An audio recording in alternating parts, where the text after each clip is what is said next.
Okay. Megan Fox has the story. Megan Fox. Megan Fox. Megan Fox. Megan Fox. Megan Fox, a national journalist. Mastodon. I will never be able to say that out loud. It feels like the Flintstones live there. It does. Well, don't trust women. I think you just touched on that with your last. That's what they brought. We're going to have to bring back chaperones. Jesus, no. Just careful. Stop! Break! Ooh. Hard right. How did you screw up a stove, Megan? You're a woman. I thought that was baked into you, like at the genetic level, how to operate kitchen equipment. And honestly, Megan, if you don't like it, I'm sorry. I've been very nice to you. You get Dino hanging out outside chewing on a large bone.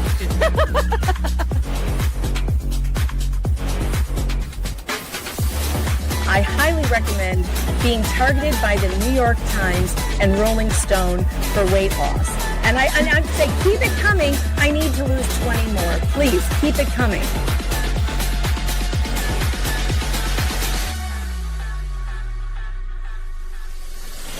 Explain to me, Megan, why did this country not have a holiday once a year? That's the time you vote.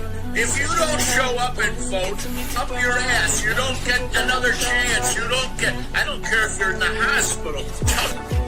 Crawl to the stake, crawl there. But that's it, 1 day, 12 hours, and then you're done. And you count them that day, and that night you know who the hell was. I will eat you alive. You want to tangle? You want to go? The only thing going through my head is, what are you going to do when Megan Fox runs wild on you, brother? He made a deal with the devil. She's the devil. He wants that. Oh, God. Gross! Oh! All right, penalty box for slug. Yep. Of a mile. Are you ready to behave yourself now, slug? This frustrating rep. Are you ready to behave yourself? Repossessed puppies. I'm hiding pork chop. ASAP. Have you seen his little pork chop? Oh my God, pork chop is the cutest. That sounds bad. Have you seen it? Pork. It's pork.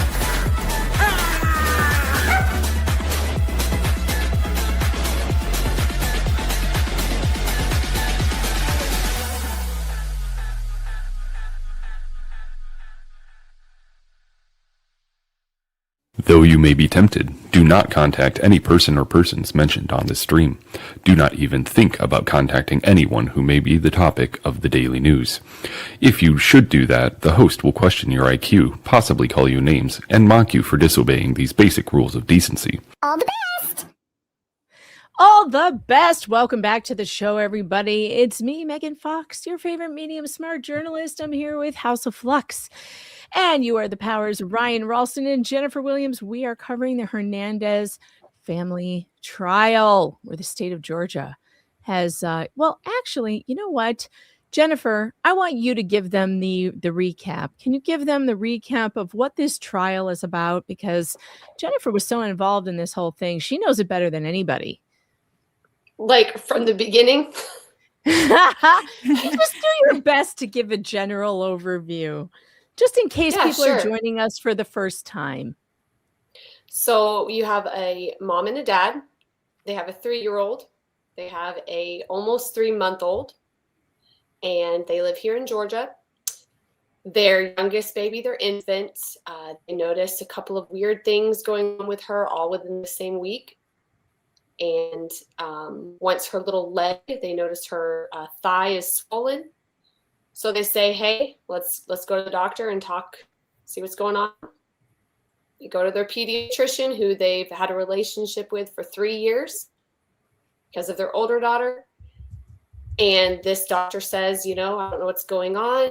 The mom sees something going on with the top of the baby's head. The doctor doesn't notice this, but does notice the thigh. They take their baby to Children's Healthcare of Atlanta. The dad's not allowed in, only one parent at a time.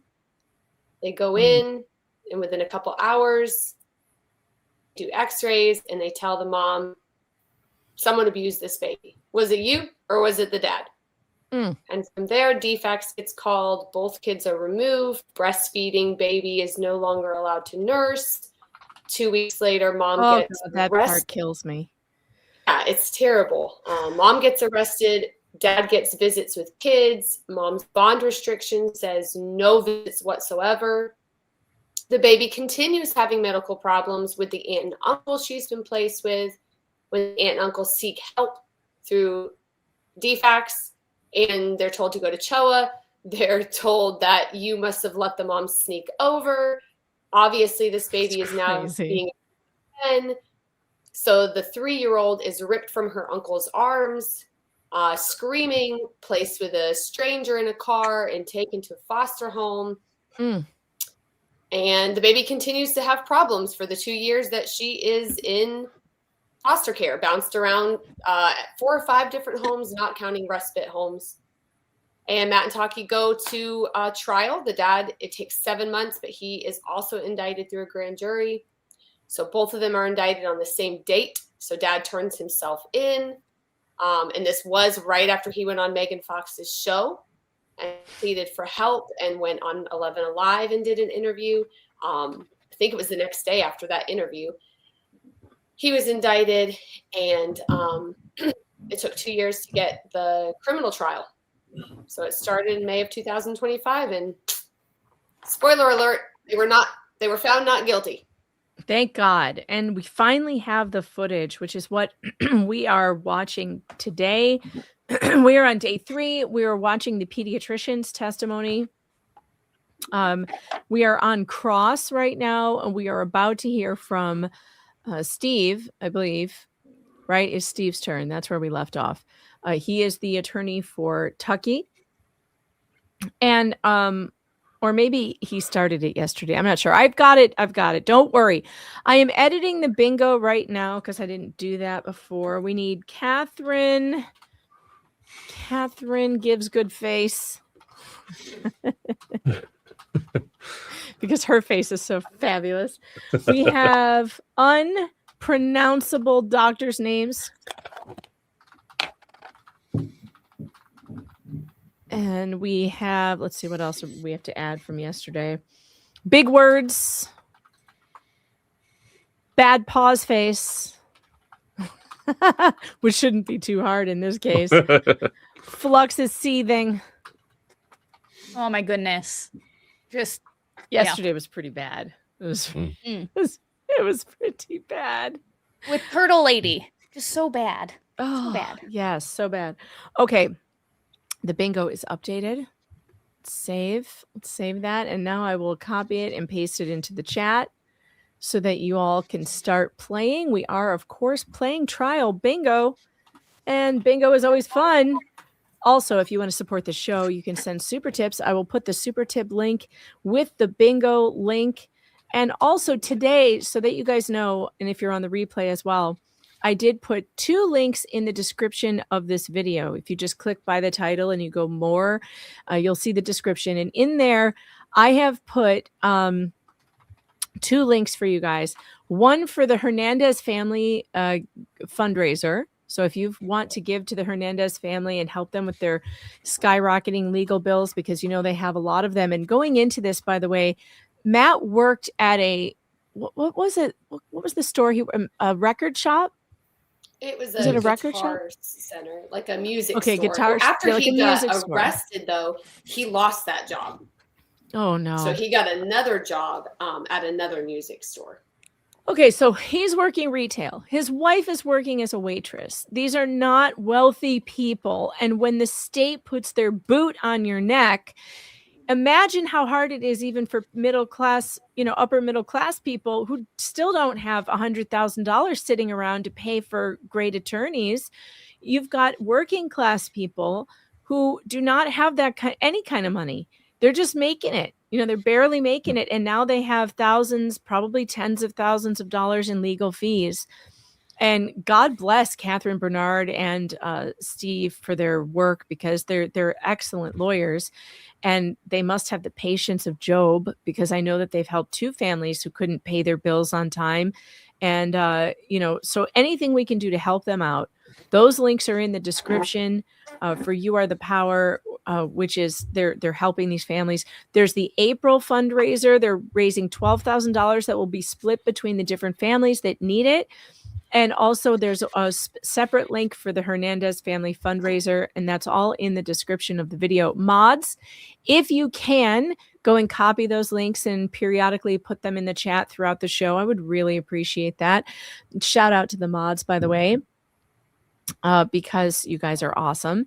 And Maria, starting out the day good with a super chat, says, thanks for the 5. Jeff received a membership today in Roz's live. I got a screenshot if you wanted. It was from Jay. Aww. Now, if that got to get a monthly hey, then something's off. Then it's Jeff, cool down. Oh no, what just happened? Oh, I lost my screen. Okay, and then we had another, what is this? Strange Little Badger is a member for 5 months. These horrible people boil my blood. Thank God for Jen and Co. Totally. Thank God for You Are the Power and for the amount of hours and sweat and tears you guys have put into this. By the way, Nick Starro got here a little late. I didn't get to introduce him. He is my favorite Santa Claus from Sweden. He's a lawyer that does mostly union work in Sweden, but we sure love it when he comes to hang out with us and give us his wisdom about these cases and these judges. And I saw your clip that you pulled. It was good. I liked it. So check out his channel as well. Mods, if you can drop my guest channels in the chat as well so that everybody here can go and subscribe to them as well, I would appreciate that. Do you have your bingo cards ready? That is yes. the question. Yes, I have 2 of them. And hopefully I will get bingo today. Hopefully you'll have it today. I have a slight case of allergy because spring showed up. Spring has sprung. Yeah. Nice. Yeah. Well, we're take your allergy meds. Maybe we should add a Nick sneezes to the card.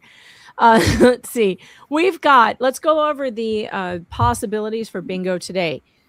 Dumpster moment, hair talk, well-timed pause, state lies, objection, didn't do nothing. Meg's blood pressure meds stopped working. Shoot, I didn't take them. I got to go take them. Court staff cries. That's always a bad sign for the prosecution. Bad hair. Megan snorts. We all hate the prosecutor. River dancing. Free space. Mic drop. What a dick. The judge's name just happens to be Richard. Dixon. Dixon? What's his last name? Dickinson, not Richard. Dickinson. What's his first name? It would be great if it was Richard, because then it would be Dick Dickinson. Appropriate loving parents. What a bitch. Judge does something annoying. Fake words. We might have to change that to judge does something illegal after what we saw yesterday. Fake words, blink rate anomaly, stupid PowerPoint, the C word, squunching, sex scandal face, and it's not my job. That's what the Spider-Man meme means. Flux hates prosecutor. Megan hates prosecutor. Prosecutor stares down jury. Pacing, lazy investigator. Flux is going to get angry. Muted boomer. Demonstrative. What a bunch of garbage. They're making shit up. Megan hits wrong button. Witch sighting, perjury, unknown significance, osteogenesis imperfecta, bendy babies, the AI portion of the show, Flux pets cat, Flux chooses violence, for fuck's sake, unfucking real, what if anything, annoying hand gestures, baby stealer, ceiling cats, prosecution gets wrecked, facts, wiggle wiggle, itch cough. We haven't seen that from this witness yet, but I think it might be coming. We'll see. Nick demonetizes the stream. Oink. Thor OnlyFans moment, and Mo's not here, so no Thor today. Thor turns off mic. Mr. Jingles has a tendency to do that as well, so we can include Mr. Jingles. Okay, we can just make it Mr. Jingles. Mr. Jingles attacks. Catherine gives good face. Unpronounceable doctor names, big words, bad pause, and Flux is seething. God, that's a big bingo card. That's what she said. All right. Where is the trial? All right. We're going to get to where did we left off, which was with the pediatrician who initially saw. I think Catherine was still doing cross. Was she? Doctor who counts on fingers. Yes, who counts on her fingers. 1, 2, 5, 3, 2. No. Yes. Also, she had a hard time saying how many years she had been doing this. She also counts on her fingers, and she can't figure out how many years she's been in practice either. This is Dr. Ananda Chunduri and Catherine Bernard, who is Matt's lawyer, is currently cross-examining this witness who looks disturbingly like a turtle with very bad hair. Go ahead and check off bad hair. Bad hair has been called because this witness has some of the worst hair I've seen in court. Child, do not access this child, and I was not involved. The child was at the hospital. And let's go back to the question so we know what question she is answering. Or not answering. 4.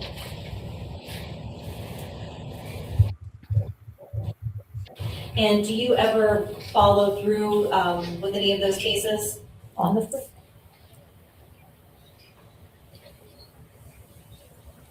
So you've been following through with Emma Hernandez's case? I have auxiliary staff privileges at Children's where I can log in, and if any of my patients are admitted there, I can look at their notes, their investigation results. And I followed for about 3 or 4 days, at which time when I tried to access the chart, there was a pop-up that said, unless you're directly involved in taking care of this child, do not access this chart. And I was not involved. The child was at the hospital, and that was the last. So her own pediatrician got locked out from the medical records. I didn't notice this. We saw this yesterday, but I didn't put that together. It's like, wait a minute. So not even her pediatrician is allowed to see what's going on with her patient? Did she find that weird. odd? I do. Didn't she find that weird? Yes. I wonder why she didn't say anything to anybody. Yeah. How can you follow through on a case if you can't see the records? Right. And what if you had other information from, I don't know, anything that might have happened during the course of you treating this patient that you might want to tell the doctors about that comes up in the record? Interestingly, she made the effort to follow up. Mm-hmm. She tried to look at the record, but she was blocked from seeing it. That to me is really bizarre. Not only are parents being blocked, but now the treating physicians are blocked. That I had access to her chart or heard anything from anybody. We just received faxes asking for medical records. I gave them, and then the subpoena. So was there anything unusual about that pop-up message that you received? No, it's protocol for sensitive cases. So that is what you had experienced in previous cases as well, that after about 3 or 4 days, you as the initial pediatrician are blocked from the case? Well, this was the first one that I'm not at the hospital. I'm in outpatient practice. The other ones were while I was working at the hospital, so I did have full access, but yes. But you're still the treating physician. So, how can you be locked out? The auxiliary staff privileges in I don't get it either. It's like they just take over the entire case. Very weird. Yeah, and what previous cases? How many times have she reported parents? She asked that, and I don't think she had like a solid number. I think she said a couple of times. Is that what she said? Yeah, but she said 4. You mean how many times she's called DFAX? Yeah. It was 4 times. She said 4 times. Weird. Does that have anything to do with how your records go to them? I don't understand. like in terms of how your records, you know, and Your Honor, if I could approach with Right. you.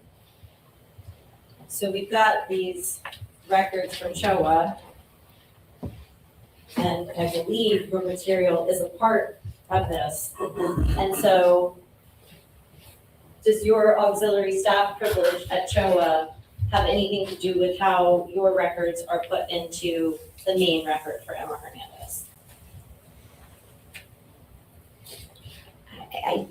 I do not understand this question. The auxiliary staff privileges mean that if my patient is admitted there, I can access my patient's charts and results before they can fax them over to me. And she was your patient, so why can't you do that? Okay. Weird. And you said that previously you had full privileges, not just auxiliary privileges? Not at Children's. I was talking about the other abuse cases that I had reported. I was a staff member at the hospital and therefore was directly involved in the patients. In which hospital was that you had? This was in Florida, Sacred Heart. And so did you do any further consults with any doctors after you spoke on June 6th? No, I knew I sent her where she needed to be and I would let Children's take over. Okay, but none of them, like, did Dr. Messner ever call you to speak about anything that you had seen or experienced?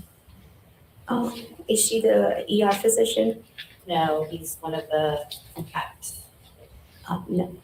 Okay, so did anybody from Children's That's Hospital unbelievable. contact you as the pediatrician who had made this report? Yes, on the day I sent. I missed it. I was reading something in the chat. Like no one from CHOA even, she doesn't even know who Messner is. She's like, is that the ER doctor? Oh my God. Like no one Stop ever it. contacted her until this subpoena. Oh, stop it. That's insane. The doctor who treated the 3-year-old for the last 3 years and the baby since birth, you're not going to let her be part. Plus, she said earlier she had privileges at CHOA. So why would they block her? She has Why privileges. would they block her? And she's the treating physician. I'm going to go ahead and say that unfucking real needs to be checked off the bingo card because this whole thing is just unbelievable. Yeah. Why would you cut off the pediatrician? The treating physician. This Yeah, case who is also hot has garbage. Yeah, it is. Yeah. Yeah, it is. Yep. To the emergency room. I had made the first phone call informing them of my concerns. All along thinking the baby looks normal. I hope they, are looking for this. I received a phone call from another ER physician a few hours later asking me, why did you send this child? What made you suspicious? And I repeated the same thing that I had told the other ER physician, and she told me that this infant has multiple fractures of varying ages. So I'm glad you sent the baby here, and that was the last conversation I ever had from anybody with children. Okay, so the last conversation you had with anyone from CHOA was your second conversation that you ever had with anyone from CHOA, and it was on June 6th, 2023. All right, I don't have any further questions for you at this time, Dr. Chunduri. Thank you for your time. And I don't know how this works, but I didn't hear something she said. Can we ask for her to repeat it, or do we just move on? What question did you not hear an answer? The last thing she said when she said that Is this they a jury reported member? that she had, was it varying ages of? Right. So Nobody asked the question. Yeah, sorry, I don't know the rules. Is that a jury member?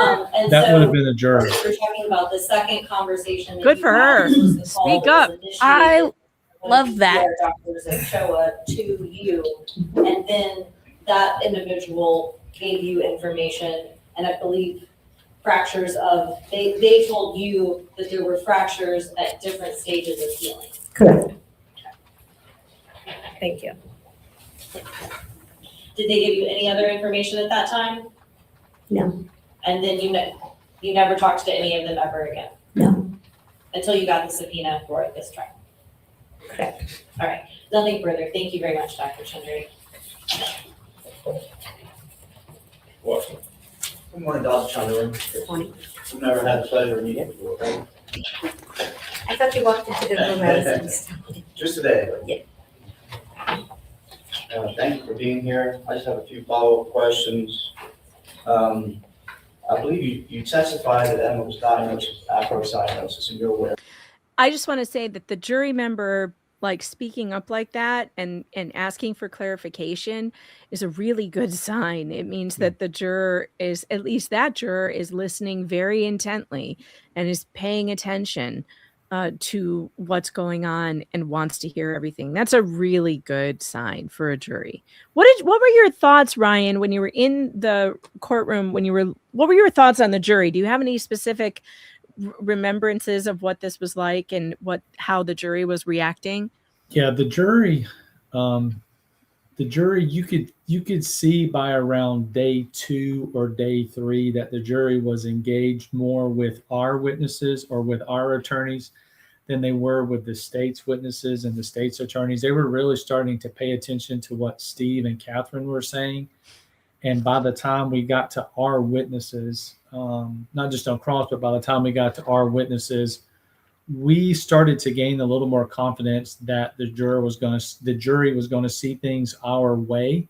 You can kind of read the body language of jurors, and then, I could tell right off the bat that, especially with Dr. Mesner, they were really turned off by him. Well, who wouldn't be? Yeah, you can kind of see that. He struggles with that throughout his entire life, I would imagine. Yeah. So He's a it very was a off-putting positive person. thing when you can kind of see the tide turn around day 3, day 4 time frame. And then without getting overconfident, we started to see that that the juror was really paying attention to what we were saying. Now, did you happen to notice when Catherine and Yi got into that little spat about the charging documents? Did you happen to look at the jury then to see what their reaction was? There was a lot of confusion on the jurors' faces throughout the trial, especially directed at the ADA and the judge. You'll see the further we get into this trial that the judge begins manipulating the trial. The judge, you can kind of see that his tone shifts when he realizes that the state's losing their case. He starts prosecuting the case from the bench. And so at that point, the juror, we were really confident at that point that the jury was seeing through that, and that they were on our side. As a matter of fact, and I don't want to put the cart before the horse, but we started, and Jenny can speak on this too. Anybody that was there in support of Matt Tuckey, we wore a specific color of the day. And we started noticing that the jurors were observant of what we were doing. And then I think it was towards the end of the trial, the jurors started color coordinating their outfits as well. Oh my God. Yeah, so we knew we had those jurors. Yes. Yeah. So it was really cool to see that. Wow.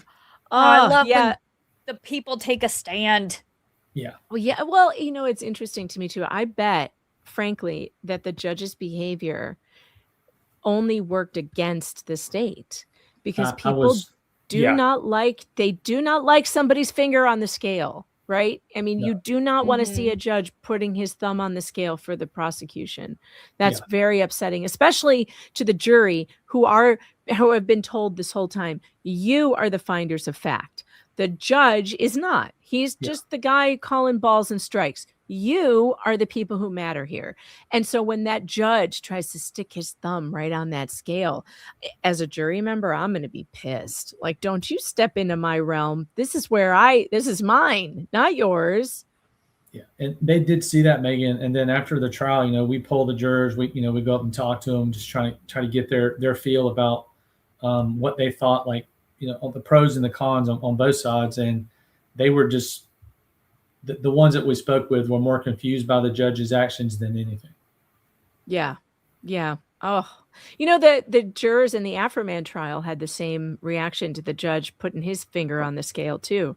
The judge actually kind of chastised them after their decision, asking them what went wrong, as if going against the state was the wrong choice. Yeah. Hello, sir. This is a jury. They can't make a wrong choice. They're making the choice they make, and you have to live with it. That's America. So you don't get to tell the jury you're wrong. I mean, now we may have opinions about what juries do, and we may think they're wrong, but a judge has no business telling them that they're wrong or that they made a wrong choice or making them feel bad about their job, you know?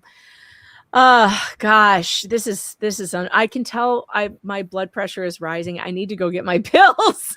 Yeah. Well, just wait. I know. wait. I should go get them right now. Right. Yeah. In the immediate newborn period, yes. Yes. So you had a chance to review her newborn records, her birth records? Is that Yes. So you understand that mom was also anemic during the childbirth as well? Yes. Would you characterize the parents as being cooperative during this entire process while they were at your office? Yes.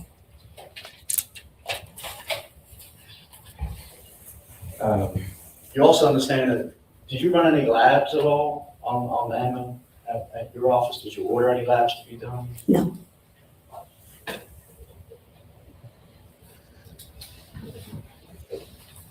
Do you have knowledge that Emma's been diagnosed with vitamin D deficiency by child? I do not know.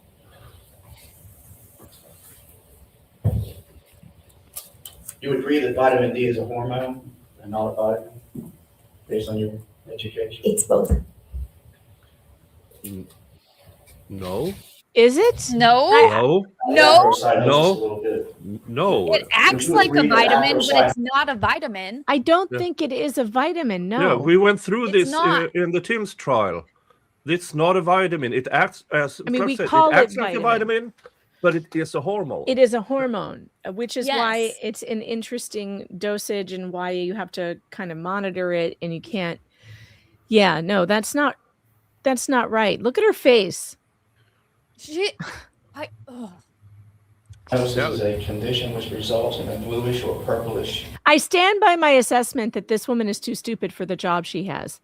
I don't know how some of these people graduate med school, although you have to understand the person who graduates last in their class is still called a doctor. So it is what it is. But I don't like her understanding of basic medical facts. Discoloration. The term acro means tip. So it has to be the tips of your fingers, the tip of your nose, the tip of your ears, the tip of your toes. If you see cyanosis on other parts of the body, that's not acrocyanosis. Well, I believe you just testified the tips of the ears, right? And the picture that you displayed here today was right near the ear, right? It was in the ear, it was behind the ear, it was on the scalp behind the ear. The bluish discoloration was not on the ears. But I believe when you first testified, you mentioned hands and other extremities, but you didn't mention the head or the ears. I'm sorry, I didn't An understand. acrocyanosis appear on the head near the ear. Not near the ear, it's the tip of the ear. Near the ear is a misleading term. That is not acrocyanosis at all. Would you agree that acrocyanosis is more common in females? No. Can you tell me what acrocyanosis is? Acrocyanosis is when there is decreased blood supply to the skin. In newborns, it is because of immaturity, the thermoregulation, where if you're cold, you need to shiver and make heat. If you're hot, you need to sweat and cool off. That thermoregulation is very immature, very patchy, and sometimes it takes a few days for it to be established. So extremely common to see it in the immediate newborn period. Once they are warmed up, it goes away. Okay. An acrocyanosis is typically associated with profuse sweating in the area of the discoloration, correct? No. No sweating at all in the area? No. Could we bring the picture up, Judge? Yes.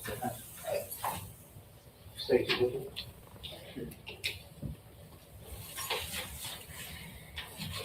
We have a super tip that has come in. Let me play that because I do like to try and play them when they come up from SF. Thanks for the 5. Oh, shoot. Can you hear that? No. That didn't work. Why didn't that work? Same as yesterday. Same as yesterday, probably. I will go fix it. I'll be back because I think I forgot to open OBS. That's what happened. Whoops. I'll be back. I have to leave the studio for a minute.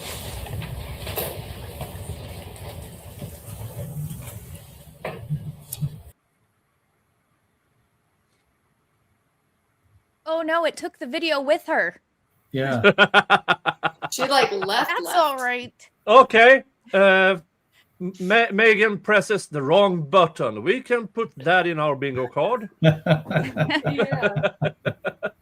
Oh, these cases are so frustrating because I'm a student. I'm going to school. I've said this several times on many of these streams where I don't understand how I as a student can understand more than these doctors, where I feel like it's intentionally, no, this is what I said, so now I have to stick with it forever. Where it's like, you can admit mistakes. Why don't doctors admit? I mean, people don't like to admit their mistakes. Economical I get liability. it.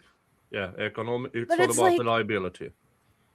If they I'm admit so mistakes, their angry. insurance will go up and they will get sued. Yeah. All right, let's try this again. Now it should work because now I have OBS running and I didn't have it running before.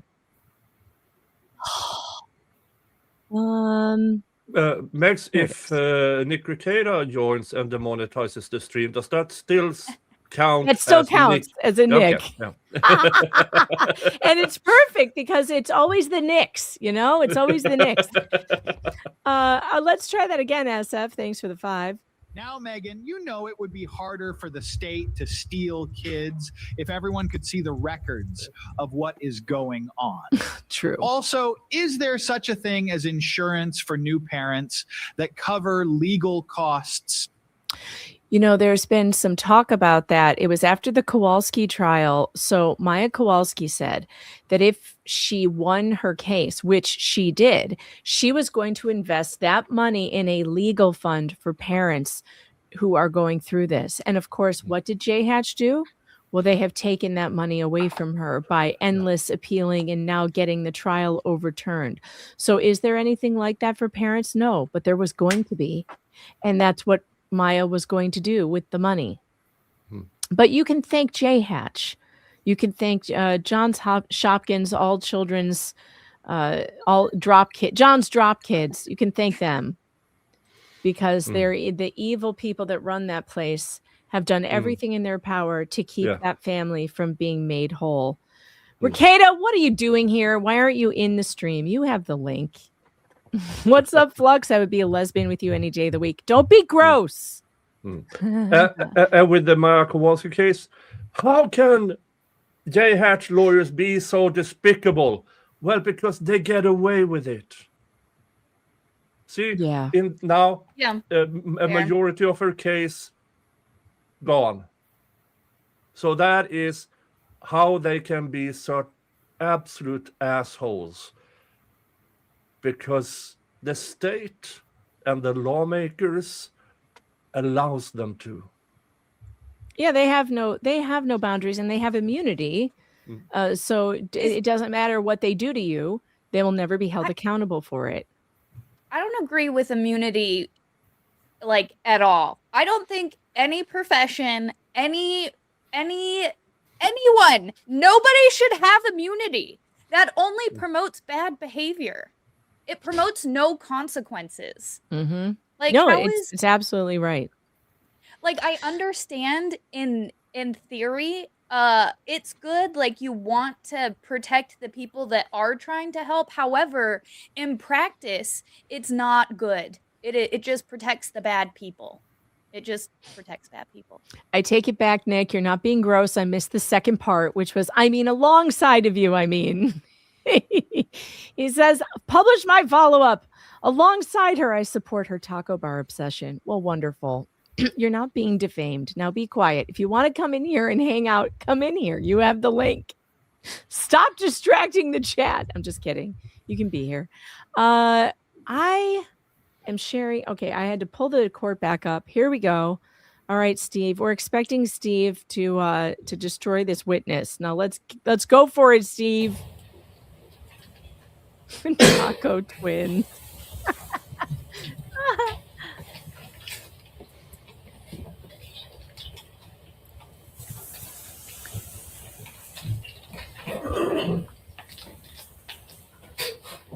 On the state's exhibit on the screen, you can see the area around the ear. It's actually on the ear as well, the base of the ear.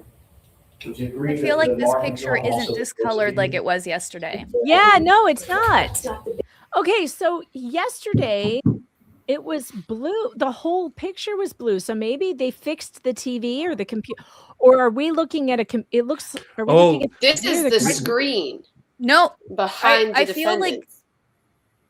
Yeah, but this Well, is and from this the is also defense. the- This is from the Yeah. defense computer, Yeah, this not is- the state's computer. Okay, so now we have verification that the state's image was doctored compared to the defense's image. Oh my God. or that they intentionally put it up on a screen that was discolored to make it look worse. But it's on the same screen. This is the same screen Well, behind then yeah, the they did witness. it intentionally. They did it intentionally. State lies. Go ahead and check off state lies on your bingo cards because we just caught them in a big one. Fucking with photographs. State lies has been called. If you're keeping How up is with that not bad hair, unfucking real, and state lies. Megan hits wrong button also. Megs? Oh, Megan hits wrong button. Yeah, you're Yeah. right. Yep. We got that. But like, how is that not messing with evidence and like, what, Oh, they why get can't I think of immunity. the word? They get immunity for that Oh, too, Flux. They're that's allowed right. to do that. That's right. They're allowed to. They're give allowed false to just evidence. change stuff. They're allowed to introduce false evidence into court and get away with it. It's called. Well, and I remember during the Rittenhouse trial, they had the issue where they were blowing up the pixels, and then because of the fact that it, like, the program would insert certain, like, what it thinks, cell phone images are issues anyways. I just don't like when they intentionally mess with shit. Well, they absolutely intentionally messed with the saturation of this picture when they showed it because it made the back of her ear look like this entire thing from here to here was She all was purple. completely blue and purple. She was a little Yeah. Smurf baby. Yeah, she looked completely blue. Yeah.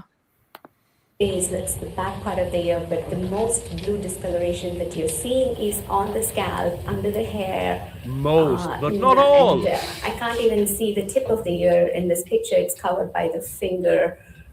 This is not acrocyanosis. So let me interrupt. We do have a touch screen if you want to refer to specific. The doctor, the touch screen in front of you, if you touch it, it will indicate. So I'm assuming it's working. Dad was taking a picture of the bruise. If the bruise was also on the tip of the ear, wouldn't he have taken a picture of that? Like her equivocating of, well, I can't even see the ear. I can't even see. He's probably covering it up. It's like, wait a minute. But he was taking the picture of the bruise. If the bruise was on the ear, I'm assuming he would have taken a picture of that too. Yeah. Imagine making diagnosis from photos. Yeah. At best, it's So at dumb. best, in my opinion, there's indications, but you can't just rule things out because obviously this doctor also missed broken fucking bones. True. And a giant swollen leg. Yeah. Yeah, she couldn't see anything else. It wasn't osteoarthritis imperfecta because she forgot to cross that in so she could get paid for it. Let's see. Right. Here. Right? And acrocyanosis would be somewhere here. I can't even see that in this picture. That should just be the tip of the ear. If it's the entire ear or any other part of the body, that is not acrocyanosis. Now you see the moisture also around the area of the base of the ear in this picture as well. I'm not sure what I would call that. Maybe it's just normal skin. You wouldn't say it's moisture. What would you call it? I would say that it's reflective, it's shiny, and it could just be sebum, it could be oil. There's no way to tell what that is. It could be lotion that parents apply. There's no way to tell. But you agree it's some type of moisture. Let's just generally say moisture. And no, I couldn't tell. Do bruises normally sweat? No.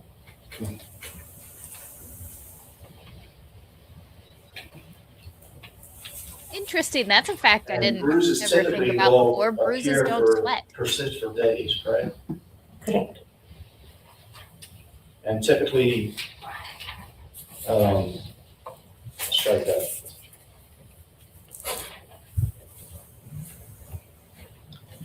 Are you aware of Emma's blood results that came back from Showa? No.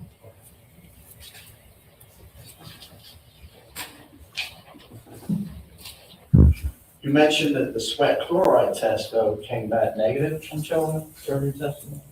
The sweat chloride test was normal. And that was, you mentioned that Choa did that sweat chloride test, right? Your Honor, if I may, I'm going to enter the record, defense exhibit number 1, records. This is how you enter things into evidence state.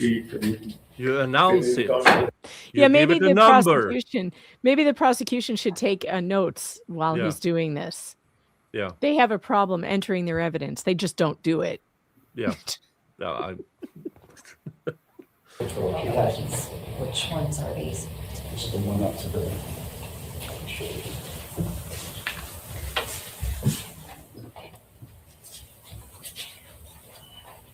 That's fine. Any objection? No objection. Will be admitted. Yeah. I'm gonna put it down. It's a little bit, that's what I'll put it in. Yeah. Okay.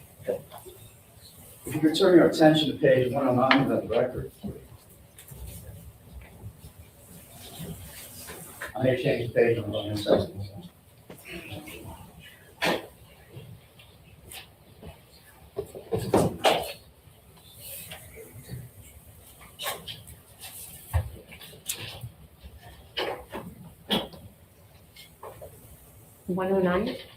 I've got a couple of Page- let's start Rumble with page rants 5. that actually one of them is for Ryan, or maybe both of them are for Ryan. So I want to get those read. JD Corey 2012, thanks for the 2, says, Ryan, I'm also an attorney, gone through millions of medical reports.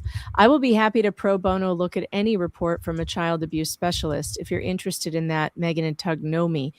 So my dad passed on Friday. Funerals are expensive right now. So this is ramen money. He sent another 5, but this is important. Ryan should learn about the 1776 Law Center and an event in August in Chattanooga.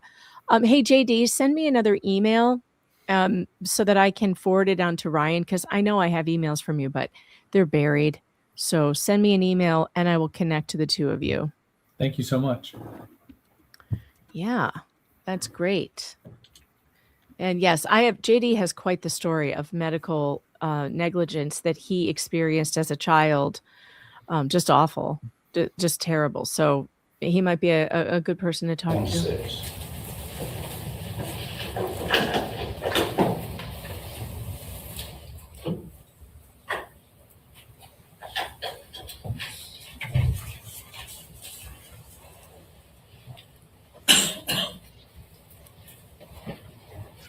Okay. You see the metabolic panel that was completed there on page 516? Mm-hmm. And you see where it says fluoride? And it says the fluoride was 109, and it has an H next to it, which indicates that it was high. Is that correct? Yes. You should also look at the normal range. The cutoff is 108. The difference between 108 and 109 is considered I'm not sure what the correct term is, but depending on how you measure it, how you draw blood, that's still normal. I wouldn't worry about it. Oh, for fuck's sake. Oh, wiggle, itch cough. You would consider that a normal? We have a wiggle, itch cough. Did you see the wiggling in the chair just then?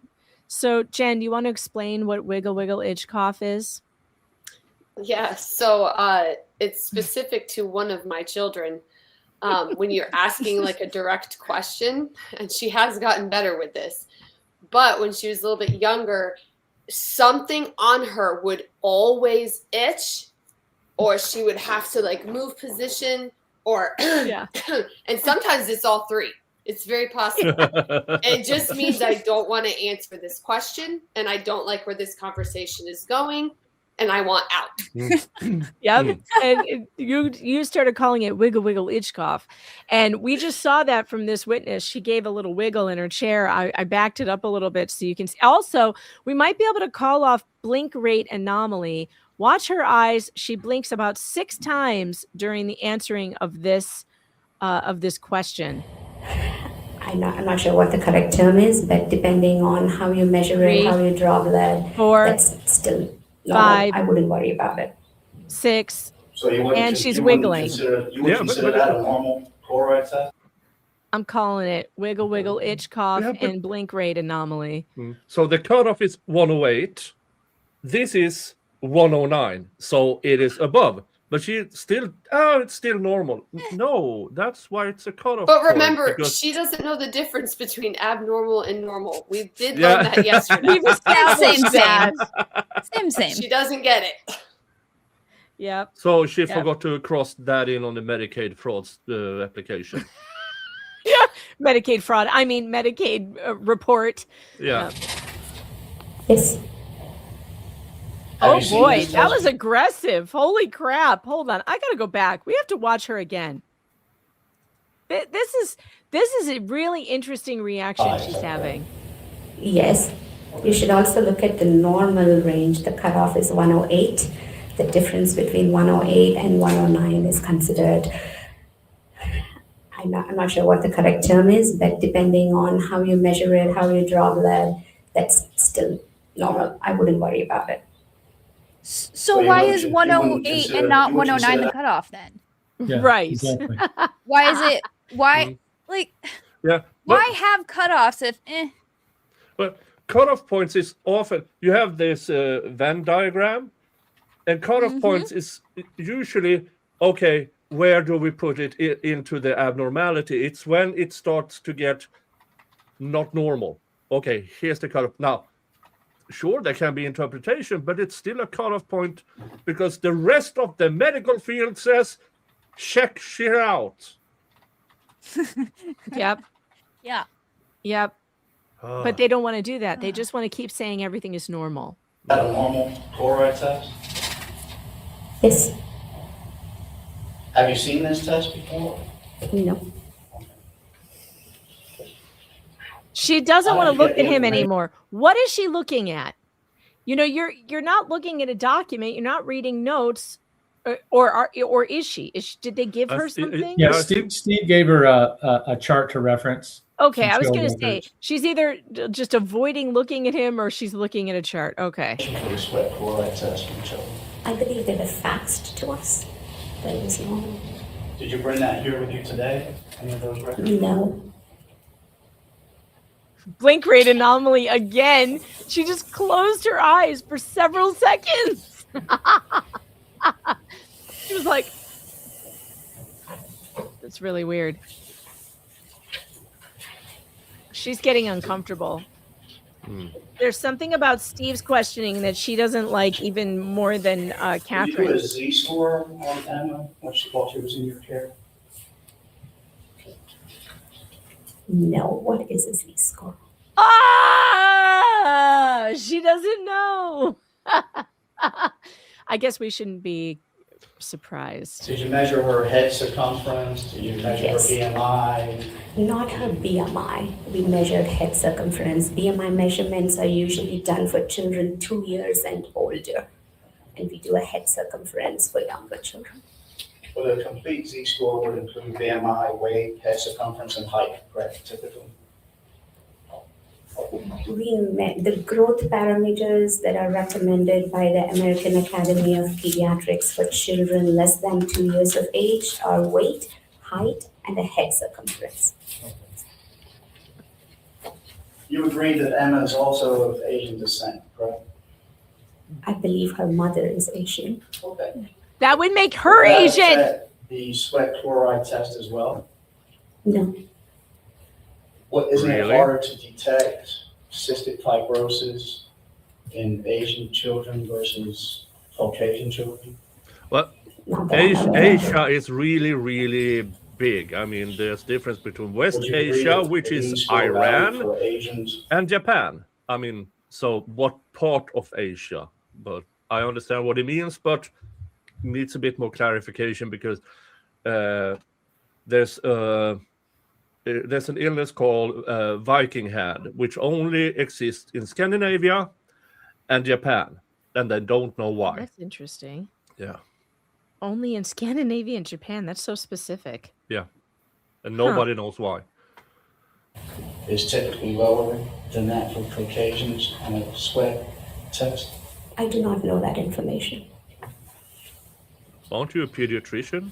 Aren't this your She sure actual doesn't know a job? lot of things, but she should know. Now Emma's arm turning blue or purple, would that be acrocyanosis or would you consider that peripheral cyanosis? The entire arm? Yes, yes, doctor. That's not acrocyanosis. Would you consider? Wow, she's starting to make she's starting to make faces. She's The chat starting has to crash out. Yeah, she is starting to crash out. We may have a squunching. I don't know. We'll see. Squall out. We should have put squall out on the bingo card. Flux. Yes. We need like a witness squall out or a witness crash out. We do. I'm going to put it on there for the next one. I know it comes from the Boston trial, but I think I'm going to keep squall out for the rest of eternity. Sticky Widget in the chat wants a readout of the bingo squares that have been called. So let me go over those quickly for you. Bad hair, unfucking real, state lies, Megan hits wrong button, wiggle wiggle itch cough, blink rate anomaly. I think that's all. We are still early in the game, folks. There's still time to win. What do you win? Well, you win my congratulations. I got to come up with bingo prizes at some point, but I'm too lazy to go to the post office. Peripheral sinus? If I had more information about the central part of it, then I will call it peripheral. Okay. So to be fair, you would agree you just didn't have enough information to make that determination. Well, I did not see her arm blue. Okay. Did anyone tell you that she had a problem with the arm? No. That's all I have. Sure, thank you. Redirect. Commissioner, just briefly, Dr. Chunduri, which leg was swollen when you saw her? The right thigh. The right thigh. And was that the same leg that wasn't moving as much? Yes. A leg not moving as much and Where did I think? swollen. Yeah, whatever could that be. Just for clarification, State's Exhibit 1, in your experience as a pediatrician, is this cyanosis? No. Okay, and in fact, what did Matt Hernandez call this? He called it bruising.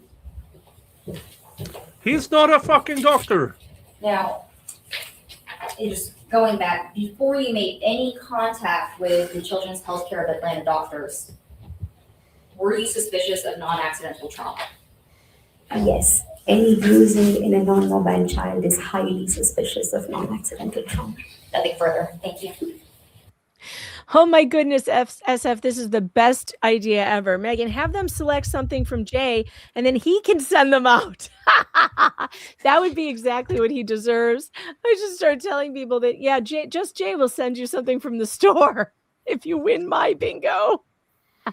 Hey, he grifted off of my birthday for like 4 months this year. That idiot got money off my birthday. I should do it. He probably would do it too. Pay recross. Just very briefly, Your Honor. So Dr. Chunduri, that picture was given to you by my client, Matt Hernandez, right? He didn't have any hesitation in giving it to you, did he? No. He And volunteered he didn't it. have any hesitation in talking to you on the phone, did he? No. He didn't have any hesitation in immediately packing up his family and taking them to the ER as you instructed, right? Correct. And there was not any legal obligation at that time for him to take the child to the ER, was there? Nope. That was his choice. But there was no hesitation, right? Yes. So that's correct. Yes, there was no hesitation. Okay. And he didn't seem worried about kind of going through everything that was going on with the family and anything that he might have done that could have potentially accidentally injured his child, right? He didn't know. Well, but I mean, you had the conversation with him, right? Yes, I told him that once I saw the bruising, I said, this is serious, this needs to be investigated immediately. And he agreed, and he packed his bag and took the child to the ER as instructed, yes. And then you talked to him a couple of days later, right? Correct. And again, he was very forthcoming with you, telling you everything about what was going on with the family, right? Yes, whatever he has told me, I have documented that, and I have told you all today. And yes. Pretty much from my notes, yes. Right, and what I just wanted to emphasize is that he was not trying to avoid you or avoid telling you things about his daughter or avoid showing you pictures of what was going on with his daughter, was he? Yes, he wasn't trying to avoid it. I would not have been aware of the bruise had he not shown me the picture. Right. I don't have any Hold other on. questions. Thank you very much, Dr. Chunduri. Dr. Chunduri, you don't have any of your notes here today with you, correct? Or any of your records? Do you have some? I have my notes. Okay.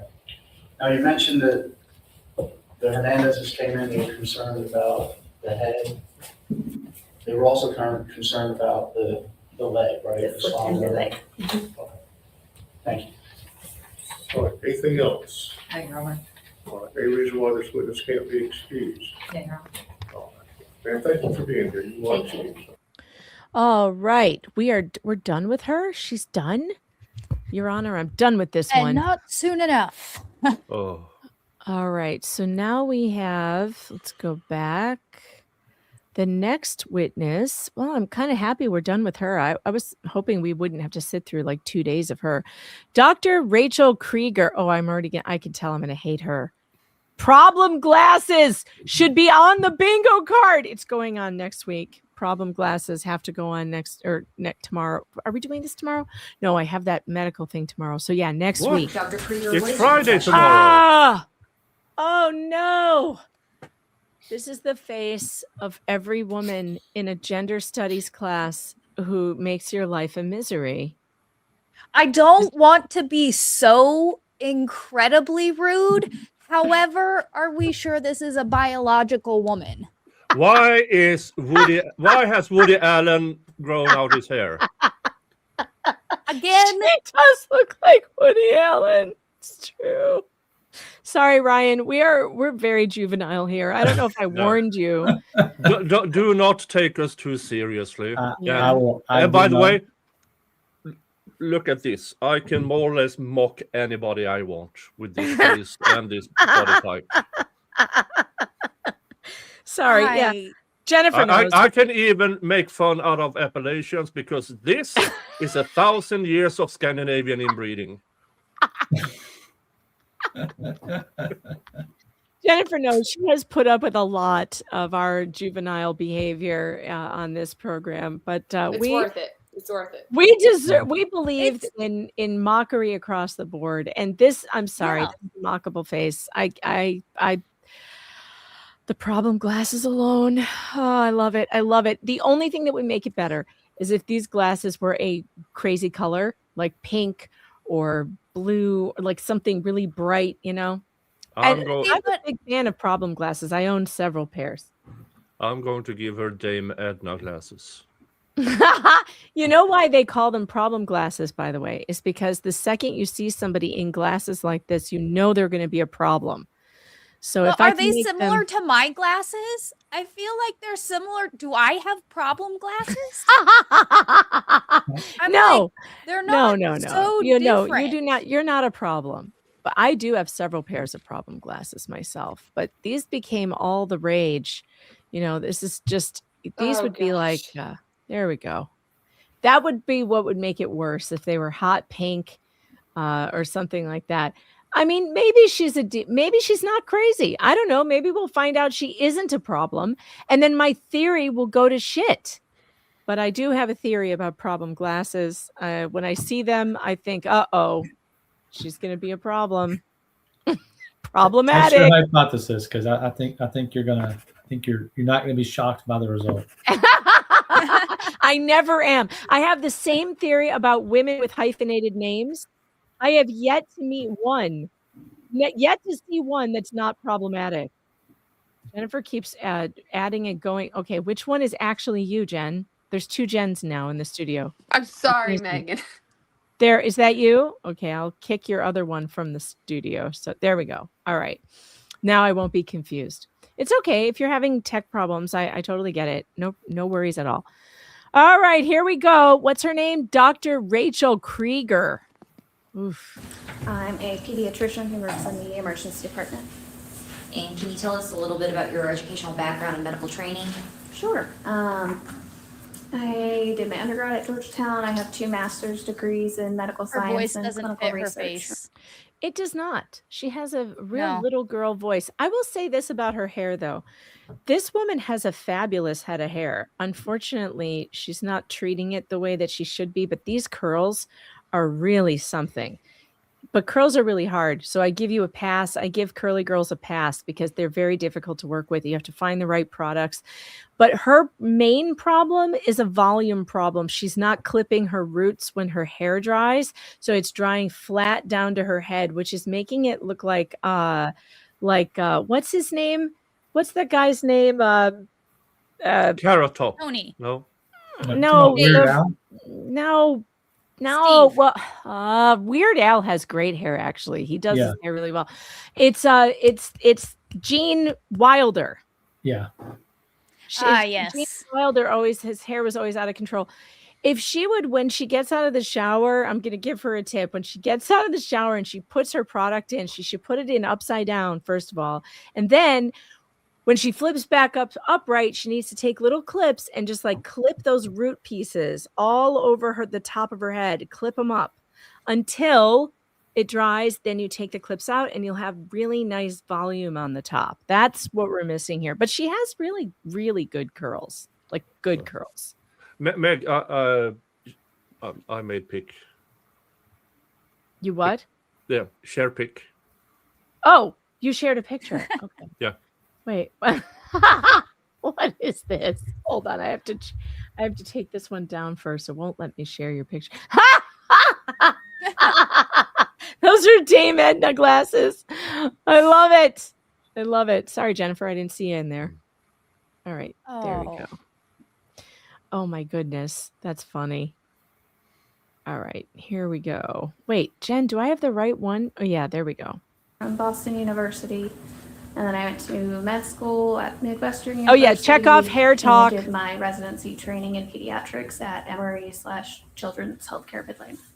And are you licensed to practice medicine in the state of Georgia? Yes. And are you board certified? Yes. In what area? Pediatrics. And where do you work? I work at Children's Healthcare Midland at Scottish Rite, and then the Wellstar Pediatric Emergency Departments.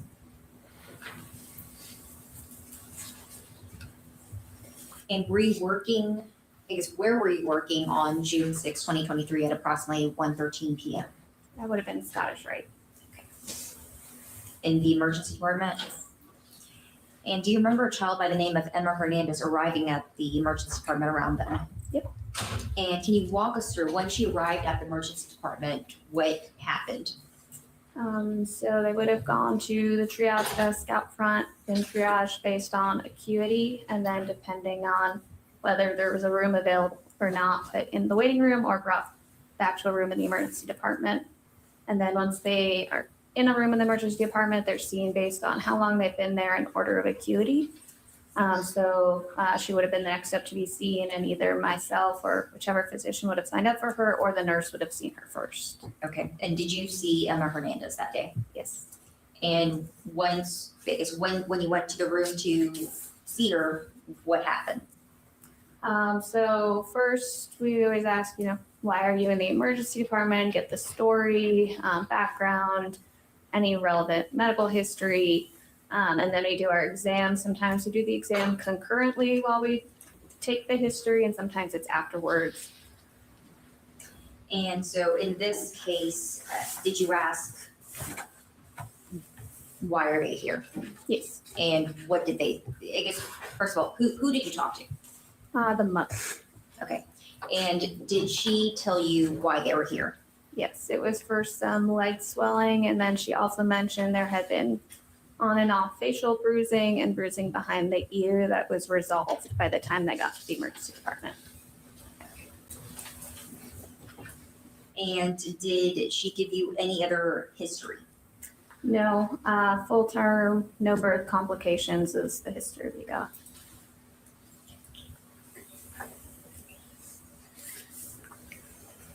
So you said full term and no birth complications. She looks nervous. It is nerve-wracking to be on the stand, I imagine. Yeah. Was the mother able to tell you, well, I guess let me go back. What did you observe of the child? So when I first looked at the baby, kind of a happy, healthy baby, but wasn't moving her right leg much, but moving her left leg normally. On first impression, she wasn't crying. She was kind of happy, cute baby. It was mainly just the leg movement and the legs. A happy, cute, abused baby. And did you ask what happened? Yes. And what was the response? Unsure of what caused it to happen. And that was from the mother? Okay. And you said that she otherwise seemed like a happy baby. Does that necessarily mean the baby's not in pain? No. And why is that? So we have a saying in the emergency department, never trust an infant. So very oftentimes when you look at a baby, it's not going to give you any indication of how the baby's feeling, what's going on with the baby. And that's why it's so important for us to do more of a workup in little babies, because they can't tell us anything. They can't always indicate they're in pain. So they're kind of the patients that we have to focus the most on to try to figure out what's going on. Now, did you notice any bruising behind the ear? No, but pretty sure it was mom's phone. I took a picture of the picture to put in her chart. There was a picture of the bruising behind the ear. And go ahead. Hey, Megan, they keep saying bruising, but one thing that they're not talking about is bruises change color when they heal. Emma's didn't change color. They were like purple one day, and then the next day they were gone. It was gone. Yeah. Yeah, that's not a bruise. That's something else, isn't it? Yeah. Yeah. Yeah, I've never had a bruise that was purple and didn't then go to a yellow-green before it finally resolved. I've never had one of those. Has anybody in the chat had a purple bruise that just disappeared completely? Multiple colors. Yeah. But Many different colors. Yeah. They are relying on what the husband said. Yeah. He called it a bruise because he's not a doctor. For him, it's a bruise. For him, it was a bruise, right? Instead of saying, well, if A it resolved discoloration that or- quickly, yeah. it's probably not a bruise. It's probably something else we need to look into. Was it Jameson, by the way? Was it Jameson Timms, Jen, that had the spider-looking pattern on his legs? Yeah. And I just sent you, I emailed you some pictures, Megan, a little bit ago of some of the, what happened to Emma while she was in foster care with other foster parents. What her hands and feet would do. Oh But yeah, my it was goodness. Jameson. Oh, I've never seen these. Oh my Lord. All right, let me pull this up because this look at that. That's not a bruise. No. No. But it is a discoloration that I would absolutely be worried about if I were the mother of this kid. And also look at her ankle. Look at the purple marks on her ankle. Yeah. Well, and not only that, when you're thinking like from the doctor's perspective, how is that non-accidental? What are they doing to the baby to cause that type of injury, like a bruise on the bottom of the foot like that? Like, what are you doing to, like, look how purple her hand is. Yeah, purple and swollen. So there's obviously something going on in the child's body that makes shit go from one place to another, disappear. Yes. Like, I would be worried about a circulation issue. I would be thinking there's some kind of vascular problem, maybe Raynaud's, maybe, I don't know, but there's something. Something. I mean, look at the difference in the color of her hand versus her belly and her neck and her face. Right. That's a big difference. That's a significant color difference. Oh Lord, this one's even worse. Hold on now. And who took these pictures? So this was a foster parent that was like a fictive kin. It was like her fourth foster home. It was actually friends of Matt and Taki that finally got custody of them for a short period of time. But she'll Jennifer, actually testify. She'll testify in this. Her name is how Tran. purple. Look how purple her little hand is. Yeah, but Jennifer, you heard the state. The child had no problems after it was removed from the home. Right, no problems in foster care, Jennifer. What are you even talking about? Yeah, this is just imagination. You doctored these photos, didn't you? That's what the state would say. I mean, it's like, and when the daycare director testifies, I'm so excited for you guys to hear that because, like I said, she's so sweet. She just comes in and it's like she doesn't really know what to expect, but she just like throw up of the mouth of truth. That was the part of the story that really upset me because I remember it being like, okay, they took the baby from mom and dad. Then they took the baby from aunt and uncle. Then a completely non-interested third party who's the daycare worker calls DCF to say, I have concerns about these marks on this kid. And this was after she was out of aunt and uncle's home.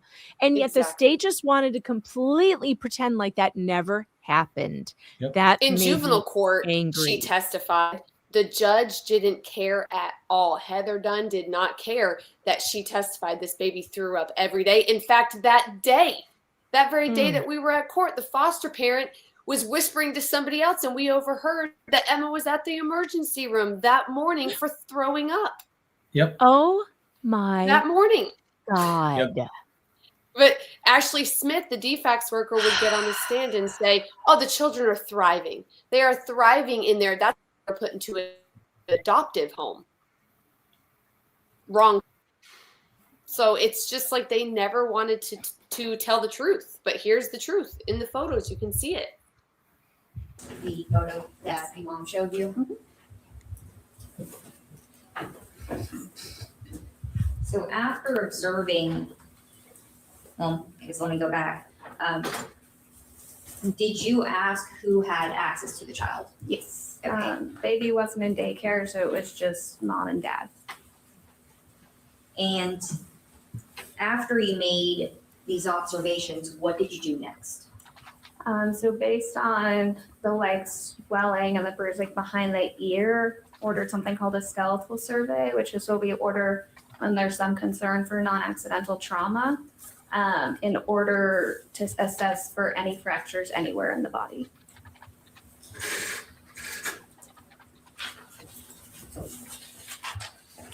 And what did you do after that? So I received a call from radiology after the baby went for the skeletal survey, letting us know that there were multiple fractures present, in which case we then proceed to a trauma workup to do more of a workup to make sure there's no other injuries, which includes a head CT to look for any skull fractures or brain bleeds, and then labs to check for any underlying bleeding disorders. It also helps us screen for intra-abdominal injuries. Okay. And when you say labs, what were those labs? So then a CBC, a CMP, which checks for electrolytes. It also checks kidney and liver function. a DIC screen, which checks for underlying constrictive bleeding disorders. It can also tell us if there's a lot of those indicators there's a lot of healing or other fractures going on in the body based on those numbers, and then a lipase, which also screens for intra-abdominal injury. Intra-abdominal. Inside the abdomen. Okay. Yeah. So usually organ damage, so liver, kidney, pancreas, things like that. And you said that you ordered x-rays because there was a concern for non-accidental trauma. Can you explain to us why there was concern for non-accidental trauma? So bruising behind the ear is a very uncommon injury in infants. And it's one of the things when we see that, I mean, it's in our textbooks in med school, that's a red flag for non-accidental trauma. So any baby who has bruising behind the ear, facial bruising, those would automatically get a non-accidental trauma screen, but also the leg swelling and the way the baby wasn't moving the leg was concerning for a leg fracture. So instead of doing one x-ray and then one x-ray and then one x-ray, the skeletal survey checks the whole body. And then after you were notified by radiology, after the skeletal survey, did that change your suspicion about non-accidental trauma? Made it higher. And then what happened after that? So at the time I ordered the head CT in the labs, I would have consulted social work. That's in our standard. They're the one. For those of you in the chat who are like, I'm just trying to catch up, what is happening? I decided to update the banner with a one-sentence explanation of what is happening here. I think that sums it up pretty well. Emma Hernandez was kidnapped by a hospital and the state, and her parents were accused of abuse. Now we get to watch the state of Georgia make asses out of themselves trying to prosecute this case. It doesn't go well for them. Spoiler, it does not go well for the state of Georgia. The kid was not abused. And they put this family through a lot of trauma for nothing. So there's your update. We are going to kind of start the notifying any law enforcement if it's necessary, notifying defects. And then we also talk with the trauma team at that time because they're in charge of admitting any baby that has concern for non-accidental trauma.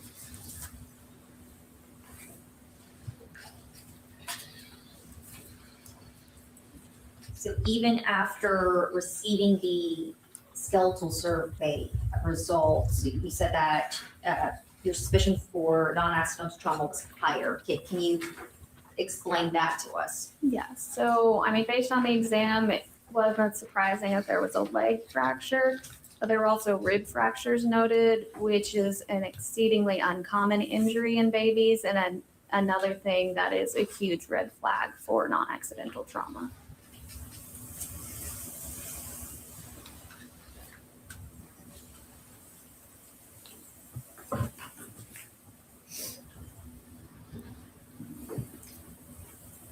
Now, was Emma able to crawl or roll over at that age? No. Now, based on the lab results, was there Ooh, the any prosecutor's a concerning lefty. No. Flux hates prosecutor. Check it off. She doesn't like lefties. She's very bigoted. Yes, I think the only thing that was elevated was maybe the D-dimer, if I remember correctly, which can be elevated in setting of trauma. And we often see it elevated in kids. I just came up with the greatest way to keep track of bingo by taking a picture of it and keeping it on my iPad so that I have all of the squares available to me. I'm so excited that I figured this out and like I'm just and I can use it every day. I can just erase what I did and go. So now I'm not going to have to write it down. I can just cross it off like an actual bingo player. I love it. You come in with broken bones after car accidents, things like that.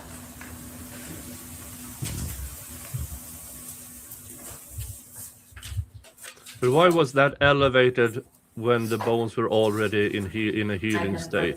Well, is it because of the healing when then you have to check how far into the process is the healing? Good morning, Dr. Krieger.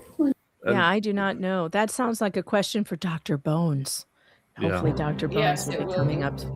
Indiana Bones, our very favorite doctor, will be taking the stand for the defense.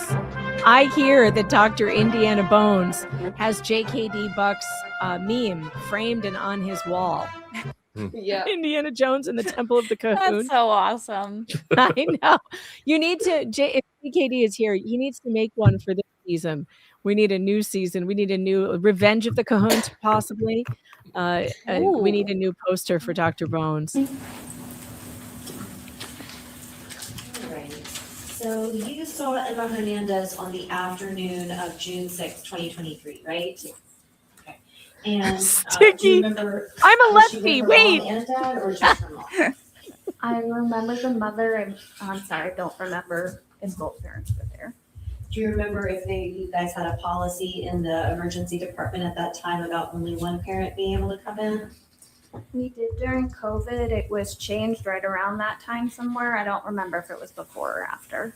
Okay, so you don't know During if they turned COVID. away It's Mr. 2023. Hernandez because of COVID restrictions or because of the fact that there was a suspicion? People of not- still like to blame shit on COVID. Oh my gosh. It's That is, 2020. this is Like, when are summer we of gonna get back to it? 2023. Stop it. I do in some ways, though. I feel like we're never going to recover from it. I feel like it did damage to so much of our infrastructure, our daily lives, our social lives. It destroyed everything. Late night diners don't exist anymore. Like there are restaurants. There's one particular restaurant that I really loved. It's a Thai place, and they have a huge dining room. They closed their dining room. They never reopened it. They only do takeout now. And they're still in the same place with a huge unused dining room. And I do not understand it. I don't understand why we can't go back. But we have not been able to go back. So in a way, I kind of still, I know courts are still screwed up because of COVID. Yeah, but they're just using it as an excuse. Like That's they're true. able Yeah, to just they do use it say, as an excuse. you can't both come in here because of COVID. Yes, it's 3 years Right. later, but that's what we're going with. Now, Is there's that, one and that thing- was what they were saying? That was the excuse why he couldn't go in? That's what she just said. She said it was during COVID. Jeez. But that's not why. They kept them It's separated not true. because they knew cops Yeah. were coming. Yes. Yeah, that's a lie. Well, we already checked off state lies. Damn it. Is there something else we can check off with that blatant They lie? are making shit up. They're making shit up. Perfect. They're Yes, making shit up absolutely. is definitely check that off. They are making shit up on the bingo card. But there is one good Some thing of about COVID, and that is the barber I used to go to closed down, and I started growing my hair. And now you have this fabulous head of hair that is the envy of all of YouTube. I mean, it really is beautiful. And you got me with your April Fool's hair dyeing thing. I was like, oh no, that's going to take forever to come out. It looks awful. That was good AI use, Nick. You got me. I'm so gullible. The year before was even funnier when I AI'd myself bald. I bet. Ooh. I bet. I bet. I wouldn't know. That would have all happened well before I saw the patient. Okay, so who would have seen Emma before you did? The triage nurse or anyone out in triage. And then depending on just the timing of other patients, how busy the department is, the nurse who was assigned to that room could have seen her before or while I was in there.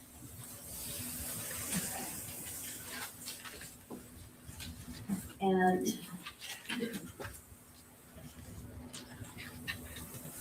you noted that Emma was not in any kind of acute distress or anything like that, right? And that she was a well-appearing baby? Except for the leg swelling and not moving the right leg, yes. Okay. Well, and I think you said not moving the right leg as much, right? That's what you put in your report? So not like, it was completely immobile, but just compared to the left leg, she seems to be moving the right leg less. Is that? Yeah, there was a lot less movement of the right leg versus the left leg was moving normally. That contradicts the prior pediatrician. Have you been advised?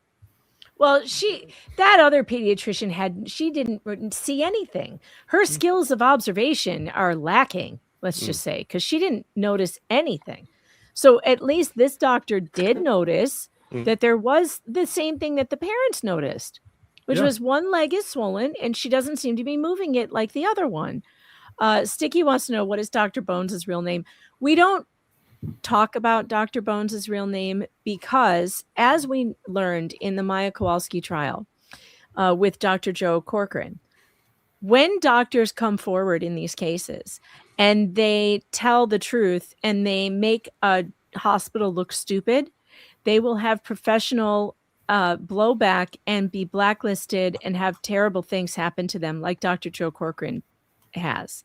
Dr. Goodhair. I wish we hadn't known his name either, because he has suffered immensely and is involved in multiple lawsuits now about what they did to him. And I hate to be the canary in the coal mine on that, but he has since told me that he was watching my coverage, and there was a moment while he was on the stand that I stopped the tape and I said, this is the moment that this man realized that he's never going to work in this town again. And I was half joking, but I just had a bad feeling about it. And he's gone back and told me, like, you have no idea how accurate that was. It became completely true.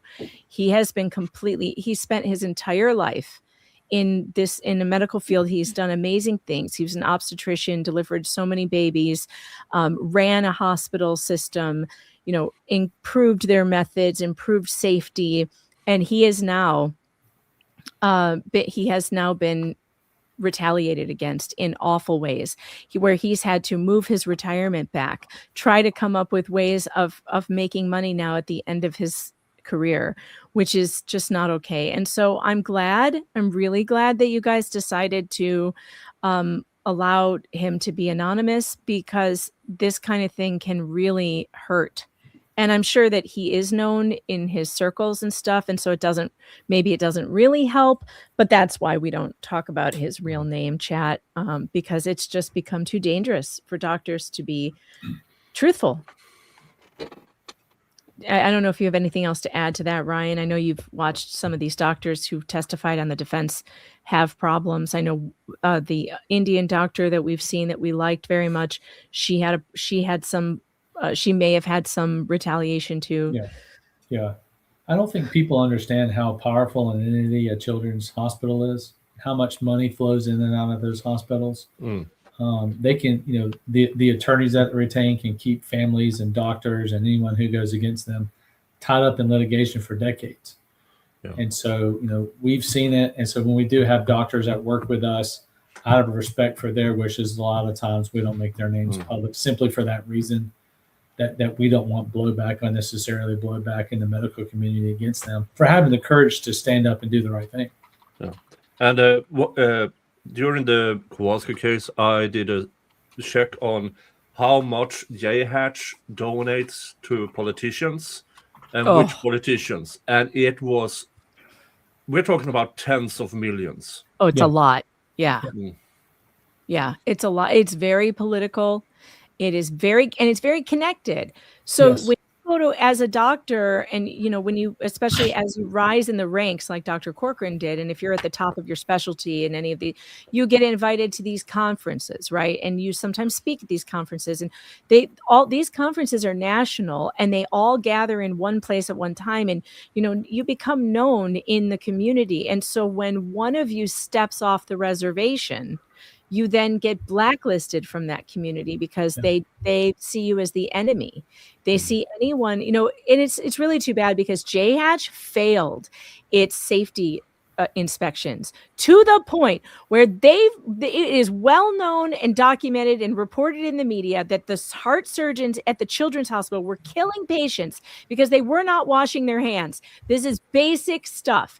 This is negligence. They weren't storing oxygen tanks properly. Oxygen tanks can be an explosive hazard. They failed in their duty to their patients to have a safe and clean environment, and they hid that. They hid those results from those inspections, and that's what Dr. Corcoran blew the lid on that. Because of his testimony, it kicked open doors, and that all came out into the public and in front of the jury. dad will never forgive him for that. But he should never have been punished for telling the truth, that this was not a safe place, that they failed their inspections, that they had, what do they call it? A close down order coming. Like, that's how bad it was, that the hospital was going to get shut down. But that's what happens to whistleblowers. I think we all know this. We all know this. So it's unfortunate. It's really unfortunate. And I'm glad we brought this up, because I'm sending an email to Dr. Corcoran right now, actually, to invite him to join us in our coverage of this trial if he should so want, because he will love this. He actually knows about the Hernandez case. He and I talked about it off the record. He also, I think, did a show about it. So I meant to tell him when we were doing this, and I totally forgot. So thank you for jogging my memory and to invite him to come and cover this with us, because he is a welcome addition all the time. Love him. Love Dr. Goodhair. Of the concern of non-accidental trauma. I don't remember if I read the triage note before I went in. We don't always do that, but just based on the exam was definitely my biggest red flag. Well, so you don't remember if anybody had told you about suspicions of non-accidental trauma before you ever examined Emma Hernandez? I don't. Okay. Would that be something that you would have noted in your records anywhere? Not necessarily. If there's a call-in note for a patient, we don't always read it before we see the patient, just depending on timing and how busy the emergency department is. Okay. All right. And then at what point did you speak to Dr. Chunduri, the pediatrician? Probably would have been after I saw the patient. If I spoke to her, I don't remember. It was 2 years ago. Okay. And so when you got the information that there were no complications with the birth or pregnancy, you weren't told anything about any anemia or vitamin D deficiencies or anything like that, right? Yeah. And at this point, you didn't have any indications that the parents or that the mother was aware of the reason for the referral to the emergency department? So she just thought it was like a regular doctor's visit? I don't remember exactly, but she was there because of the concern about the leg. So there was concern for an injury or something going on, but I don't know if the mom was aware of the concerns for non-accidental trauma. Okay, and so when you put in your history on, and I know you guys, you are trained on how to do your reports, because there'll be other people who are not doctors coming after you to try to understand and piece it together. And so you got the information about mom noticing the soft spot on the head that was not the anterior fontanelle. Did you get that from the pediatrician or did you get that from the mom? That would have been from mom. Okay. And then mom also mentioned to you the concerns about bruising behind the ears. And then she showed you the same picture that they had shown to the pediatrician, right? I don't know if it's the same picture, but that's the picture she showed me. Okay. And there wasn't any hesitation or anything in showing you these pictures and telling you what was going on, right? Not that I remembered. And you didn't remember anything about the mom trying to keep you from getting information about Emma and her condition, did you? No. Was there anything unusual about the way that Mrs. Hernandez was interacting with you? I don't think so. Just kind of a normal mother wanting to find out what was going on with her child? So what were the red flags then? I don't remember any red flags. From So appropriate loving parents? Appropriate loving parents. Check it off. And then Check it off your bingo cards. you Appropriate asked for the loving history parents. regarding, I'm one away from the having a bingo. sibling who's a toddler. I assume Excellent. that's because I sometimes need Judge to do passing something with each annoying. other is a source of these injuries. I bet that's coming. I bet that's coming. Okay, appropriate loving parents. Where are they? Where are they on here? I know they're on here somewhere because I have all the squares. There we go. Appropriate loving parents. Ugh. Now we have to watch out for the judge doing something annoying for Nick. That, and we always kind of part of our just standard questions for any patient, any baby in the emergency department is home environment. So who else lives at home, things like that. Okay. And nothing came up for you as a red flag there, did it? No. Okay.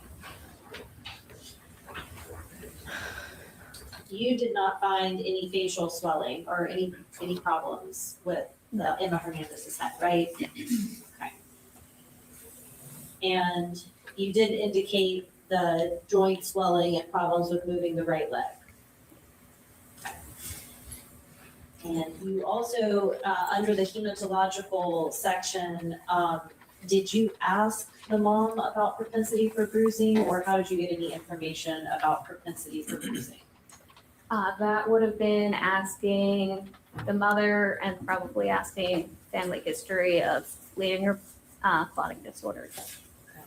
About how long do you remember speaking with Ms. Hernandez in this initial interaction? I don't remember. Okay. It was almost 2 years ago. So. Well, did she write it down in her notes? Isn't that what notes I'm are sure for? if I asked you, what was Emma Hernandez wearing that day? I could not tell you. Right. Okay. So you've reviewed all of your records and everything to come and testify today, right? Yes, I reviewed the records, and once I've read which note it was, I did remember the patient, but I can't remember all. Right, but it refreshed your recollection Yes. about the encounter on June 6th. Okay. And did you look at any other records from the pediatrician, from the birth? I can't remember exactly if it was available through Care Everywhere, which is how all the EMRs are connected, then I would have reviewed it. But if it wasn't there, then I would not have looked at the birth record. Okay, so Care Everywhere is a system where basically anybody who is treating a child can upload the records, and it becomes part of the child's sort of permanent medical record that can go from doctor to doctor. Sort of. So there's a bunch of different EMR electronic medical record systems. Epic is one of the biggest ones in the country, and Care Everywhere connects all of the Epic systems. So any notes, labs, imaging between hospital systems, you have access to. Okay, gotcha. All right, and so we already talked about how you found that she wasn't in any acute distress and she was not toxic appearing. Nope. What do you mean by toxic appearing? So toxic is a word we use to describe like a very, very ill appearing patient. Most of the time that's in response to infection. But toxic appearing just in general is like a very ill appearing child. Okay. And then you conducted the physical exam, like you said, and you found everything to be normal about her head? As far as I remember, yes. I think it says no cranial deformity, skull depression, bony instability, tenderness, swelling, or hematoma. And the anterior fontanelle is flat. And that's the soft spot? The one right here. The anterior one, Yeah. not the posterior one, sorry. This is why you doctors have to keep the lawyer straight. And so you checked the right ear and the left ear, and there's no swelling, right? Yep. And then, and you put an extra comment in that there was no bruising behind the ears. Yes. And I guess bruises, they can take a long time to heal, right? They go through the different phases. Mm-hmm. And so the picture you saw appears to be some kind of dark discoloration, right? It's got dark discoloration, but it also has areas of yellowing, which shows healing, like a older bruise. Right, but so you've got kind of the larger, dark spot, but you saw no evidence of that larger dark spot, not like greenish, yellowish healing, but just nothing at all, right? I don't think so. Okay. All right. And then I believe you also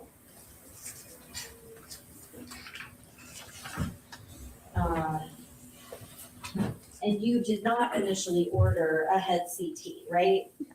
And why did you not initially order the CT? We usually only, because there's a lot of radiation associated with the CT scans, we try to order as few as possible. So I didn't order it initially because there were no acute findings on the head on the exam. Gotcha. And I guess that's what y'all would be looking for, because, if somebody is, causing injury or inflicting injury on a child, then head trauma is something that is associated with that. It can be. Well, I mean,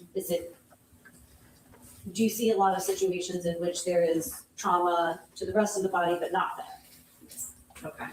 And so but not even any signs of hemorrhage or swelling or petechiae, anything like that? So we don't always necessarily see that on exam. If we see that on exam, then it can be a red flag, but we do need the imaging the imaging can also tell us about older injuries.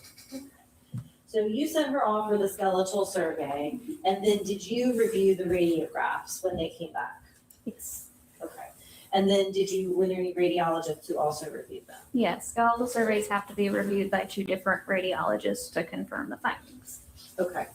And I guess, you're right. Were you all intending to introduce the disc, this witness, or? No, I was going to do it for radiologist. Okay.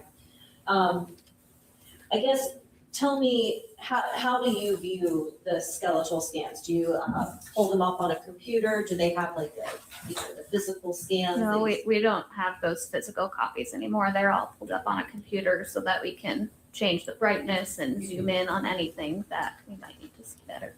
Okay, and so that's where y'all noticed the healing fractures on the anterior left ribs, right? I would not have noticed those. Rib fractures are very hard to see, and you need extra training to see those well on x-rays because they can be very subtle, so the radiologist saw those. Okay, so you did not see the rib fractures when you looked at the x-rays of baby Emma? Yeah, I never see the rib fractures. Okay. We don't, in the emergency room, it's very rare for us to see them. Okay, so, I mean, you would see it if a rib was broken and displaced, right? Yes. Muted boomer. Muted boomer. Dang it. They send it out to this. I was trying to keep my keyboard noise from coming through. They send it out to this special guy who finds the abuse fractures because they don't see them in the emergency room. That's how it sounded to me. So, yeah, exactly. Oh, we have this specialist whose only job is to find fractures. That is how he makes his money. And I like how she went, I never see them. Oh. Yeah, well, maybe if you never see them, maybe there's a reason for that. Maybe they are making shit up. We already did that one, but we have muted boomer. And for micro fractures, for those who don't know, hi, I'm Nick. Labor and employment law. On my desk, there's a lot of workplace accidents, and once you X-ray a blue-collar worker, there's a lot of old injuries. There's a lot of old injuries, but within all of these, you have what they call hairline fractures, and those can more or less appear out of fucking nowhere. Because you hug a child a little bit too tight, because the bones are growing and everything. Yeah. This shit in your body, you have no idea how it got there. And if you're an ER nurse like Miss Viking, those objects are often, but that's another story for another day. Well, I am having a moment of human need at the moment. I need a pee break. And I'm sure a bunch of you do too, because we've been sitting here for an hour and 45 minutes, and I don't have it on the bingo card. I'm going to add it for next week though, but I'm going to play the pee song so that everyone can get a pee break and also a coffee break should you need it. The show is not over. Just I have a Viking bladder. I will endure. No. You should take the opportunity to get some coffee or a drink or bathroom break if you need it. But the show is not over. Don't leave. We are just on a break. I don't know if you saw the private chat. I have to dip for about 10 minutes. I have to go call the school. So we got to just make sure the summer classes are lined up. So, but I'll be back. All right, no problem. I'm going to find the P song and then we're going to play it. And it's 4 minutes for those of you on the panel who want to know how much time you're going to have to take your little break, about 4 to 5 minutes.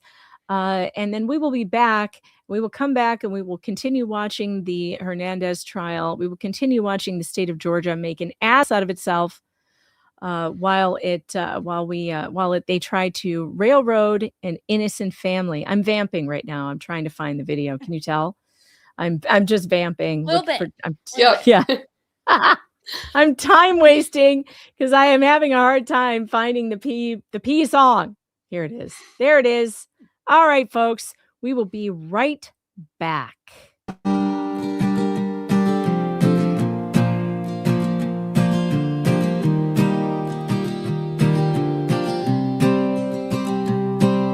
She's streaming live, just killing the game. Sipping coffee like it's her middle name. A whiskey splash in her chai tea brew. But now she's squirming, doesn't know what to do. The chat is lit, emojis abound. But her legs are shaking, she feels the countdown. She's got a crowd watching her sway. But nature's call says she can't stay. BRB, gotta fly to the throne. Bathroom break, it's a live stream zone. Don't pause the stream, don't shut it down. She'll be back, serving slay in this virtual town.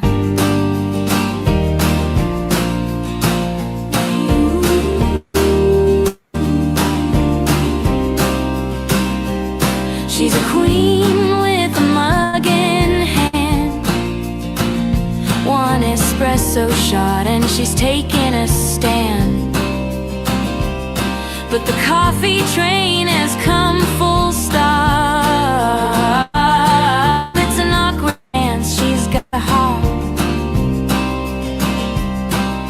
The comments roll, where'd you go? Someone says, guess the drinks did flow. The struggle's real, the time is need. And YouTubers have bathrooms dear. BRB, gotta fly to the throne. Bathroom break, it's a live stream zone.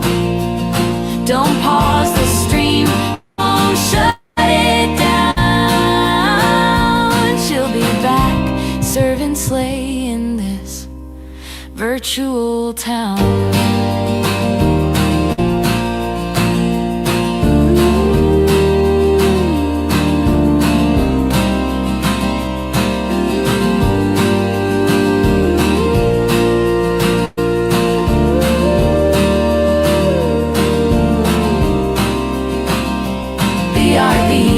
Gotta fly to the throne. Bathroom break, it's a live stream zone. Don't pause the stream, don't shut it down. She'll be back, serving slay in this virtual town.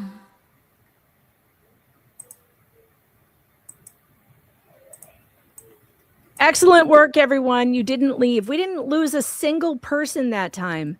Not a single chatter did we lose. In fact, we gained a few.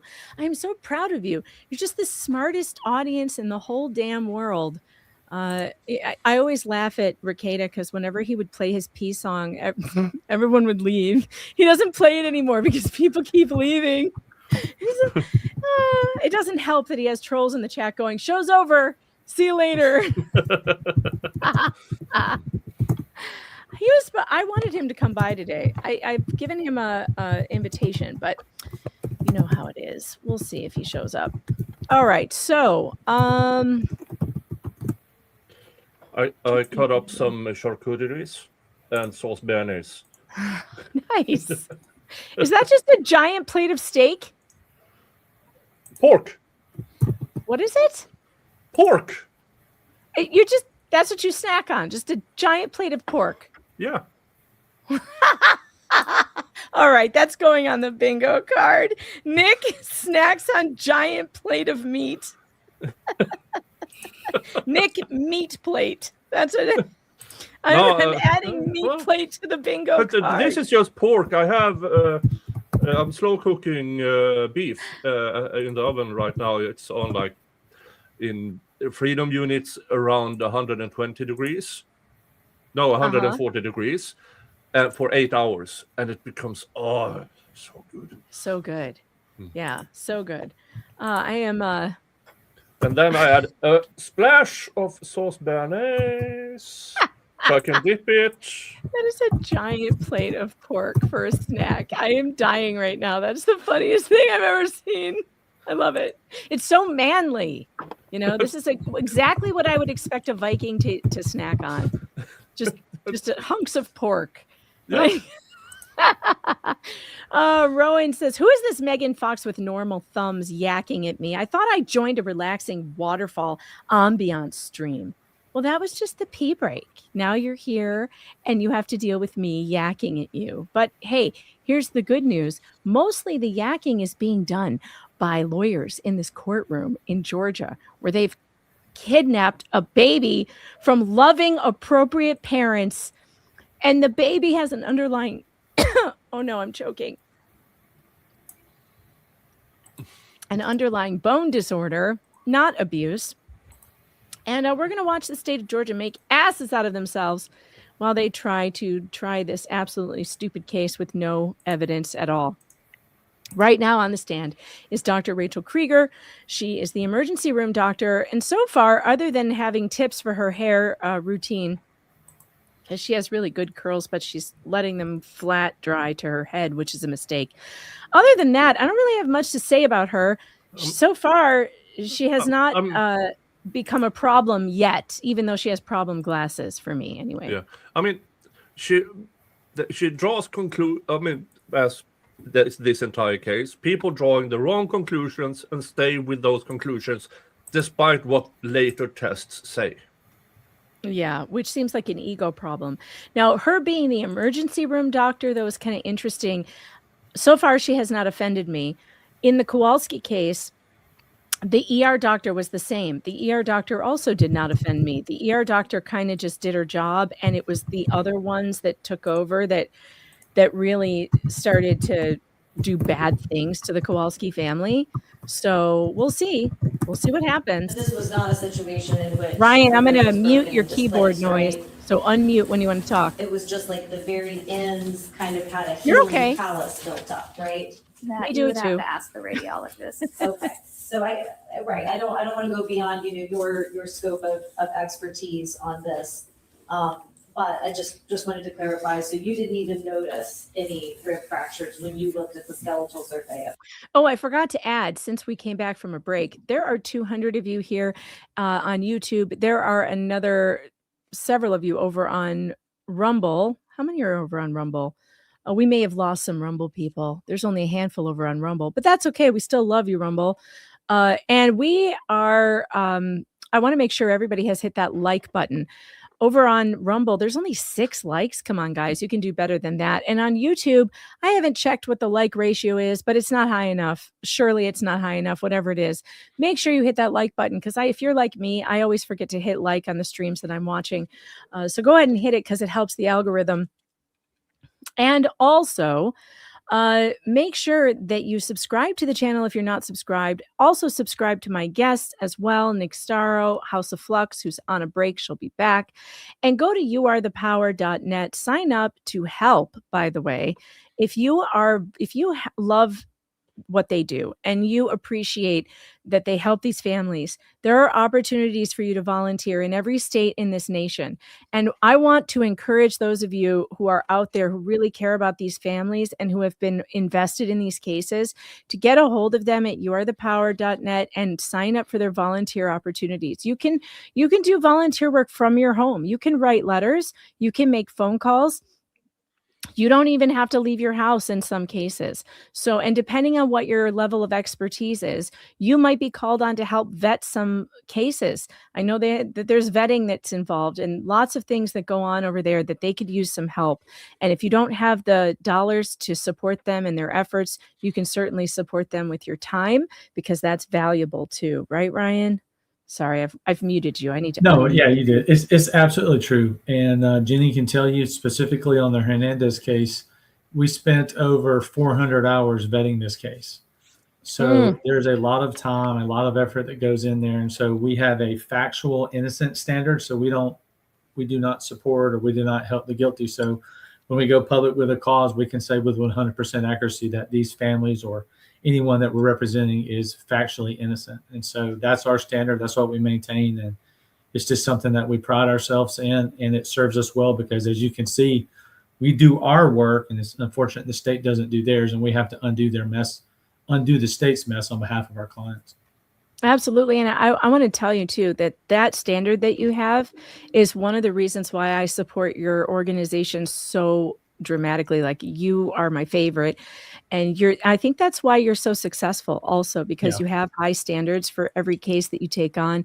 Now, and that doesn't mean to say that the cases they don't take on aren't legitimate. It's just that you have to have a high standard in order to prove what the state is doing. And which is why it makes it so sad when the state will not give records to families who are fighting this and they can't prove their case and you can't take them on.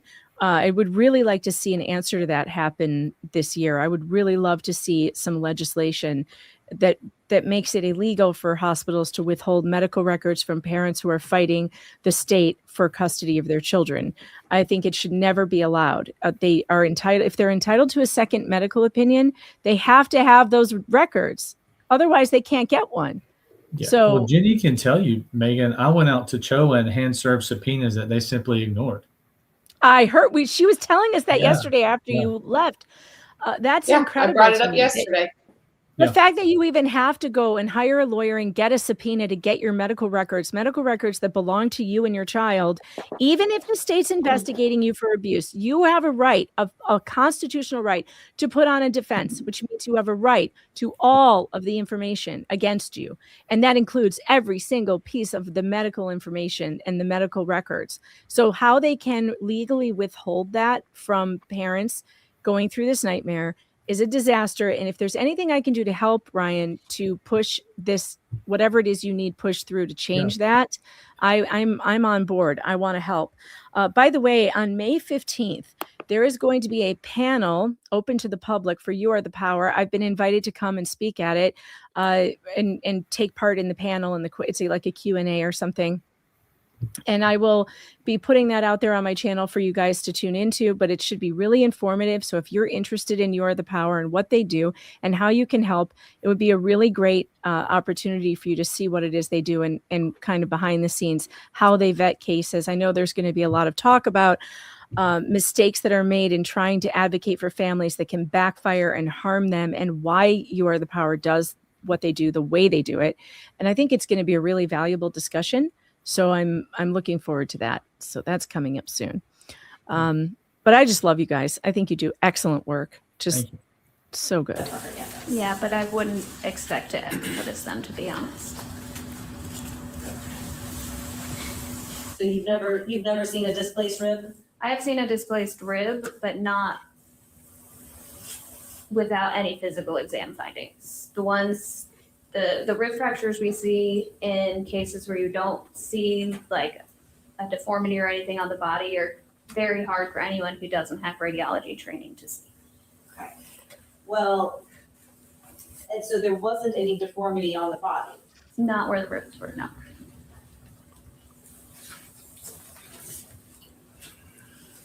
All right.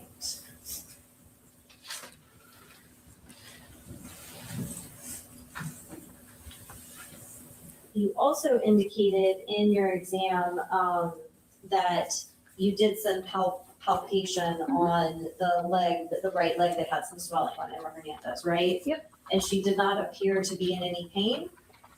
No, but babies don't always respond the way you would expect an older child or an adult to.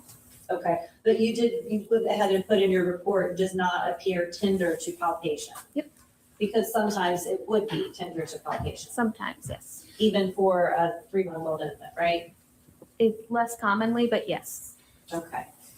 And then you mentioned their bruising noted. What were you referring to with the bruising noted? I don't remember exactly, but it would have been on the leg if it was noted in that section of the physical exam. Okay. So did you take any photographs of that? I did not. Usually if there's something to take photographs of, the child advocacy team will do that. Okay. Did you, were you working with the child advocacy team at that time? No, if it's a patient who's going to get admitted to the hospital, we don't speak with them, the inpatient team does. Okay. All right. So when you put in the treatment and disposition picture of bruising attached, we're still talking about the picture that was taken by Matt Hernandez and then shown to you by Mrs. Hernandez. Yes, I took a picture with one of our fellows in the emergency room to upload this picture into her medical record. Okay. And then you said, given overall well appearance with no neuro findings on exam, we'll hold off on head CT at this time, presumably because of the radiation, right? Yes. But overall well appearance and no neuro findings. Yes. Okay. All right. And so that you made that note at 3:08 p.m. on June 6th. And then by 4:51, y'all had the skeletal survey back. And that's when you got worried, I guess, is that fair to say? Yeah. Or, okay. And then did you observe so you put multiple rib fractures in there, but even though these were rib fractures that you couldn't even see? That would have been based on what the radiologist told me. Okay, but so that's not based on your own observation, that's based on what the radiologist told you. Okay, would you, if they ended up later getting described in any documents as ribs being cracked, would that sound like an accurate characterization of what you saw when you reviewed the radiographic scans? I wouldn't see rib fractures. Cracked rib would be the same thing as a rib fracture. Okay. So then you decided to get the head CT after getting the skeletal survey, right? And what did you find on the head CT? I think it was normal. So was there anything abnormal about it at all? Not that I remember. Okay. And then you ordered the labs. And the reason the lipase result is important is because it's an indicator of trauma, right? It's an indicator of trauma in the abdomen. Okay, and so I guess you could have normal lipase levels even if you've had trauma somewhere else. Yes. I'm out of How meat. far away from the pancreas and liver would the trauma have to be to not impact lipase levels? I don't know an exact Already? distance for you. Wow, but Nick. the lipase is mainly going to, pretty much only going to indicate trauma in the abdomen itself to the organs in the abdomen.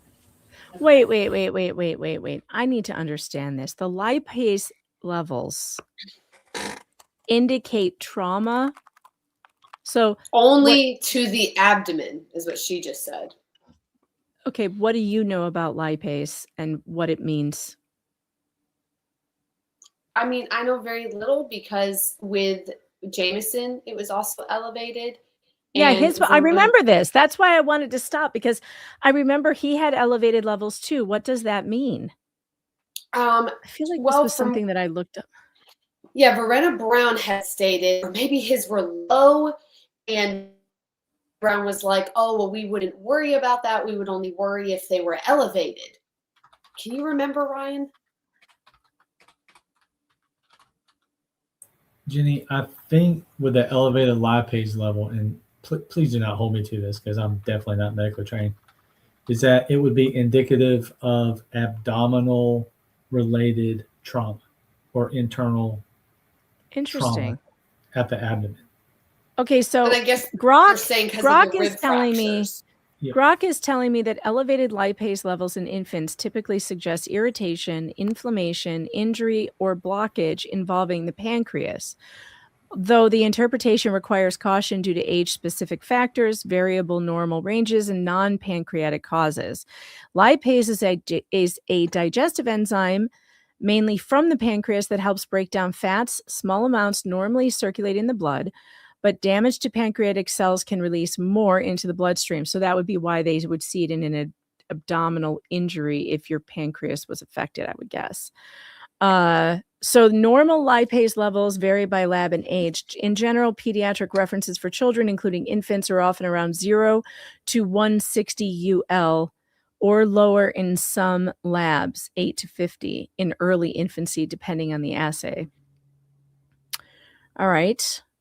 Most common serious association is acute pancreatitis, inflammation of the pancreas, or some congenital anomalies.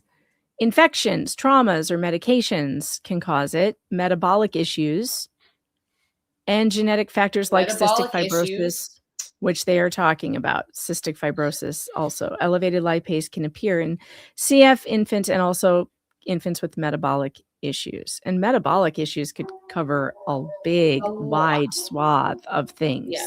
Yes? Yeah. 2012 Jameson, thanks for the 2. Nick, we got war stories. Don't forget fundraising. What does that mean? I'm not entirely sure. I mean, I'm the fundraising king of true. YouTube. And that's true. The next fundraiser I have going is I will join Defense Diaries for Aaron Spencer. Excellent. Other than that, I don't. It's not a fundraiser. It's my birthday stream, and on May 2nd. Get me decked out drunk is the challenge. And let's just say, me and Jeff had a Viking drink off. And I forgot how to count at 25 shots. Holy cow. That's not good for your liver, Nick. Did you do like a liver cleanse after that? Yeah. Every time I do one of these and this went overboard, I go to my physician, they do a checkup, and she's very, very angry because I'm fat and healthy. Well, that's good to know. I'm glad that you're healthy. That's very good. You could have normal lipase levels even if you've had trauma somewhere else? Yes.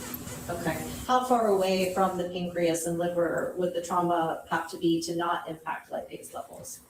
I don't know an exact distance for you, but the lipase is mainly going to pretty much only going to What do you know in the abdomen itself to What the organs. do you know? What do you do here is not on the bingo card. That's got to go on there for the next one. What do you do here? What would you say you do here? I have that button here somewhere. God, I have too many buttons. What would you say you do here? I mean, she only half knows the answer. It's like, look, lipase levels are indicative to abdominal stress and trauma. But when you ask a question, like to follow up with that, well, about what area with the abdomen? She's like, oh, I don't know. I don't know that. Yeah. That's And crazy. so, at this point, did you order the vitamin D labs?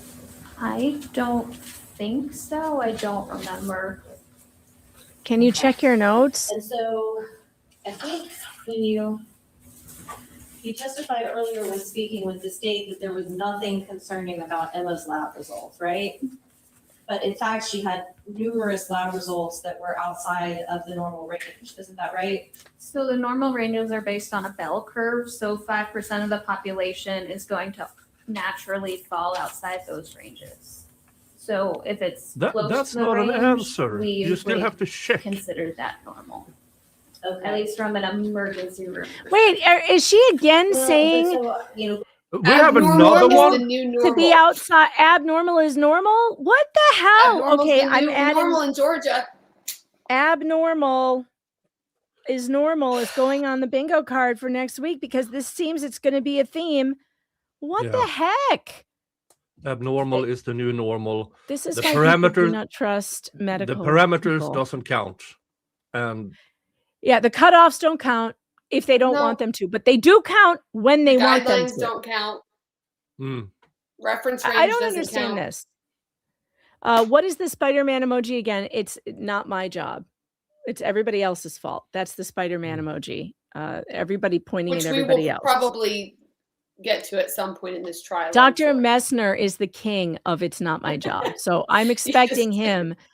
I'm expecting him to be one of those guys. Looking at the results, we've got her platelet count, which is the normal range is 150 to 450, right?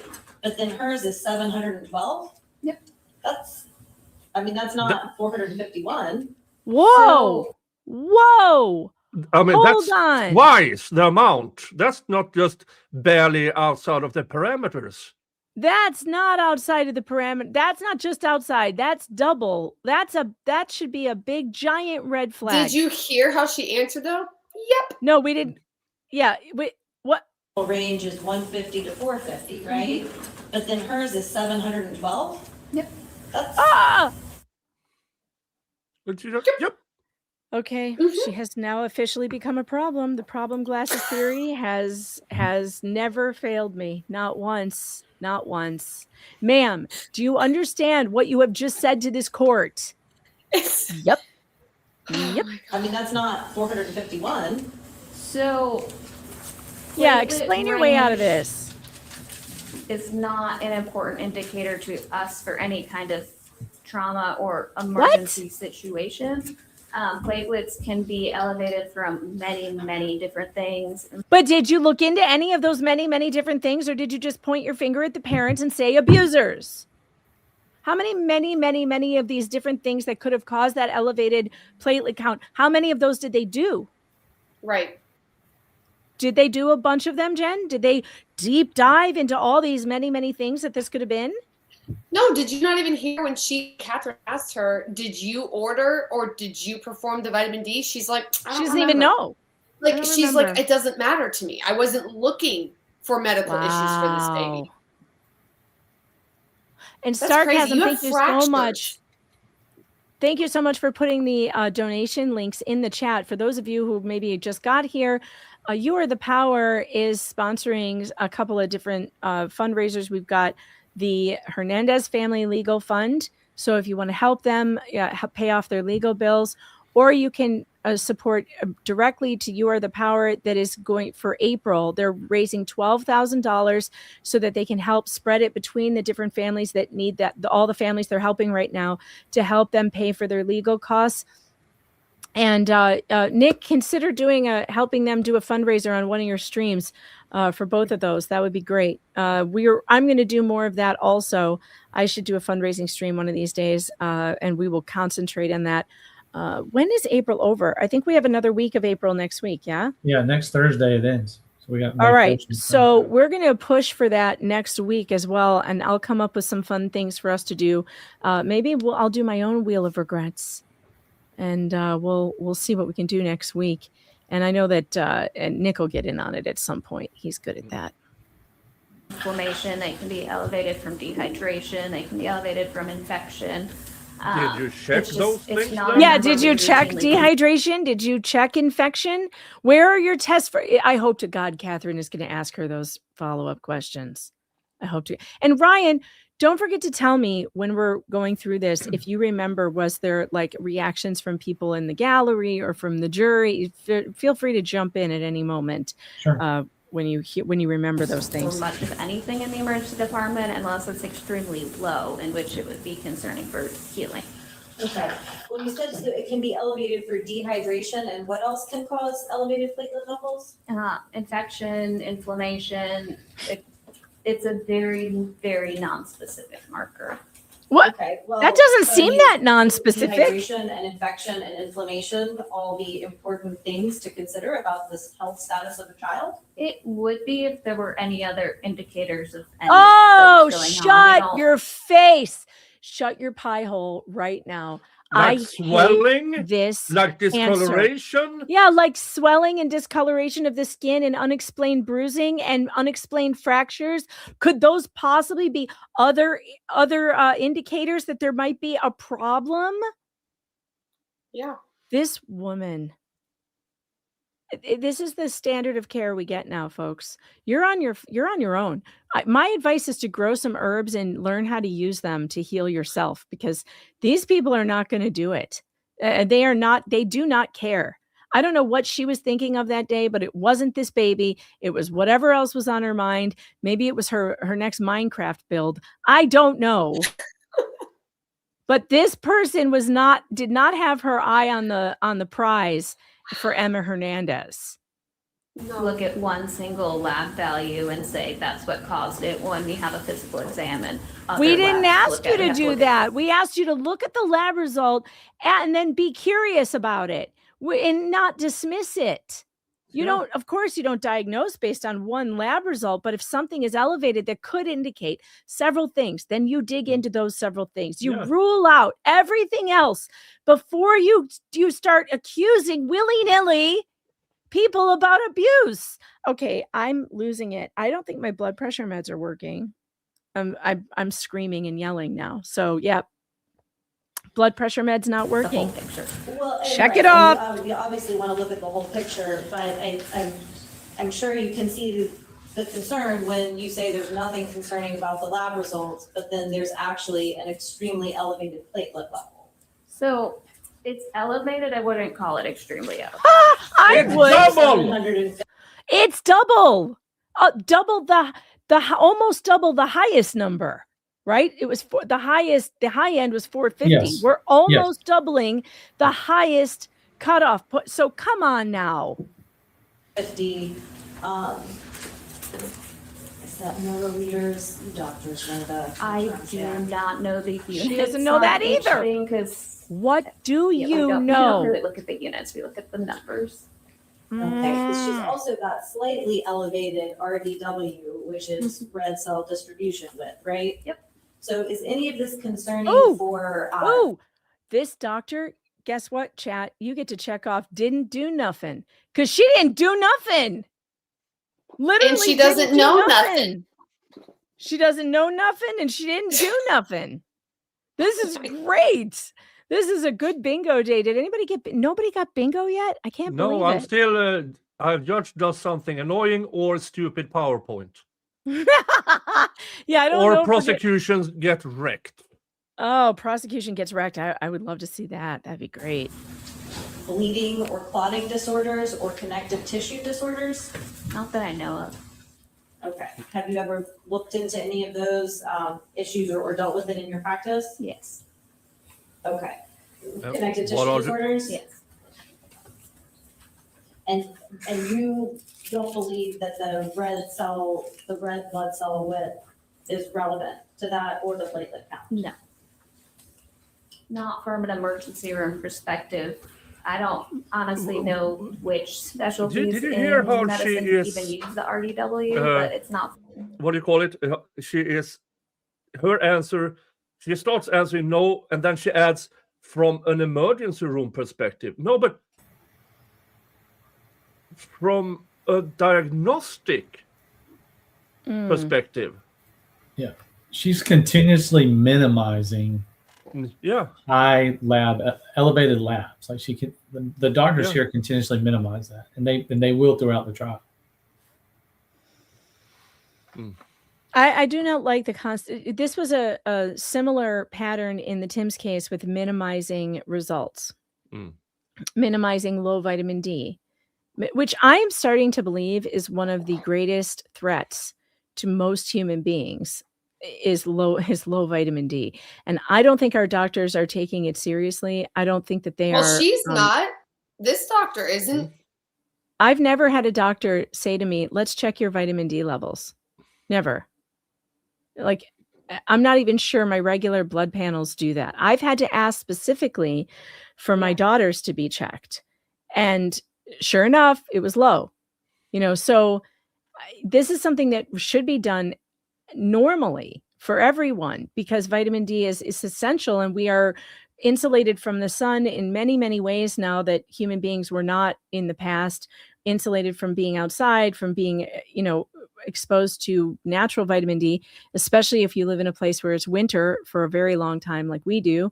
And so this is something that everyone should be checking. And it feels like these doctors minimize that completely. And they just want to put you on a whatever Pfizer is doing recently, just get on this SSRI, you'll be fine. I just don't like the approach to medicine that is happening. Free space should be we are power, give, send, go. Wait, free space should be we are the power, give, send, go. Jameson, what do you mean? Exchange the free on the bingo card. For the, if you give, that's a great idea. So if you give to the give, send, go, you get to mark it off the bingo card. I love it. Nice. Yes. I also have to come up with things the chat can't say. And if they do say them, I will sentence them to going directly to the fundraiser and donating. Yeah. I need to make sure. So far, they haven't pissed me off, though. But, Sticky is sure to do it. Sticky is one of the people who does it regularly. So I'm sure Sticky will come up with something that pisses me off. Star, thank you so much for putting those in there, by the way. And yes, Jameson, thanks for letting us know there's a fundraiser for We Are the Power, too. They're having us push the April one for now, which until the end of April so that we can help out those specific families. And Star has put those links in the chat. Please do visit those. Star, if you are, I made you a mod on Rumble too. If you don't mind dropping them over there, I would sure appreciate that. I love you. Thank you for being here. By the way, Star, if you ever want to drop in, I should send you the link. Pretty much anything. Gotcha. Well, as you brought up an important point. So you are an ER doc, right? Just kind of like the most exciting, you make television shows about ER docs and all of that. But so you are looking at what's important for trauma? Not trauma, but any acute illness or injury. We see a lot of chronic things because not everything that walks through and the they door don't is fucking going care. That's the thing. You go to the ER, especially if you have chronic illness, and she's absolutely right. They're looking for acute. They only treat acute. And if you have chronic illness, forget it. You're screwed. Screwed. An acute injury. So we also have to know about chronic issues, but our main focus is making sure that a child is safe and stable from the emergency room. Okay. Well, but I mean, wouldn't dehydration, infection, and inflammation be a concern from the perspective of a child's safety and stability? It would, if there were markers for it. Like elevated platelets? Not a single marker, no. There was to at be least concerned two about dehydration, elevated. infection.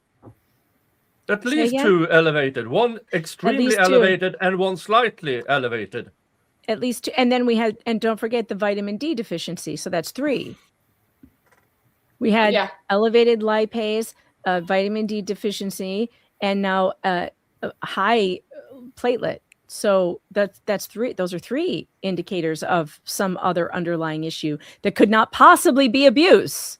Look, and I don't think you can give your kid a vitamin D deficiency by beating them. No, and she's saying here like something about if their child was dehydrated. But I know from experience, some of these families, if their child is dehydrated, they literally blame the parents for that dehydration. So instead of looking at it like it's a problem, it's like it's malnourishment. They're malnourished. However, when you have a child with metabolic or underlying or genital or congenital problems, they can have absorption problems too. That's a really big one. So but they'll look at that like abuse instead of a malabsorption problem. It's like, oh, they're not feeding this baby. But like my own kid has absorption problems and so I have to add stuff to her water for the water to hydrate her, right? She needs extra sodium. She needs extra minerals. This is something that if you could give someone who has absorption problems all the water in the world and it still wouldn't hydrate them if it doesn't have the proper minerals and salt. That's just what it is. So, and I'm learning all of this now because I'm going through all of this and it sucks. But I mean, these are, and I'm telling you, I had to learn that on my own. Yeah. Nobody, not one specialist told me any of that. Don't tell you this stuff. No, they don't. And inflammation, things like that. You need, first off, to look at the child. A lot of those can be indicated purely based on physical exam. But you also need more than one lab value to have a concern. Well, there's 3. Well, but so she does have some other unusual. Oh, thank you, lab levels, Catherine. Right, like the creatinine. That's Oh, that also, was high I think too? That's low, right? Oh, low. Like not even measurable. So low creatinine is not clinically significant in pretty much any scenario. Oh my God. Again, abnormal is normal to these people. Every single test that she is either low or high on, they have dismissed by saying, well, that's pretty much normal. Yep. They're going to minimize throughout this entire trial. This is maddening. I'm sorry I'm stopping it so much, but I want to scream at her. Like, this is, ma'am, are you kidding me? Only worry when it's elevated.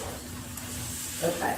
Well, and so is that kind of a situation like with lipase where you only worry if it's elevated because it's a signifier of trauma? No. Elevated creatinine is a signifier of kidney function in general. Yes. My daughter had severe rhabdomyolysis. Elevated creatinine. It was she had a 10,000 reading and was hospitalized for 6 days. It is very significant. It is very significant. And it also has to do with hydration. The cure for it is massive amounts of hydration. So I'm very familiar with this. But my daughter had levels that should have been if she had run a marathon. She was having muscle damage for no reason at all. It just happened. People who run marathons often have very high creatinine levels. Now, I don't know what very low means, but it certainly isn't insignificant when you put it together with all of these other things. 0 to, I think they say normal is something like, I don't know. What was her reading? Did we hear what it was? I don't think Catherine called it out, just maybe said it was low. Okay.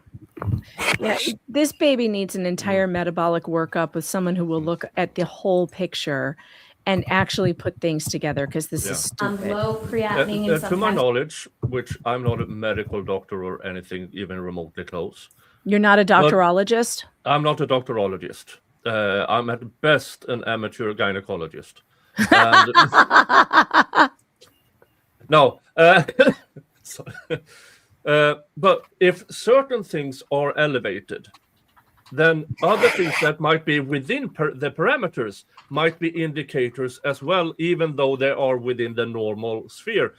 On the low side, on the high side, you have everything must be checked. Because, for instance, let's say you have a high white blood cell count, which could be a number of issues. Right. But if you also have within normal parameters, but low, red blood cells, now you have a combined indicator. That's diagnostics. I figured it out. I know what low creatinine means. And it is an issue. It means malabsorption is what it means. And so you're supposed to have between a certain number, but it can't be too high, but it also shouldn't be too low.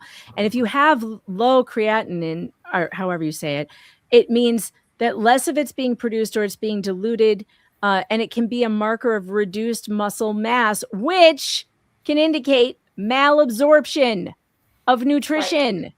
Which we are talking about. That's what we're talking about here. She has absorption issues. Also, why the low vitamin D. She did not absorb enough of vitamin D through her mom in utero, and her mother had low vitamin D. So that's why. Oh my God. Yeah, it all. Oh my God. Together. Oh my God. Okay, but they can't really see that, annoying. even though it's right in front of them. I mean, or she can can't just see it. Googled They're it. choosing not to. She could have just Googled it. It actually means the kidneys are working better. But that's why low creatinine doesn't mean anything to us. It's what we look at for elevated. Okay. So basically we've got some. It doesn't mean anything to us because we don't read. It should mean something to us because we should be doing our continuing medical education, but clearly we're not. We have some unusual lab results, but there's not enough unusual lab results for you to be concerned from an emergency doctor perspective. I would say the creatinine's not Sticky. clinically significant, even if I were to have seen that in a clinic. And the platelets alone would be clinically significant.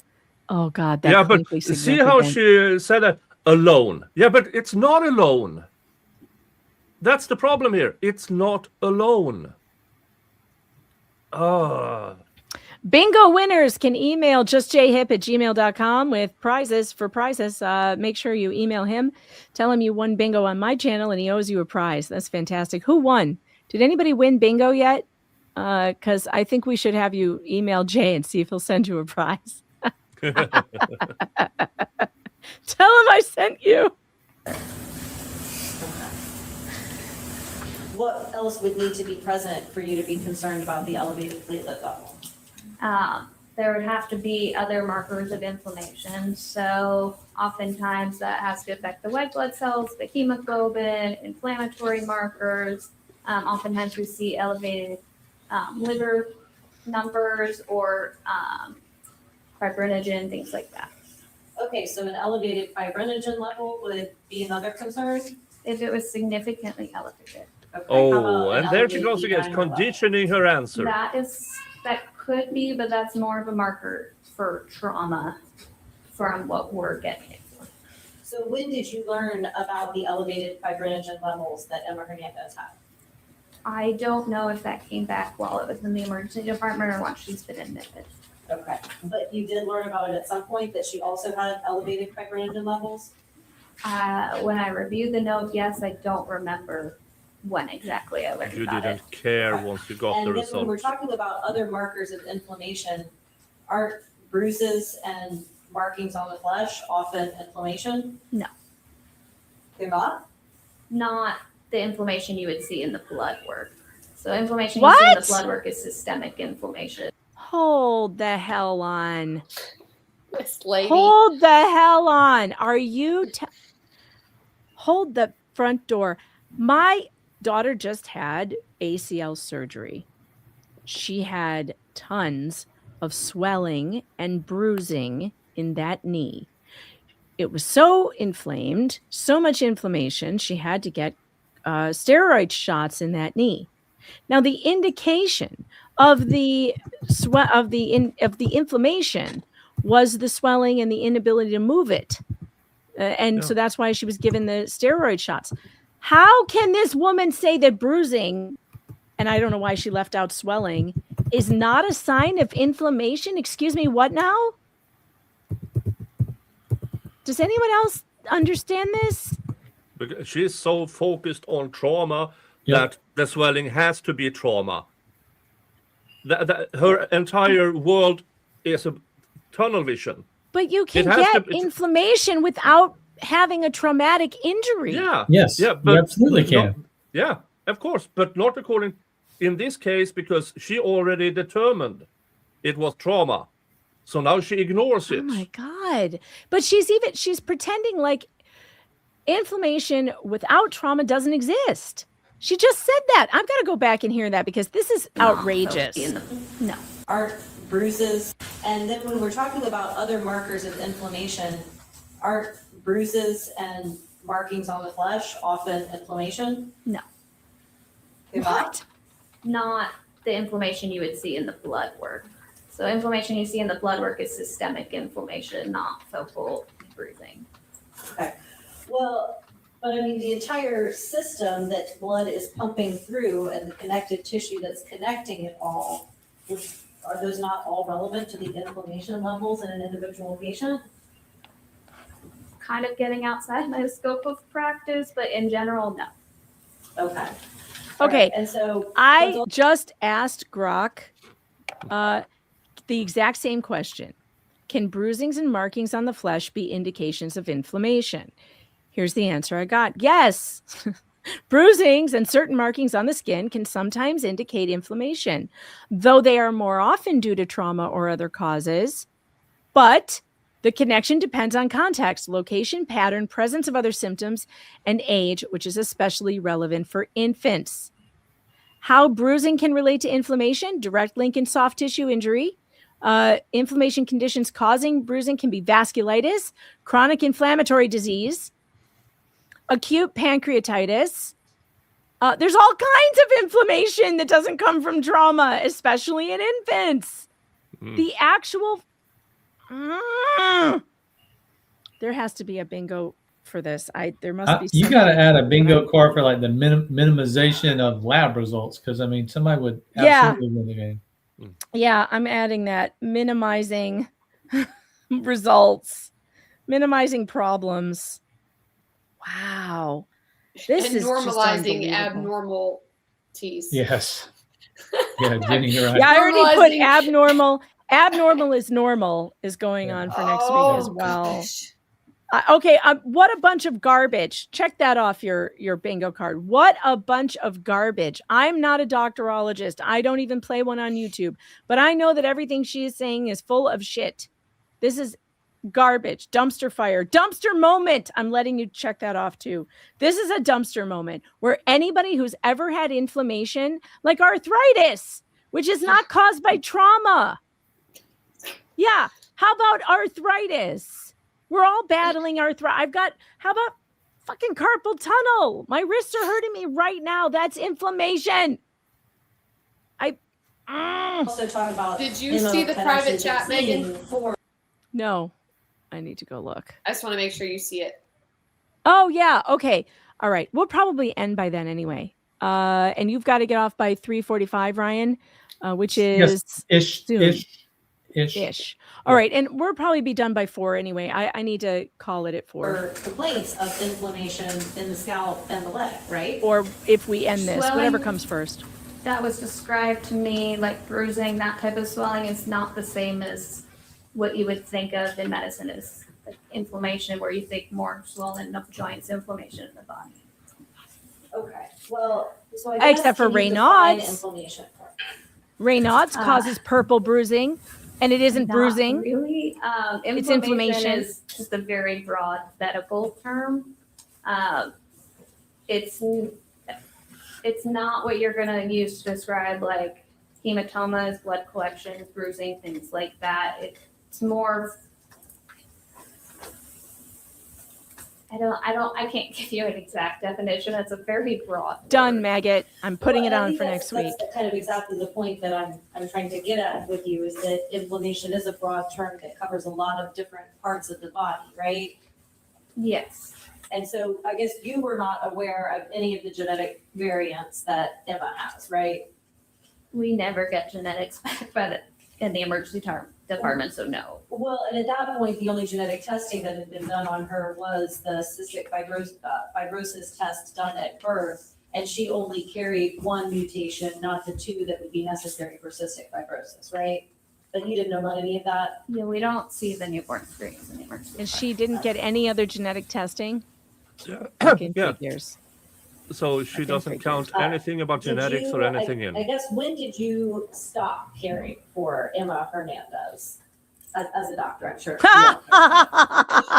When did here's a better question, Catherine. When did when did you start caring for Emma? Folks, was a snark attack. Snark attack. Oh, that's going on the bingo card for next week too. We need a snark that was attack. good. That was good. When did you stop caring for Emma Hernandez? You bitch. Snark attack. Snark attack. Yep. That was good. That was so good. Oh, I love it. When I would give sign out to the trauma team for admission would be when I'd stop actively taking care of her, but as long as she's in the emergency department itself, she's my patient. So until she physically left the emergency department, she'd be under my care. Okay, so that would be, I guess you electronically signed your record from June 6th at 6:17 p.m.? That wouldn't always necessarily be exactly when she left the department. Sometimes we sign a note, something changes, we have to go back and addend our note, but You would have to look at the bed timings in the hospital to know exactly when she left. So did you have any further interaction with Emma as she was admitted and went through the rest of the workups with the child abuse pediatrics team, et cetera? No. Okay, so your only interaction with Emma Hernandez is the afternoon of June 6th. And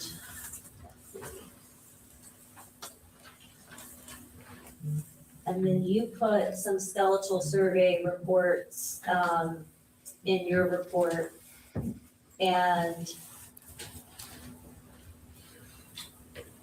noted that the asymmetric sclerosis of the proximal right first metatarsal is suspicious for a healing fracture. That is copied straight from the radiology report. It auto-populates into our note.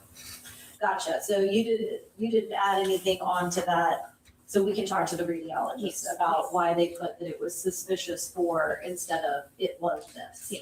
Okay. Were you, so we already talked about how you did not see the rib fractures. Did you see the metaphyseal lesions of the right femur and tibia?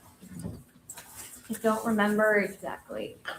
So you don't remember if you saw the fractures in the leg? I probably would have, but I can't tell you for sure. I don't remember the exact thing.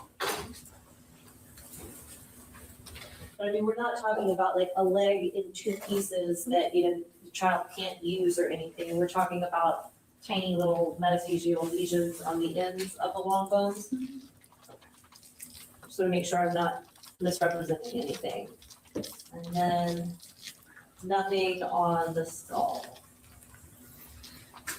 All right, well, I think we have gone, oh, I'm sorry, we've got the decision rules and scores evaluated on here. Yes. Can you tell me a little bit about this section? So that's part of every note we do in the emergency department. We have different scores and different protocols to help us kind of risk stratify different patients. So we've got a clinical respiratory score on there for patients who come in with respiratory concerns. We have the PCARD head injury criteria, which is usually for traumas and acute head injuries. There's a C-spine criteria to tell us, like, these help us risk stratify on how necessary a lot of workup is so that we're not unnecessarily have irradiating children. Like, we try to do as little radiation as possible, and most of these scores help us kind of risk stratify. Okay, and so, but here you have decision rules / scores evaluated not applicable. Mm-hmm.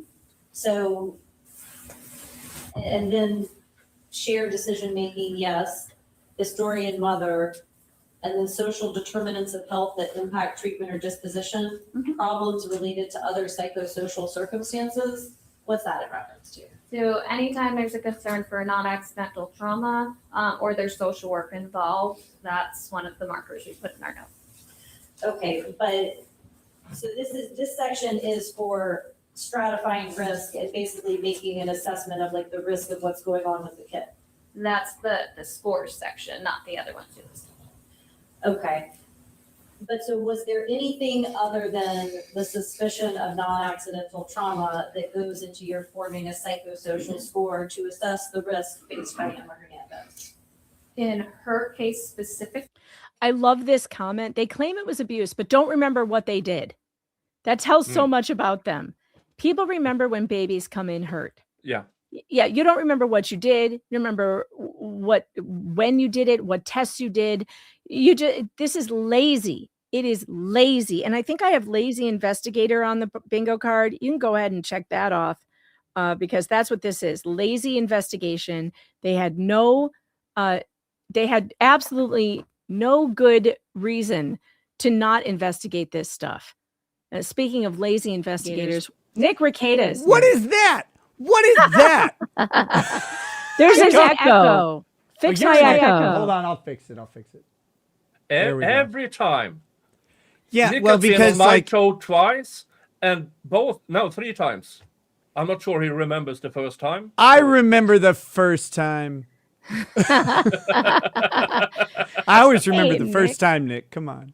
How you doing? Now there's twice a chance. There's 2 times the chance, folks, that Nick demonetizes stream will be on the bingo card because there are 2 Nicks here. So you have double the chance of getting this stream demonetized with both these Nicks. Nick, how you doing, buddy? I'm good. I woke up today and was just completely wiped out. So I did a little bit of like running around for the kids and stuff, and then I went right back to bed. It was great. We need to do a fit check. What are we wearing today? Oh, look at that tie knot. My goodness. Yeah. What do you call that? It's a Trinity knot, actually. I love it. I love it. It's perfect. It's hard to see, but there's blue in the tie, which goes with the jacket. But, Does it really have to go? I mean, I it don't doesn't even have think to. it It just does. It just does. You got quite the haul of Goodwill ties recently, which is awesome. I don't think you don't know Ryan Ralston or Jennifer Williams. These 2 don't. people are new to you. Jennifer and Ryan both work with You Are the Power, Spike Cohen's organization. You probably love Spike. He's a libertarian and he is amazing. We love Spike. And he is running an organization now that has done more to help families whose children have been ripped from them by the state than any organization I've ever worked with, and they are awesome. So, Well, as you know, I am a huge proponent of the state taking children away. I think it's the best thing. And for kids, the state always makes the right decisions at all times. Okay, he's being facetious. No, for sure. Nick had a run-in with the state of Minnesota himself, and SCPS removing his children for a while, which was very traumatic and terrible. But they had to let them go. With some other fun bonuses I'll tell you guys about sometime. Well, we also, so what we are watching currently, Nick, is this ER doctor who was the first ER doctor to see this baby with a swollen leg. You got to go, Ryan. Okay, we'll see you. We'll Nice see to you meet you, Ryan. Monday. I'll see you, brother. Take it easy. I appreciate everything. Peace. We'll see you Monday for sure. If you're around. Anyway. I'm around. All right, cool. See you Monday. Thanks, Bye. Ryan. So the only observations that they've made about this baby so far, Emma Hernandez, is that she has a swollen leg. She's not moving it that great. And her parents have reported she has an unusual soft spot on her head, and that she had bruising behind one ear that a couple days before that dad took a picture of and then made the mistake of showing it to the doctor. And that's what made the doctor say, oh, this baby's obviously being abused. And but the bruise, by the way, was not like a real bruise. It was purple, and then it disappeared. It didn't turn green or yellow. It just disappeared. Sure. Mm-hmm. You know, I've seen stuff like that where I don't know if it's like a patch of like deoxygenated blood or something, or like maybe it's thickened blood. You can get kind of different than babies, right? But you can get thickened blood under certain circumstances. Like I have friends who do testosterone therapy, and if you do too much testosterone, your blood can kind of gum up. And it's one of the risks of taking too much, for example. So you can get like these patches of dark blood that go away. They, like you said, they don't bruise. And so you kind of wonder what's going on. But yes, I know it's the hallmark trait of child abusers that they take pictures of the abuse and then they bring it to the doctor and they're like, check this out. Like, look at this. This is look crazy, what I isn't it?" did. Yeah, look at what I did to my kid. I know, it's crazy. So this is the ER doctor. This is the second doctor now who's evaluating the baby. The first pediatrician is the one that sent them to the ER. And this is the ER doctor. And so far we've figured out that this ER doctor doesn't remember anything she did, can't remember any tests that she ran, and also discounts every test that the baby has had that is elevated or too low. She discounts them all. Now, on one hand, before I'll shut up and let you play it. But on one hand, an ER doctor not remembering a particular patient, or it doesn't surprise me that much. Right. They see dozens to even 100 people a night, and if they're an ER doctor for any reasonable amount of time, the roster of very singular interactions that they're going to have is huge. Little bit different because it's a baby, right? And presenting. True. And with, how many of them do you get that then get turned over by DCF and it's like Exactly. the whole thing? You would Well, think. she could have studied her notes. Let's remember that. she could do She that, had but the that's a lot. opportunity to She didn't study do her that. notes.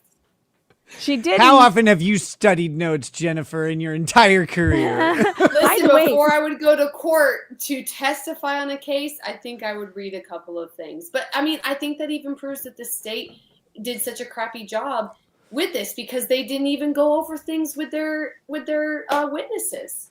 You'd think that reading things would be important, but I have firsthand knowledge of colleagues right now openly mocking me for saying the words, read the statute. First step, read the statute. And they're like, why would you do that? Why would you read the statute? The guy's really fat. Why would you read the statute? It's like, well, I don't know. Maybe because you want to make sure you're doing the right thing here. But anyway, enough about my troubles. Well, also something that you should know about Jennifer, by the way, because this is very important to the story. Jennifer Williams, before she worked for You Are the Power, was a respite caregiver in foster care who had baby Emma in her care. And Jennifer is a whistleblower who contacted DCF and said, first of all, you didn't tell me about the fact that this baby had a fractured leg. She has unexplained fractures. They never told Jennifer this when they gave her the baby.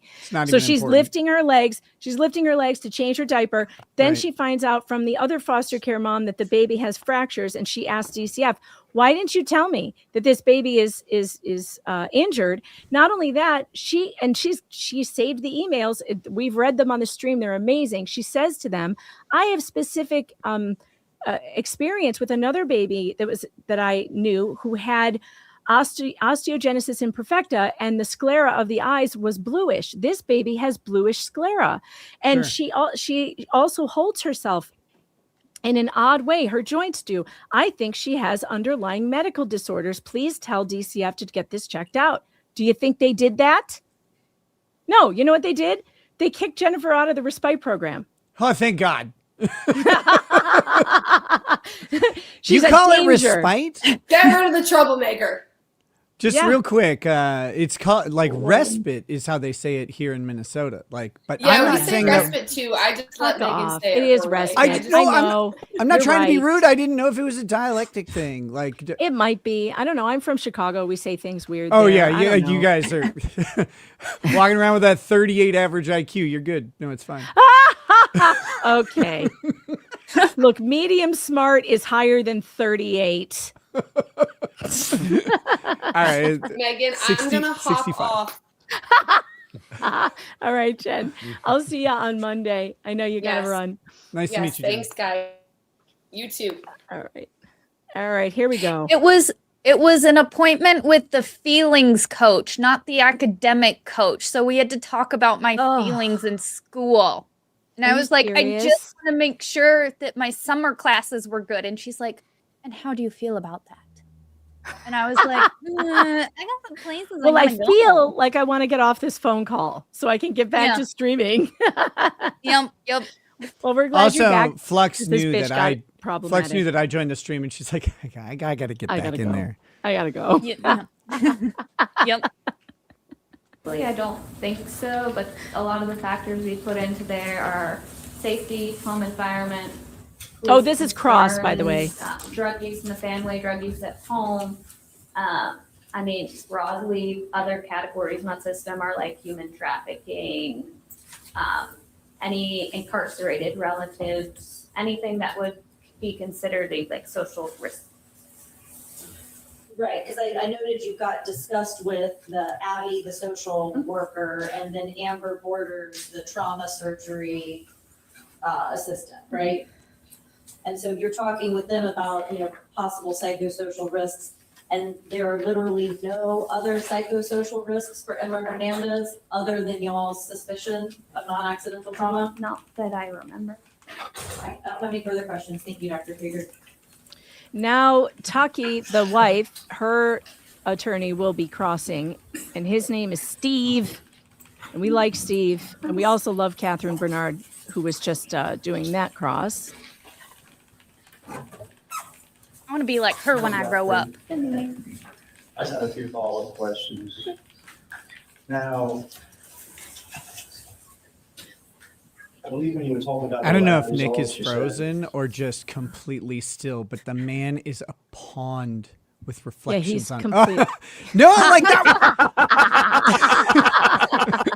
Well, that He's was a completely reflection. That was amazing. He's really good at staying still. Nick, on the other hand, stims the entire Yeah, time he's on you were screen. just like He you were can't just like stop. there, like a tree, like a fixture, a foundation. I was like, this man is so iron. It's very stoic. Iron. It's very stoic. Bound. He It's ate. amazing. You missed it. He ate a plate of pork. A few minutes.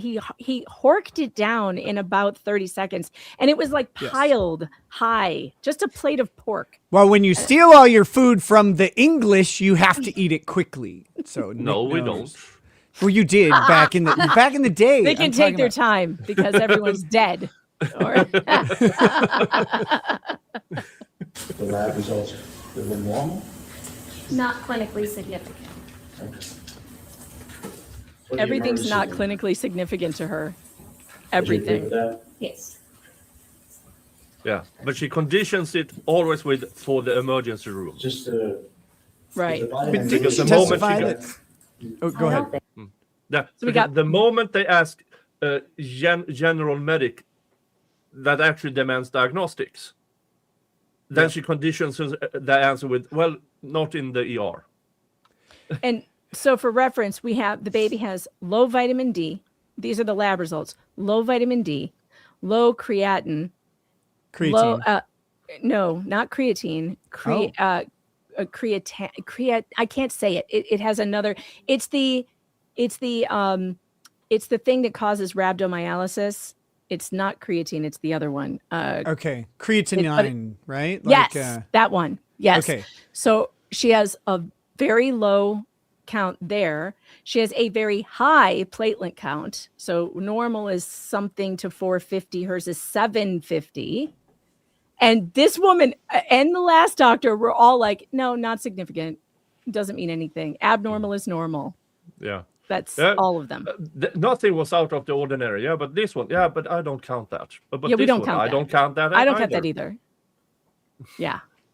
Creatinine, or however you say it. It does sound like creatine, but it's something different. I think they use it in drug testing to measure whether or not you're over hydrating for your test. So right, it has to do with hydration. So if your Yeah. levels are too high, you're dehydrated. If they are too low, it can indicate malabsorption, which this baby totally had. Okay, Yeah. so this is the thing that she's dismissing completely. Back when from the emergency department. Okay. Whoa, camera. But Okay, there we for go. the emergency department, you said the D-dimer was high, and the fibrinogen was high.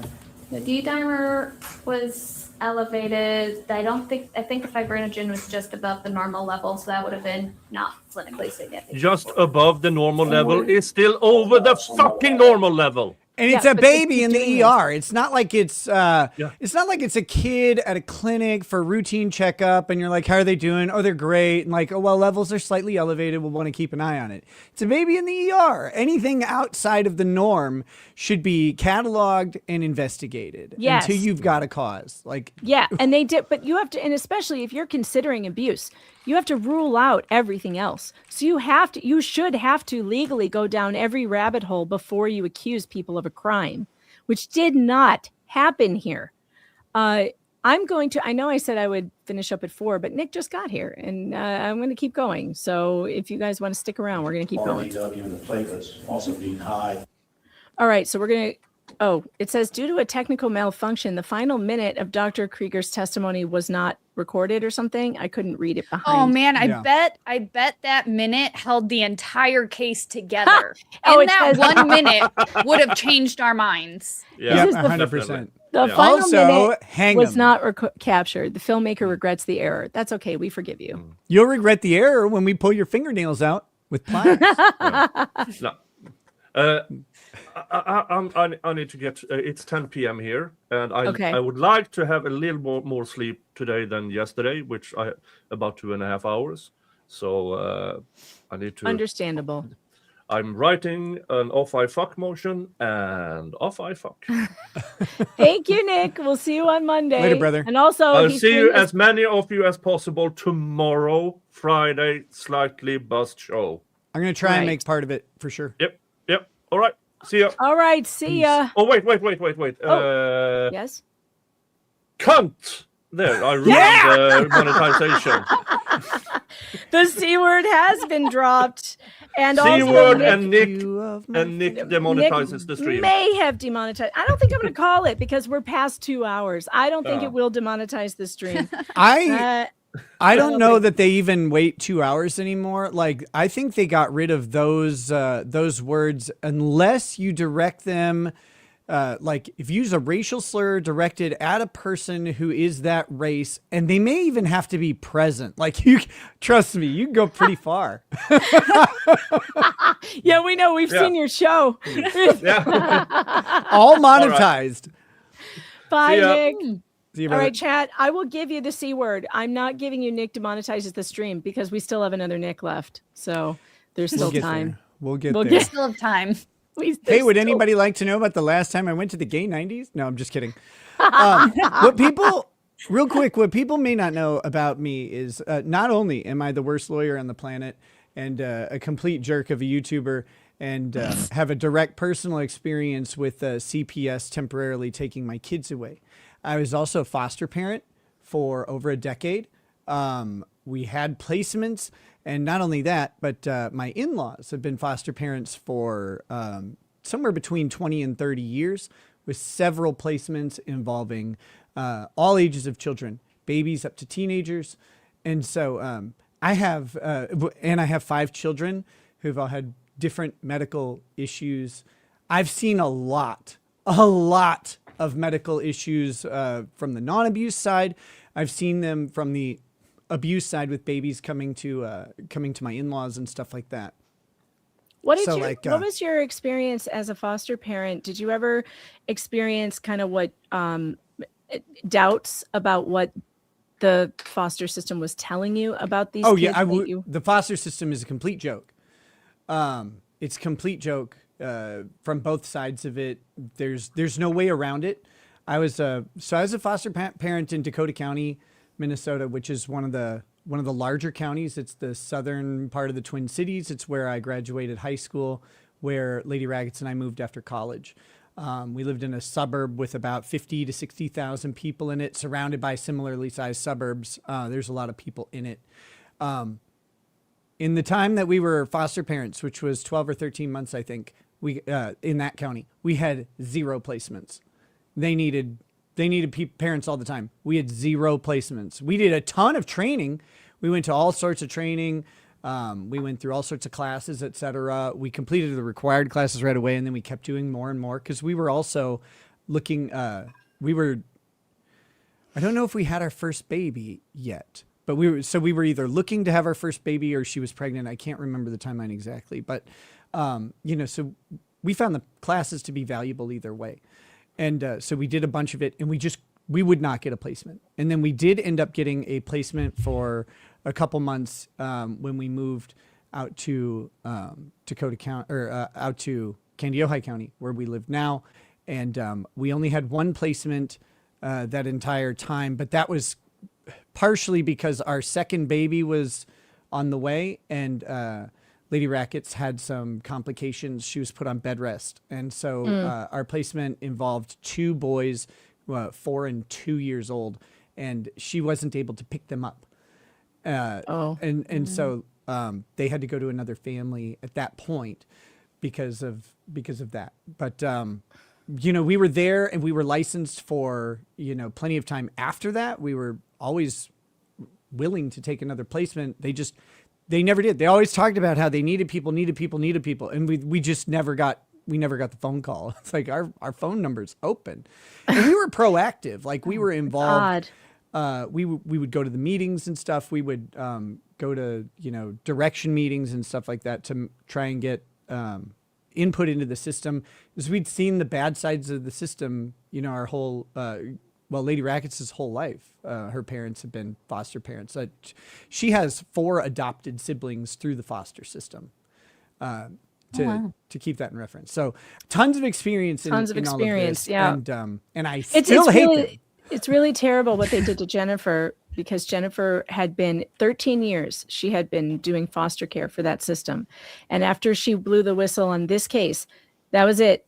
They threw her out of the program, and her husband can no longer be foster parents. And it really hurt them. And she's been working with You Are the Power since, and she's doing amazing work. She really blew the lid off this case. Jennifer is a hero of mine. All right, so we are going to we're going to start the testimony of Abby Rising. I have no idea who Abby is. Let's find out. We'll probably hate her. Wish my last name was Rising. I know, right? It's a good name. You know what? Before we do this, I should read off the squares on the bingo card that have been called off, so everyone can get updated on that. I'm doing my impression of Abby right now. Yeah, it's perfect. It's really Seriously. Good. Are those what How they call? excited is she? Are those what they call SSRIs? Flux hates prosecutor has been checked off. Muted boomer. Megan hits wrong button. What a bunch of garbage. They're making shit up. Flux pets cat. Wiggle wiggle itch cough. And hair talk. State lies. Bad hair. Meg's blood pressure meds stopped working. Didn't do nothing. And the C word, and appropriate and loving parents. All right, guys, you're all caught up now. We still haven't had a bingo winner. I can't believe it. Don't forget. I need fake words. Flux, what do you think about the Moses parts the Red Sea hairstyle that is like it's in every fucking trial? It's like he came up with the staff and was like, and they just folded. New thing. It's the new thing now. See, all the kids are doing it down the middle, and I don't get it. I've always been a side part girl. The only reason mine is parted down the middle is because I wear braids constantly. Right. You have an acceptable. Makes sense. You can't do this. Look, like, no, it's not good. And everybody knows my opinion when it comes to hair in court. When you go to court, you are going to war. Your hair needs to be pulled back in a bun. Like you're ready about to get into a fight. Yeah. No, now I'm going to fight you. I disagree. Well, it depends on who you are. If you are the defendant and you have long, beautiful blonde hair, you better wear that shit down because you want to look as soft as possible. But if you are the attorney, you better pull that shit back because you're about to get into a street fight. Yeah, witnesses are a mixed bag depending on their role. So let's find out. I don't know who she is. We'll find out who she is. I'm gonna bet she's a social worker. She's got social worker written all over her, in my opinion. She doesn't pass the BMI requirement for social workers in my county. In my county, she would have to be at least another 40, 50 pounds heavier. But she does pass the no experience in life meter, which a lot of the new ones have. Like they're fresh out of school and have no training and no experience. And suddenly they're in charge of like 8 cases. So, and I guarantee you her YouTube name is Flower Mom 667. Yeah, 23. Were you working for the Children's Healthcare of Atlanta? Yes. And what was your job there? I was a lead social worker. I knew it! Nailed it! Bingo! That should be a bingo. Oh man, pegged like a Republican politician. As part of the medical team to meet with patients and families. Oh wait, their social worker is on the card. You may now check off baby stealer. Baby stealer has been called. You may mark off baby stealer. Nick, if you're not playing along, you can grab the bingo link. It's at the top of the chat. Gather additional The one thing I want data, to do assess for less safety than anything concerns. else on earth is play bingo. All right, shut up. You don't have to. Sorry, I hate it. I hate it about it. For God's sake. Psychosocial needs, and then aid with discharge planning as well. And how long had you worked for CHOA at that point? I started July of 2014. She's the head of the potluck committee at her church. I did not call the no experience correctly. That's 8 years. She's been there for 8 years. Okay, I got that one wrong, but I got social worker right. 3. Do you recall? Well, hold on. To the audience, I know you've talked about this at other points, but maybe not today. just because a social worker has been a social worker for 8 years doesn't mean that they have relevant experience in any position that they've held. And they may have held as many as 6 positions in 8 years, which is almost as okay, I won't finish that joke. But like, they get bounced around, especially out here. Out here, what the counties do is they'll have a social worker and they'll keep them in a position for 1 to 2 years. And what they'll do is they'll get a major case, they'll make major decisions on it, and then they'll be kicked out. And then some new social worker will come in. They won't make promotional steps. It's not like there's a logical progression to them being removed from care. They'll either move to make a lateral move within the county, they'll move to another county, and it's without fail. They do it in almost every case. They're only at their positions for 1 to 2 years, and they move to another titled position. So they never have like this long-lasting authority or accountability or experience. It's amazing how unqualified they are. I mean, I'm sitting there in my family case, and these people are telling me about like drug tests and stuff. And I'm like, okay, well, what about this and this and this? And they're like, I don't know about that. How many drug tests do you guys oversee? And you don't know how they even work. You don't know how they function. You can't tell me anything about the results. You can't tell me anything about the methodology. You don't even know which tests are being administered or what substances they're testing for. You don't know about elimination windows. They don't know anything about their jobs. It's remarkable. It's just like they're still in liberal arts college, just in employment. That is exactly how she looks too. From Dr. Krieger regarding Emma Hernandez. From reviewing the medical record in my notes, I do, yes. Okay. And tell us how that consult went. Or I guess, who did you talk to? Like once you were informed to do a social work consult, what do you do? Yeah, so I spoke with Dr. Krieger first, as she had already met with the family and had information of why I was consulted. So I discussed with her, and then I went to bedside, where initially only mom was present, and I spoke with her. And then during my conversation with mom, dad also arrived. So he finished the assessment with us. Okay. And how did that assessment go?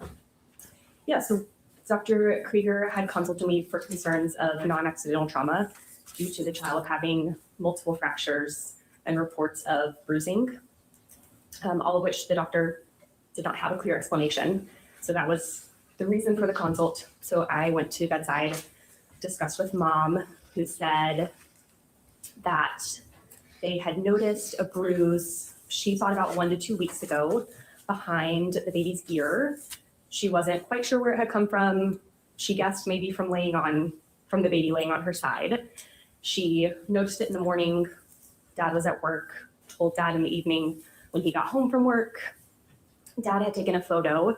So when he arrived later, he was able to give me the date that he said they had noticed the bruise for the first time. And mom said there were some other times that they had noticed bruising, some on baby's body that she thought maybe had come from the car seat straps, and then once on a small circular purple bruise on the baby's face that they weren't sure where it came from. Mom denied, and dad, when he got there, any known trauma to the baby, they denied any falls, drops, anything that they knew might have caused the fractures that the medical team had found. She sounds like she's going to cry. I was going to say, is it just me, or does she look like she's about to burst into tears for like the past 5 minutes? Dang it. I've got court staff cries on the bingo card, but I didn't have witness cries. Damn it. Every witness should be brought to tears and punished. And this is the direct, so she better buckle in. So I want to do one thing that I hate doing, but I do want to offer a little bit of apologetic for CPS and the state in these cases, because it's really easy to hate these people. They're imminently hateable. Like in my county, I don't hate her yet. I'm reserving my hatred. I don't hate her yet. Right. But like the ones who have a habit of stealing babies and stuff. But in fairness, they have no reason to believe anybody. They don't know anybody in these situations. And it's really, really frustrating. But the point of how this should work out, is, something is brought up and raised to an attention, and an investigation should occur. Investigation doesn't always need an emergency removal. It does not need public accusations that the parents are child abusers to start. And that's where they start these things. That's where they start. They start and then with this accusation. That's where they also stop. They never go forward from there. They never look at anything else. Sticky Widget, by the way, I just want to let you know this because I'm DMing you on Twitter, but yes, I got your poster. It's awesome. The new Indiana Bones poster is amazing, and I'm waiting until he testifies. There's a doctor who testifies for the defense. We call him Indiana Bones, Dr. Bones. He's amazing. And Sticky made a movie poster in the first trial he was in, and Dr. Bones has actually printed it out, framed it, and put it on his wall because it's so good. And the second one, it's Revenge of the Cahunt. We are going to be debuting that when he takes the stand. So Sticky, thank you for making it. It's amazing. Strange Little Badger, thanks for the 5. My son has Raynaud's disease. His hands and feet look like they've been run over by a tank. I have arthritis and my hands can swell and look bruised. Yep. And claiming that doctor claiming that the inflammation doesn't happen without trauma is crazy. Insane. I may have Raynaud's disease. It runs in my family, and I've have some of the symptoms from time to time. And if you don't know what that is, that's a deficiency in your valves on your blood vessels up in the top of your legs, which prevents the blood from returning back up into your system. So blood can pool down in your feet and lower legs and cause all kinds of weird things. Two of my children have Raynaud's. Right. So I also got it. It causes weird things because the blood sits down there, so it loses the oxygenation. It loses the purpose of being blood, and then it's just settled, and you get like weird swelling in your feet. You get weird swelling in your legs. I didn't notice until I had some fly knit shoes, right? And I put them on, and they were so loose, and I'm like, my feet didn't get skinny. But it turns out, like I'd been wearing them and they had swelled up, and in doing that a couple times, it had kind of stretched out the fly knit, and I was like, oh shit, maybe that's what's going on with my feet. But so go ahead.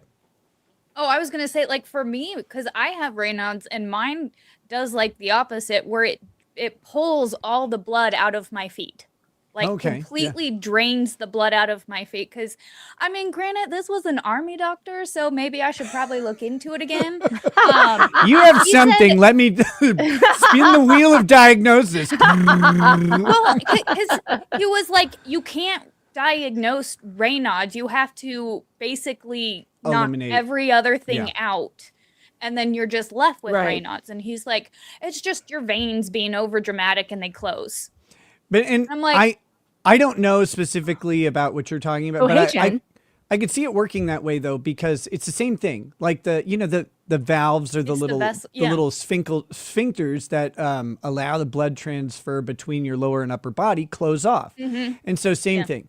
It probably just has to do with if you're more active upright, if you're sitting down or laying down. I'm sedentary most of my life. Now, I don't move. I'm trying to become Jabba the Hutt. Jen, I imagine you are back because you have something to say about this woman. I actually have something to say to your other guests, your panelists. Like listening to him talk while I was driving here, we have so much in common. Like my husband and I have 5 kids doing foster care. We've adopted. I have 4 brothers who were adopted through the foster care system. So I just feel like, not that you have all the knowledge in the world, but we have knowledge of how this system goes, like the good and the bad. And that with the 13 years of experience, like Megan talked about, when your house is shut down, not just like you're asked to stop or, hey, leave this alone, but they just send you an email telling you, thank you for your service. We're sad to see you go. And I'm like, what's going on here? Yeah, it's crazy. It is crazy. And you're right. I don't think they're all baby stealers. I do not think that everyone who works in, here in Georgia, it's the Division of Family and Children's Services, which is quite funny because they're dividing families from their children. So it's the division, and they're not all terrible people. But however, if they are good at all, they're unable to stay around. They cannot keep up with this corruption. They just can't do it. They can't sleep. I mean, they literally will go crazy. So they either get cold and start stealing babies too, or they get out. I think one of the reasons, so little bit, Jennifer, a little bit about my history. I stumbled onto a giant pile of illegal drugs. I don't know how it happened. And that's why my kids are, look, I made a bunch of bad decisions for about a year and a half to 2 years. And like, I know I did that, but, so during the process of me getting arrested, they took the kids and they told us that they'd be back within 10 days. And it ended up being 5 months. But that 5 months is the fastest placement and return case in our county's history. And I think part of the reason for that, though, is one, they couldn't find anything on the investigation. If you investigate our kids and you talk to the people around them, you find out that we have really good relationships with them, and abuse is so far out of our scope that it's crazy. But the other thing is, we did have a history with the county, if not the particular workers that we had, and they know us, and they knew to trust the people that they were interviewing. And the people that they were interviewing, the worst they could ever say is, they've been like a little bit sick lately and stuff, but they would all consistently say, there's no way. They love their kids and their lives are. Well, I mean, that's a good thing. It's not the experience that now we have here with these Georgia people, so it's proof. Bad. There are good ones. It's proof. There's a ton of that has to do, in my experience, with who's directing the department at the time. And we've had directors that have been super aggressive. And then we've had directors that have been really, really good and compassionate people. But like you said, the good and compassionate ones, they burn out. They're the shortest of matches because they love these kids. They love the families. They work really hard. And then the system is just like, it doesn't reward them. And they see some new director come in and make the worst decisions and send babies back into homes that they know they're being abused, and keeping babies and children out of homes where it doesn't look like they are. And I know a bunch, like working within the system, I know a bunch of social workers personally also that have been on both sides of it, the nasty ones and the really good ones. I have a friend who's the really good ones are all unemployed. Yeah, I've got a friend who's a social worker who texts me all the time about the trauma she's going through of having that exact thing happen. Like, she wants to keep kids in homes where there's no abuse and take them out of homes where there is abuse. And her new director, she's thinking of quitting now because the new supervisor is pushing her to take kids from families that they don't need to be taken from. And when you have a clash of, with your supervisor like that, you don't often win. And so the good ones end up giving up and leaving. And I hate that. I hate it. You see some people who made, or we've seen personally, some people who did voluntary, I guess, not surrender, but like, they'd ask for respite care or something like that because they had job interviews or they're considering relocating and they needed a couple days. And so we've seen a ton of placements like that in my in-laws' house. And those parents would have trouble getting their kids back sometimes. And then we'd see kids who are forced to sleep in dirty litter boxes for the cats or a shed. Being returned to the parents within returned. Yep.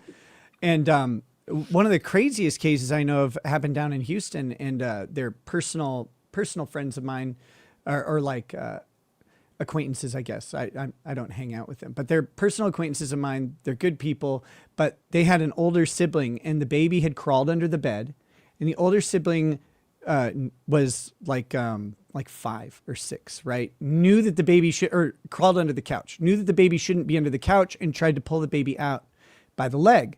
Well, the other leg got stuck on the leg of the couch. And so the older kid pulled, and the baby had a spiral fracture in like the lower leg. Very common in a pulling sort of scenario, but also common in abuse situations because people grab babies by limbs, stuff like that. But They immediately went to the parents are horrible abusers. It's like no one on earth. You meet these people, no way do you think that they're in any category an abuser. They're like the sweetest family of all time. Their kids are otherwise healthy.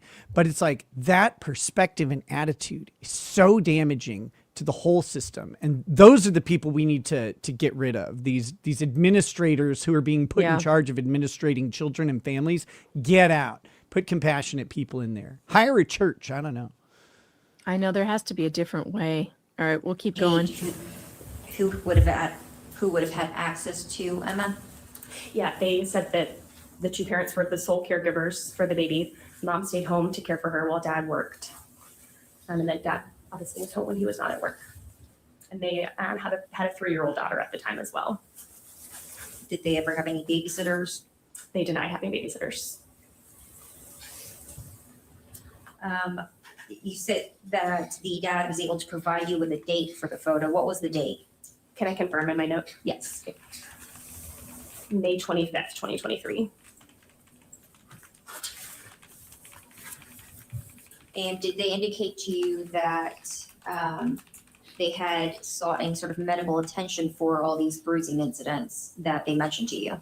So Mom said she had told dad to make an appointment with the pediatrician and that he had tried, but they weren't able to get an appointment until the day they came to the emergency department. They had also been seen at the pediatrician. Mom said she, quote, thought that dad had told the pediatrician the reason that they needed an appointment. And then dad came and said he had called to try to make the appointment. And the 3-year-old sibling, Aria. Sister or brother, the 3-year-old sibling had an appointment that same day that they were at the emergency department. And so they ended up just taking the baby to that appointment as well, so she could be seen. The 2000s called. They want their eyebrows back. You mentioned that the mom was at home to care for Emma, and then that the dad would have been home because after he was on date that he wasn't at work. Did you go over the Hi, dad's can I have some schedule at emoji all? eyebrows, please? Yes. And I guess what was the schedule that he provided? Yeah, can I look at my notes? Yes. Dad said he worked typically Mondays, 10 a.m. to 6 p.m., Tuesdays and Wednesdays, 12 p.m. to 8 p.m. He was typically off on Thursdays, worked 10 a.m. to 6 p.m. Fridays, 10 a.m. to 5 p.m. Saturdays.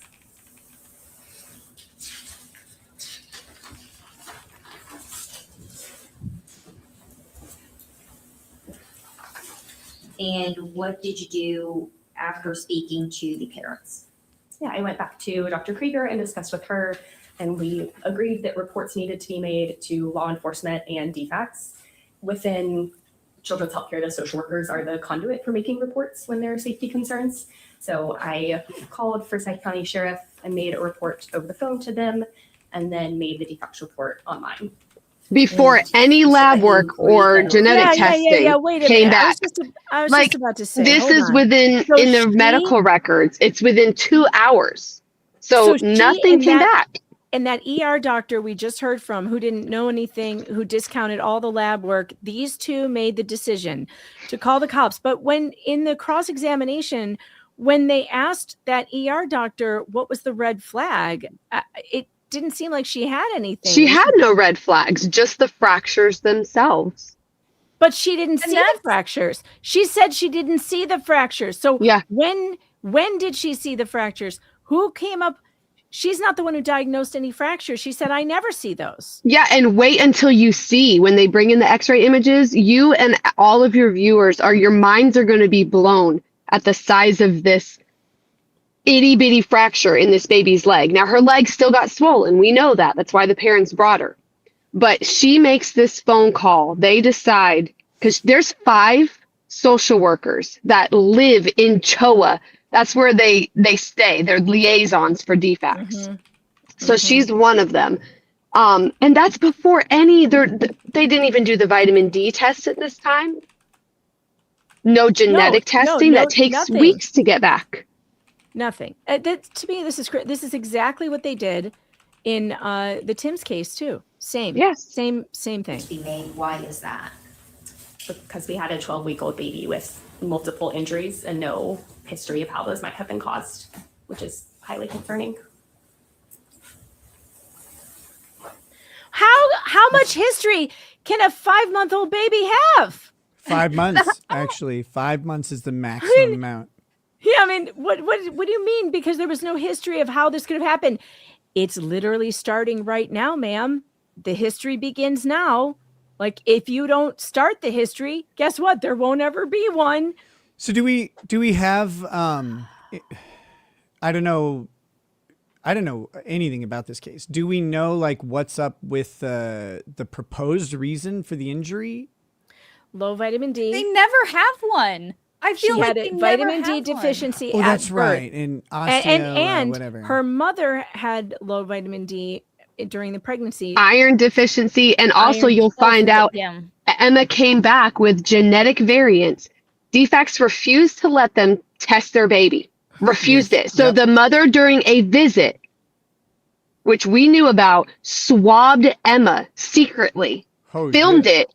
And oh yeah, that got brought up in juvenile. And that was it. bet. Thankfully, it wasn't a big deal. It was then, but guess what? It came up with answers, and that baby had a genetic mutation on her collagen 12A1, and that is directly linked to myopathy EDS. So they didn't find this out. The mother found this out by being sneaky and paying over $1,500 to run that test. This is the thing that people don't understand, and you wouldn't understand because it's counterintuitive, but the county occasionally doesn't want a test. They don't want to get the results.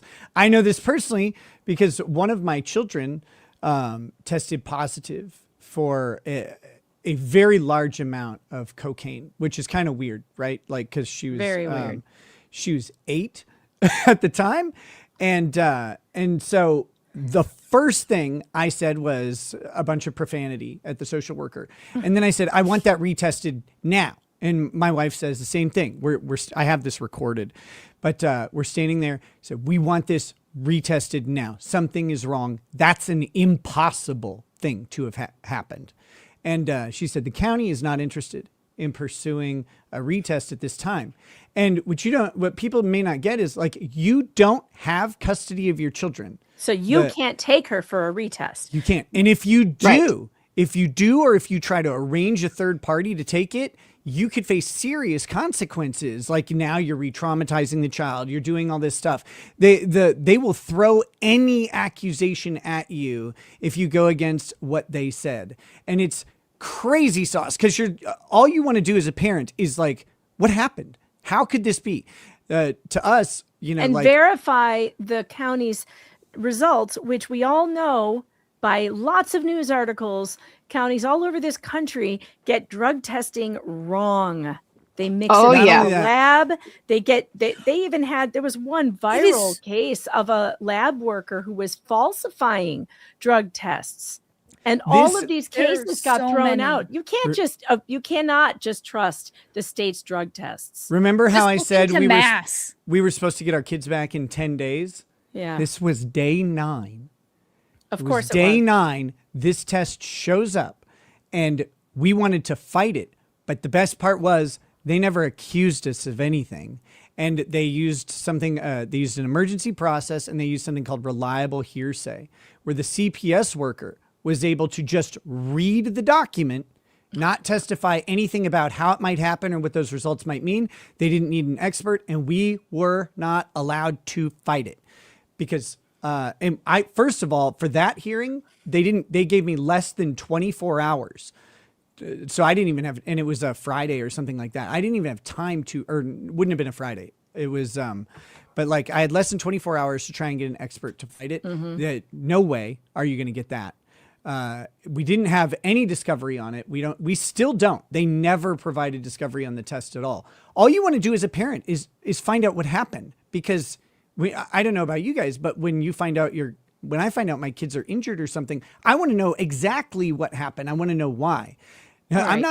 I'm not worried about me doing it. I know I didn't. So I want to find out what possibly caused either the injury or the errant result. In the state, if the parents are asking, hey, we would like to run a test to see if we can rule out any medical conditions, what does it harm to let the parents do that? They're already in foster care. So do the test. It harms their case. That's the problem. Is it harms their case every time. Yes, their narrative. Exactly.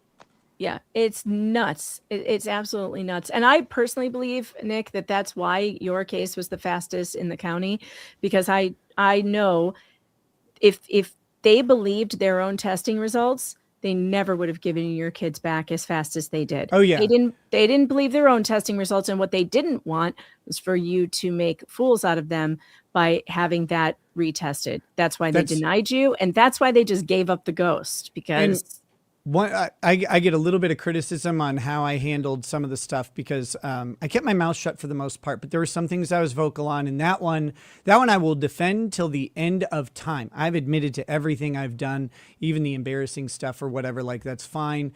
I wouldn't ever do that. And so we wanted to know so bad what happened. I'm mad because I will never get to know.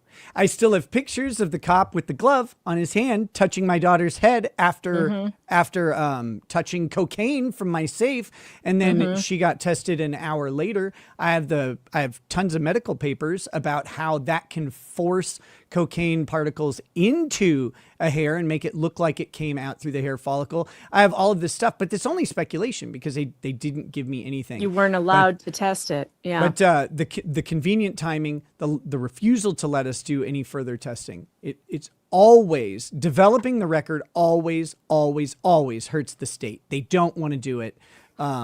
In child custody cases, because It's again, just easier to adopt them out, and plus they make more money. And you had said earlier they don't want to acknowledge a child has a medical condition until they are ready for adoption, because then your per diem goes up as the foster parent or the adoptive parent. You get a higher per diem when you find out this child has a medical condition. Yeah, Isn't that interesting? You stack up a couple chronic or genetic conditions on the difficulty of care rating goes up, and then the compensation consummately matches the difficulty of care because it's difficult to care for a baby with a bunch of genetic conditions.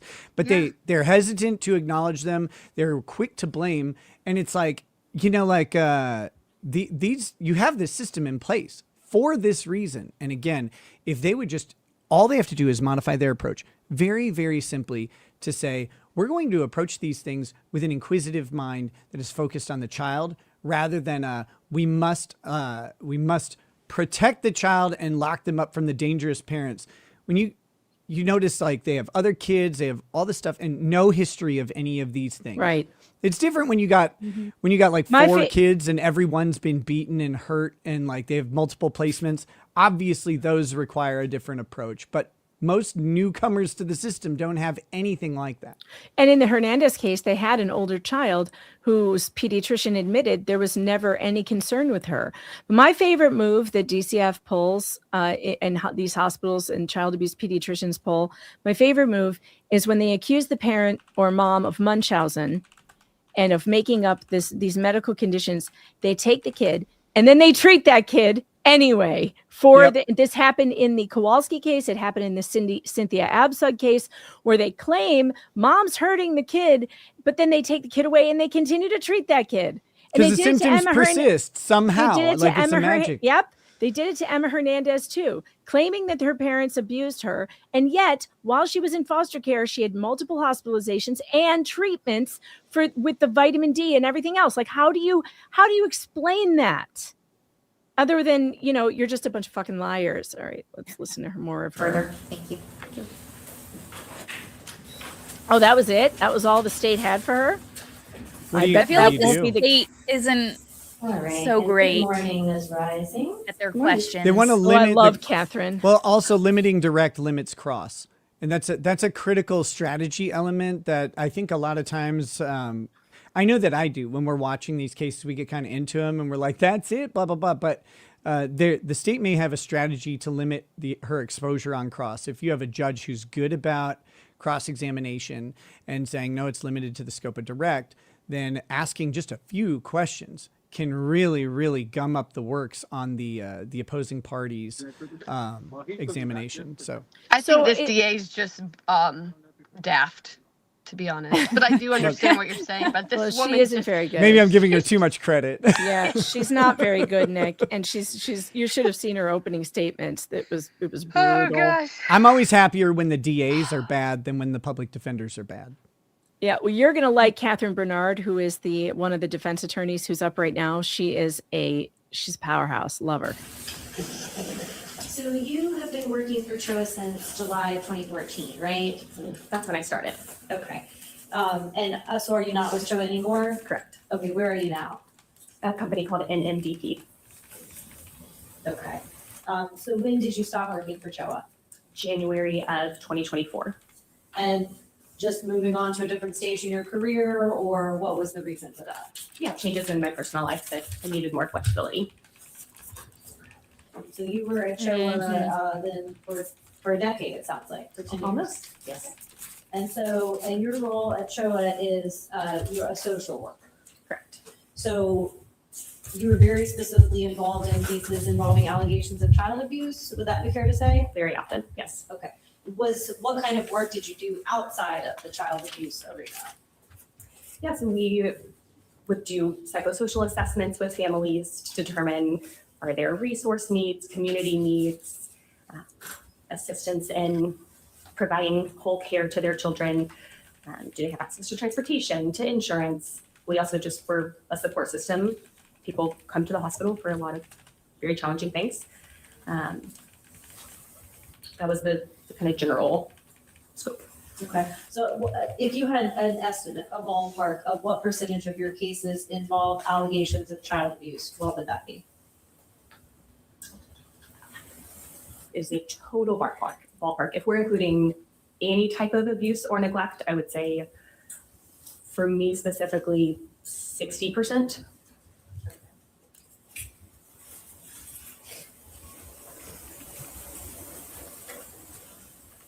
And, okay, so about 60% of the cases that you're working on. And do you usually come in kind of at that early stage, like when a child is brought in to the emergency department, or sometimes you come in later in the process? It varies. And I worked in the emergency department, but also throughout the hospital. So it wasn't isolated. And did you, I guess, did you work with a specific team at CHOA? The social workers work with everybody. Anybody who is an employee can consult us. Okay, and were there any specific DFACS workers that y'all worked with? We would make reports based on the county where the child lived. And kids came to us from all over the nation. Okay, and you've got some DFACS workers who work at CHOA, right? There's some DFACS liaisons who are DFACS employees. Have you gone to the bar with any of them? Stationed at the hospital. Okay, Just so wondering. which DFACS liaisons were you working with on the Emma Hernandez case? It didn't work that way. It wasn't like there was an assigned liaison from the beginning. Okay, so there was not an assigned DFACS liaison from the beginning with CHOA. At what point did a DFACS liaison get assigned? I can't speak to that. Okay. Which DFACS employees did you work with in the course of working on Emma Hernandez's case? I made the report online through their online portal to make reports. Okay, well then maybe we can go ahead and clarify, because I've got your reports and everything. So you began your involvement with Emma Hernandez's case on the afternoon of June 6th, 2023. And then how long did your involvement in Emma Hernandez's case last? I only have my reference note from that initial day. Okay, so typically when a child I'm is buying admitted to the Adderall hospital, stock looking at this chick's eyes. Holy hell. are spread throughout the hospital. Addy All the eyes. way through. It depends on where the child is. Means you just can't disguise. So it's not as though I was in this hospital social worker for the duration of her stay. Okay, did she have a hospital social worker for the duration of her stay? Because kids are there 24/7, they're not solely seen by one specific social worker. Do you know which other social workers were seeing Emma Hernandez during her stay at CHOA or any of her subsequent trips to CHOA? I do not. I've only reviewed my specific note from this encounter. Okay, so well, and obviously almost 2 years ago, you've got to rely on your notes and everything. But do you remember having any further involvement with Emma Hernandez's case beyond the afternoon of June 6th, where you talks to Dr. Krieger, conducted the psychosocial evaluation, and made the report to law enforcement and DFACS that you believe that there was abuse occurring? I have no outside memory other than nothing. Well, so just, I guess then, so we're talking about the afternoon of June 6th. When did So you first she's just visit there the to, scene? let me get this straight. Her role in this was just to go there one time, talk to one doctor, and make a decision to call the cops on these people. And then she's out. Doesn't matter. How do you sleep at night, ma'am? Honestly. Literally, she went, she asked the parents. The parents were like, we don't know. These are the injuries. Please help. And she's like, yep, they did it. They did Call it. the police. Call the police. Turn them in. They're psychos. Like, what? Wow. Okay. I don't recall. Okay. Oh my God, It if would she have been starts that saying day, I but don't cannot recall give to you a everything. time. Okay, well, do you remember if it was after Dr. Krieger had already seen her? I guess since Dr. Krieger is the one who brought you in, would that make logical sense? Yes. And so Dr. Krieger, I think, ended up seeing her at like around 2:00 that afternoon. Does that sound familiar? Does that sound about right? I cannot speak to that. No, she's wiggling, Do you Jen. recall what time you called the Forsyth County Sheriff's Office? Whole shoulder shake there. I don't. My note was filed at 8:08 p.m. So I believe it was in the evening, but I don't have the time. So sometime before 8:08 p.m. Yes. You have called the Forsyth County Sheriff's Office and told them that you believe Emma Hernandez is the victim of child abuse. I believe that I said I would have needed to make a report for alleged physical abuse of a child. That's my typical wording. So it is alleged as far So as I you know at don't that point. believe it? Well, who was alleging it? You were The alleging medical it. team. Okay, so you're saying that Dr. Krieger was alleging child abuse? Because we had unexplained injuries. Yeah. So Okay, yeah, well, that's a I'm yes or trying no to figure question. out, who is responsible for, making these diagnoses at various stages. And so your testimony is that Dr. Krieger believed that there was child abuse. And so all you were doing is reporting the allegations that other people had made, or were you doing any independent determination? Of This what is a was great going on question. yourself? Yeah, so but to be clear, it was not a diagnosis of child abuse from Dr. Krieger. It was concerns for physical abuse or non-accidental trauma is frequently the verbiage used. Yes, I did an independent assessment as well. I too had concerns given that we had a young baby with many unexplained injuries. No commitment, though, The doctor and I huh? decided together, we agreed, reports needed to be made. Okay. Commitments can This be is fought. we need to go to the bingo card because the Spider-Man meme may now be checked off. Yes, absolutely. They are all pointing at each other. This is the so if you have the Spider-Man meme, that can now be checked off the She bingo even card. said the medical team. There's so far it's only been the one ER doctor. Right. And she's so like far, the medical team. what medical team? And earlier, you know what? I hope Catherine hones in on this. She said that she consulted with just Dr. Krieger. What other members of the medical team did you consult with? Because you just said Yeah. medical team. Who's Not the medical team? pediatrician who's seen the Yeah, baby she and got the cut family out. for the past 3 years. Not her. Yeah, nobody consulted her. Yeah, and I was gonna say we haven't even heard from literally any other part of a medical. Like, why would you bring a social worker before all the doctors? Isn't that We haven't weird? heard of any That other is medical weird. team. Because she made the call. Like this woman. They're trying to tell a linear story, I do believe. Mhm. They're if you notice, they started from the very first visit with the pediatrician, then the baby's next point of contact, which was the ER doctor. The third point of contact would be the social worker. They're going in order from how it happened. But, like, Which how did she come to fine. abuse? She's not a doctor. be unexplained injuries, unexplained.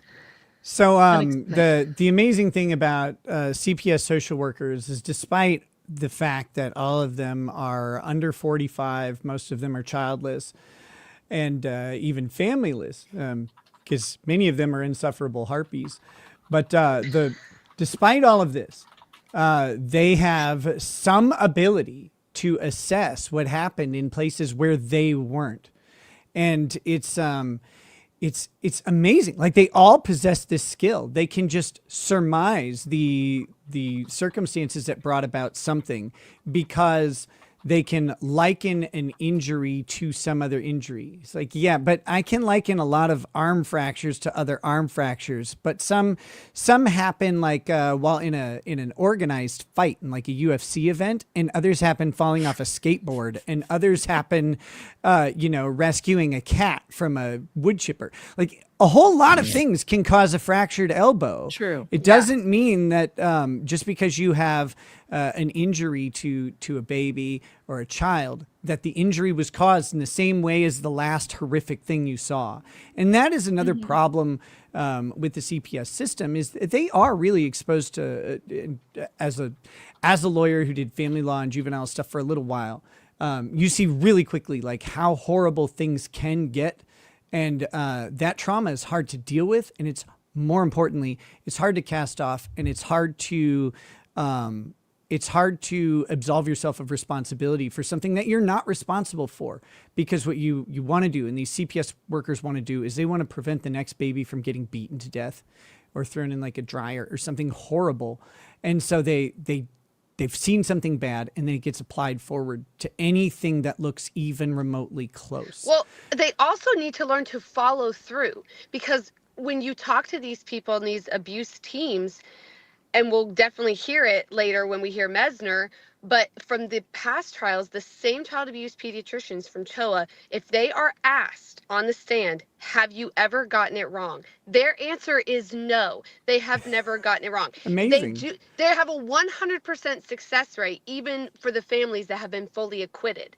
So it's like she doesn't follow through. For right now, in her little mind, in her very tiny mind, she thinks Emma Hernandez was abused. It doesn't matter that we find out Emma Hernandez was not abused. For her, she still had to do what she had to do. And it's just a load of crap, because if she cared about Emma, she would find out.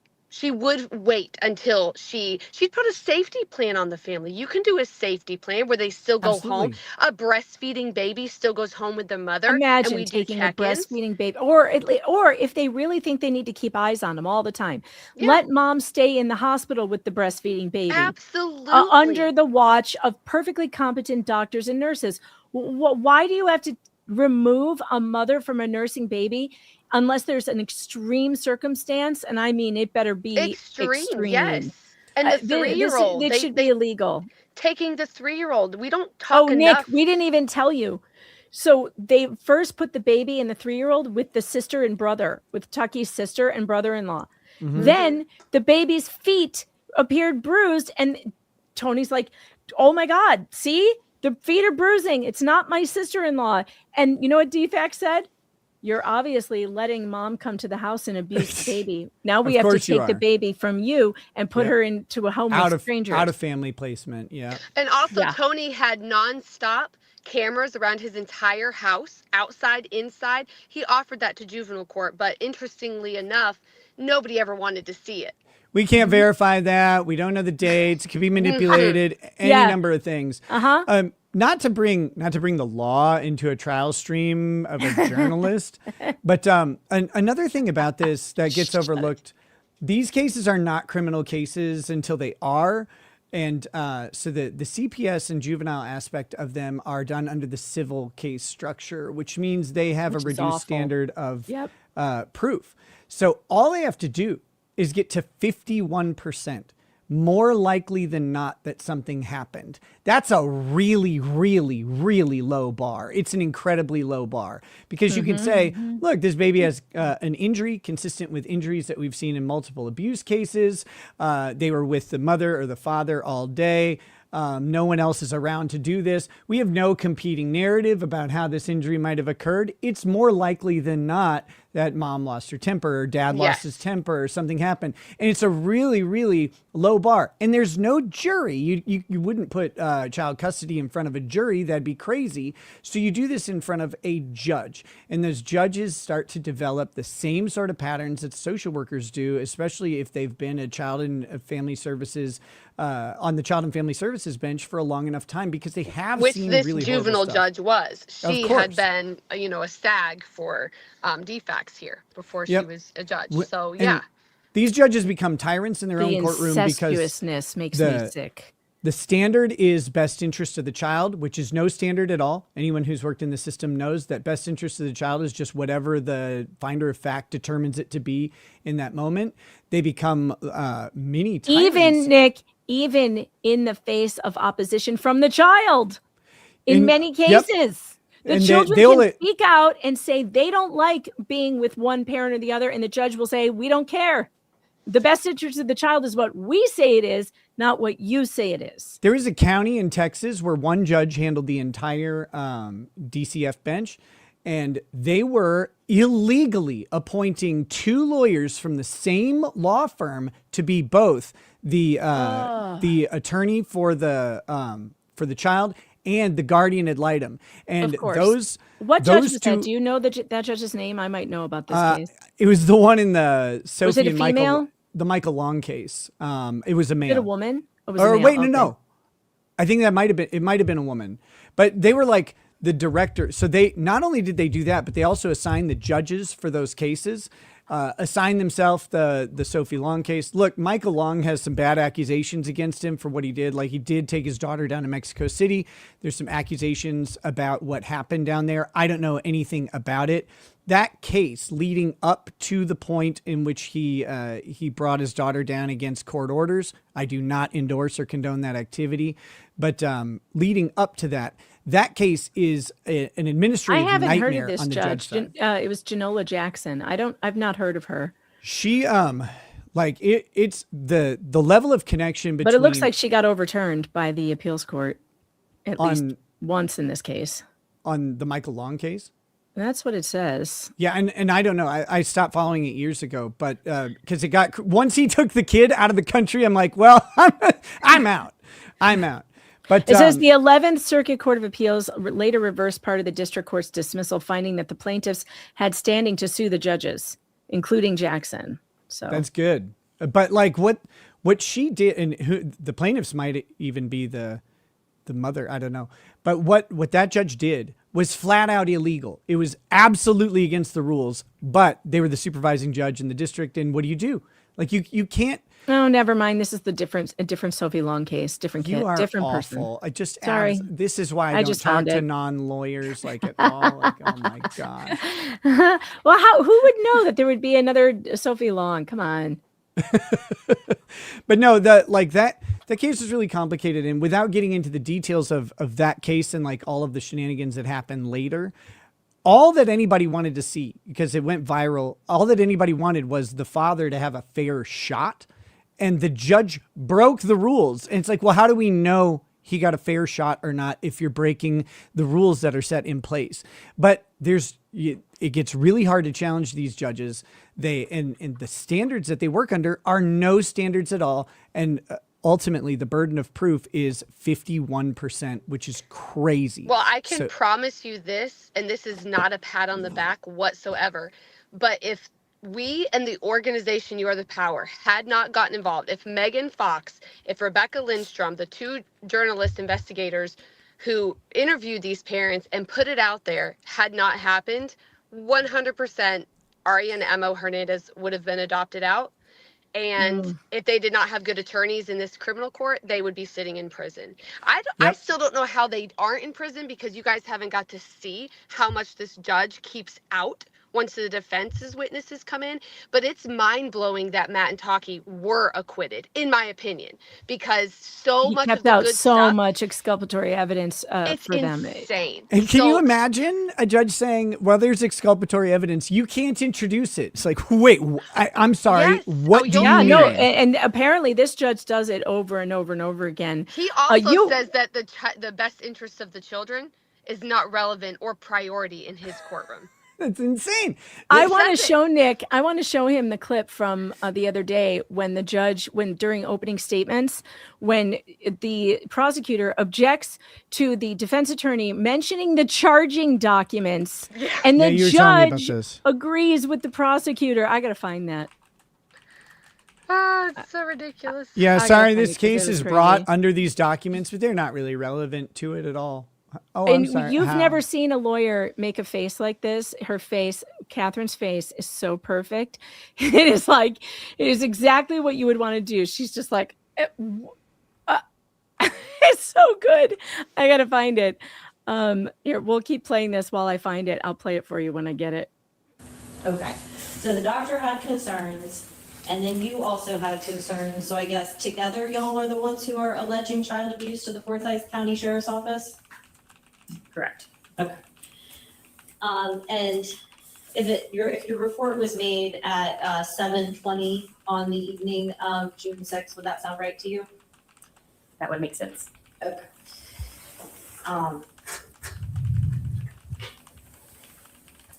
This is true. I have a let's hate talk boner about for the DA in this case. psychosocial That's true. history collection. So as a social worker, this is kind Thank of a God. primary area of focus for you, right? They're very frequently done, yes. So you're trying to learn about what's going on in a specific family's situation, the environment that the child is in, so you can make assessments about the risks faced by that child, right?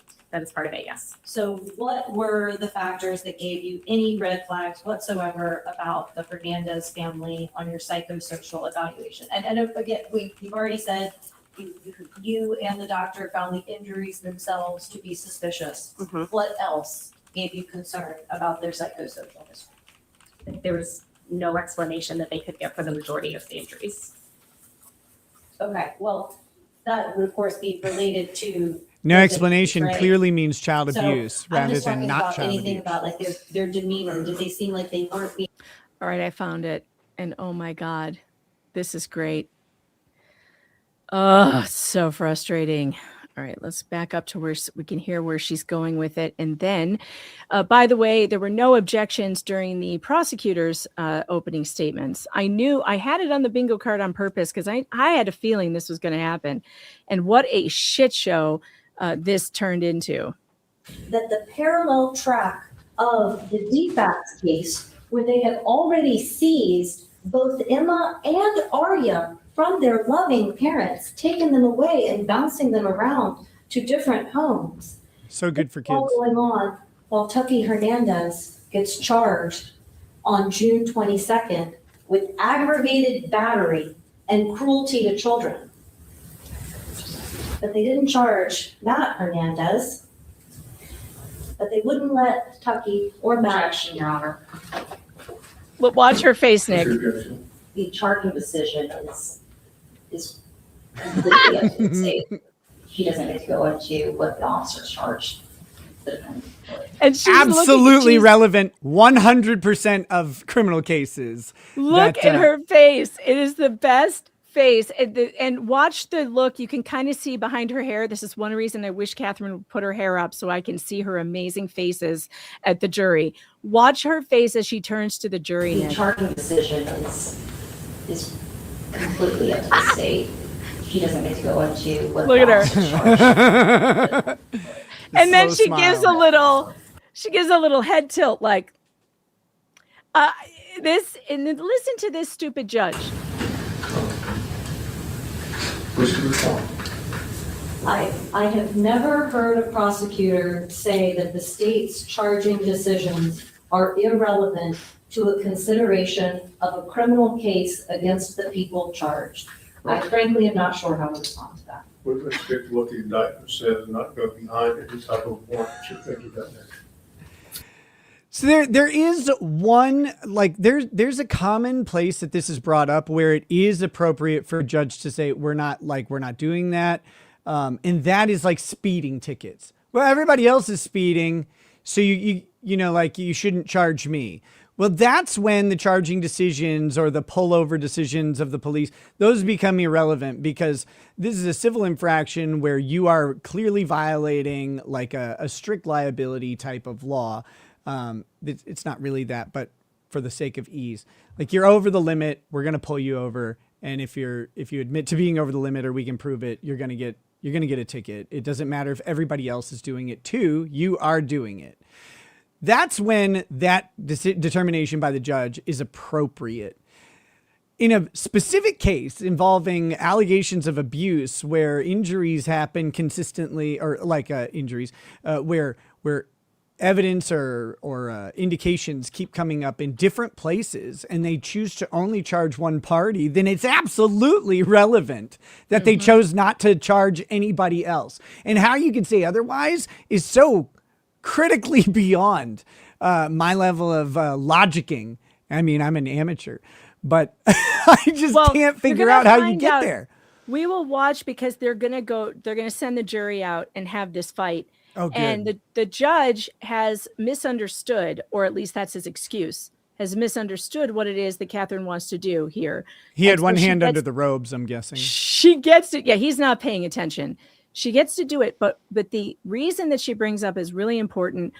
For the chat, yes, Catherine gives good face, can be checked off the bingo card because we got to see her amazing faces. So yes, go ahead and check that off. But also there was something else too. What was it? Well, now I've forgotten.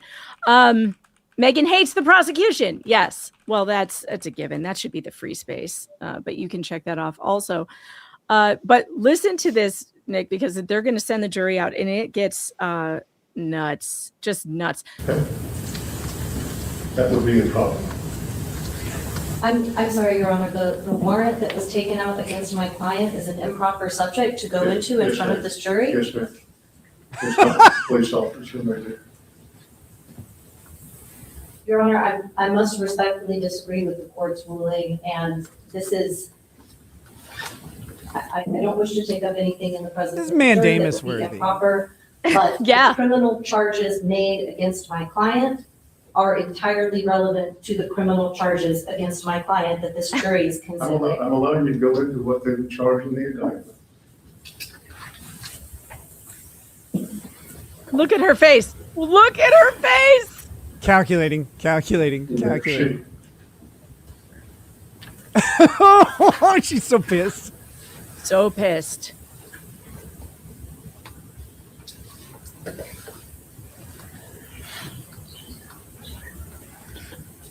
I love her.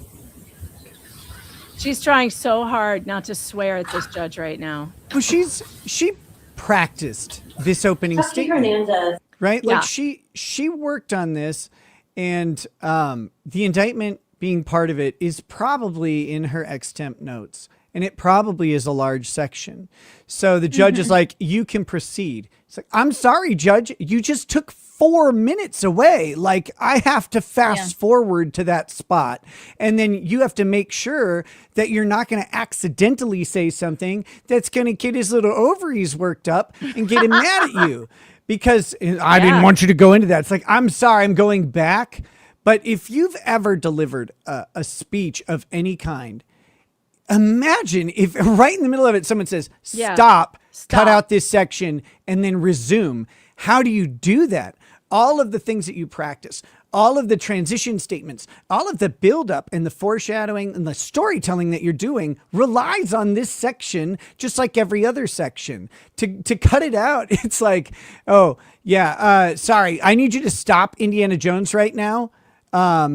We need to skip any part where he's just a professor of archaeology and like, don't explain that at all. Please, let's just skip all those. And this really is fundamental to her case.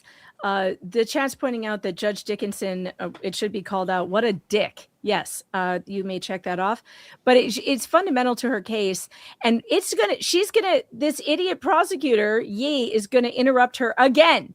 She's not going to let her, and that's how we get to getting the jury out of the room, because she's going to do it to her again. States get away with this so often. Objections during opening or closing arguments should be so limited to literally misstatements of law and enclose misstatements of the factual record. Remember, in opening, you don't have a factual record. You're going to tell them what factual record you're going to build. So you have a lot of leeway. And also remember that it's argument. That's the whole point. Opening statements are argumentative by their nature. You get to frame them and phrase things the way that is beneficial to your client and to your case and to your narrative. It's the only chance you get, because everything else is done through witness testimony. This is your one shot to set the stage and say, this is the story. What she's trying to do is set the timeline and show the timeline that Tucky was arrested in June, and they didn't arrest her husband until he went to the media. He comes on my show and he does a media interview in December, like a local media interview, and the indictment comes down the next day. The next, it is not a So coincidence. obvious. The state was bullying this man. He wouldn't give them what they wanted, which was they wanted him to abandon his wife, testify against her, tell them that she was the one that did it, and they were promising to give him his children if he would do it, and he wouldn't do it. So what did they do instead? They put him in jail because he went to the media and he told the media what they were doing. And that's what she's trying to get to. And the reason why the prosecution is so determined to stop her is because they know how bad it looks. They know how bad they are. These vampires are so allergic to sunlight. And the hardest thing on earth is balancing out the amount of sunlight that needs to hit these cases and the privacy interests of children with no autonomy or control over their lives. And it really is, it's a really, really tough thing to do. But when it hits a criminal case like this, the maximum amount of privacy respecting sunlight should be shown on them, and they crumble to dust. They wither away immediately because their actions are so appalling to every other person on earth who has kids. Is like, well, if you did that to me, I would kill you. I would shotgun you and bury you in the swamp. If you did that to me, I can't even imagine how these parents go through this. And you see that over and over again. Can't imagine how parents and families go through this and how they get through this and what they're subject to. But I mean, my God, sunlight is the only thing. I want to point out WIM has got a bingo. Today's bingo winner is WIM. Boy, it took 4 hours to get the first bingo. I can't believe it. According to Sarcasm, just like every bingo. You can you can email justjhip@gmail.com with to get your prize. You can go shop on Rosalind's shop, and Just Jay will send it to you. So go email him, tell him you won bingo on my channel, and he will send you a gift. Probably won't, but you could try. You could have some. Please do go try, because it will be really funny to hear him scream at me about it. Why are your chat members telling me to send them bingo prizes? But it's if we don't try. The man grifted off my birthday for like 4 months. He owes you a bingo prize for that, chat. I gotta start grifting off of your birthday, man. I know.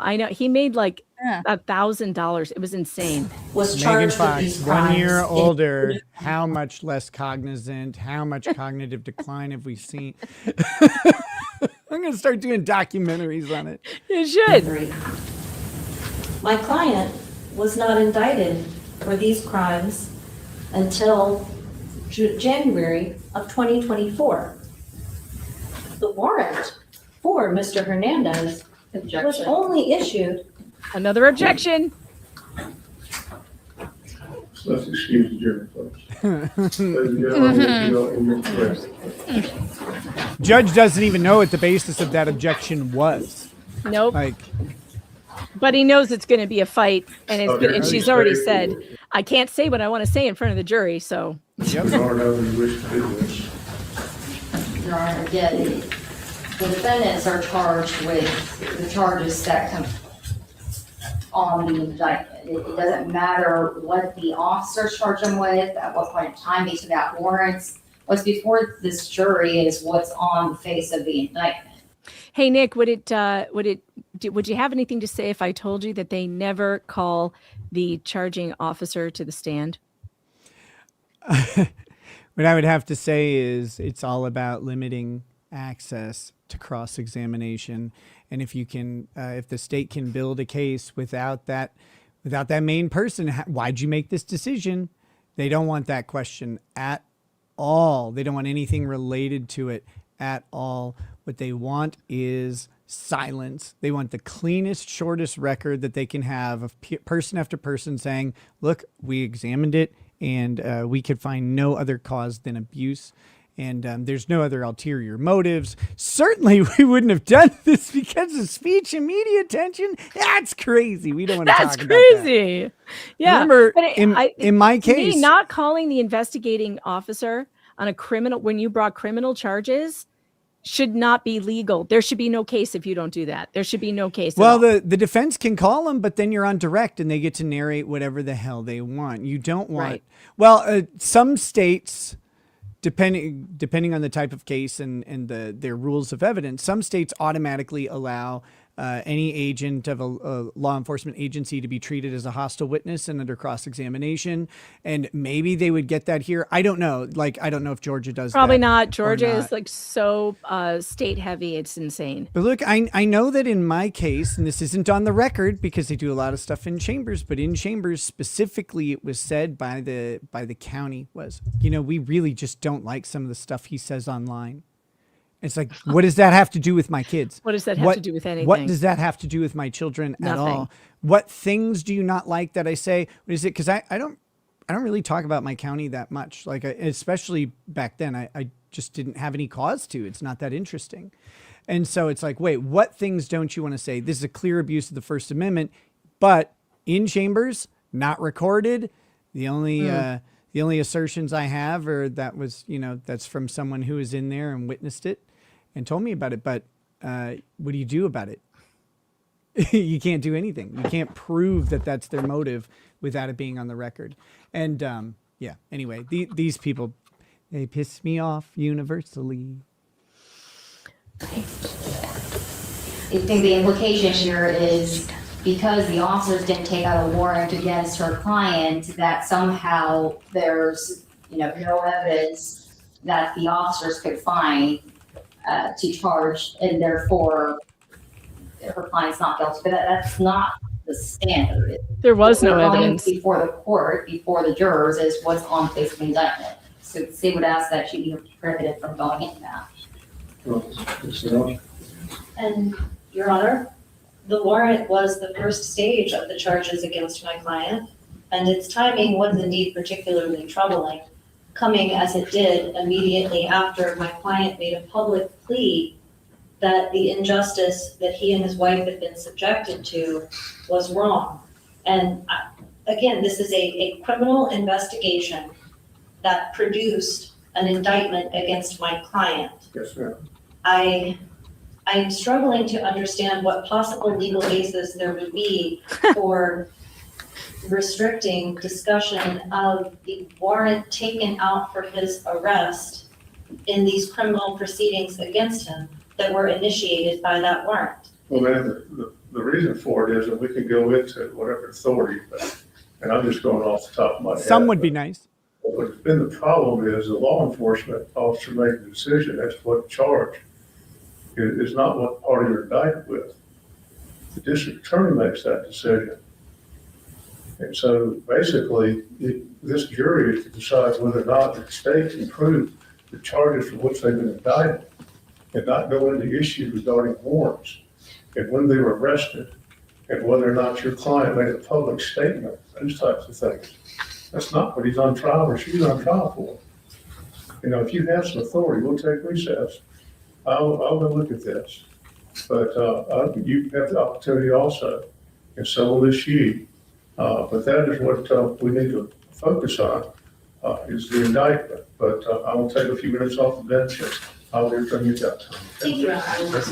All right, let me, Ms. Bernard, let me address with you, since I don't know really what we're doing as far as what we're going into on the arrest warrant, to ask you exactly what you're trying to go into. Because I want to put it in perspective to know why we're mentioning it. Let's just say that first. Is it the contents or is it the fact that they were issued, or what is that? What is the purpose? Well, I think all of the above are relevant, but the most specific purpose that we're dealing with here. And we're an opening statement, by the way. Of course. So, but I think the most relevant factor is the timing that Mrs. Hernandez was arrested in June of 2023.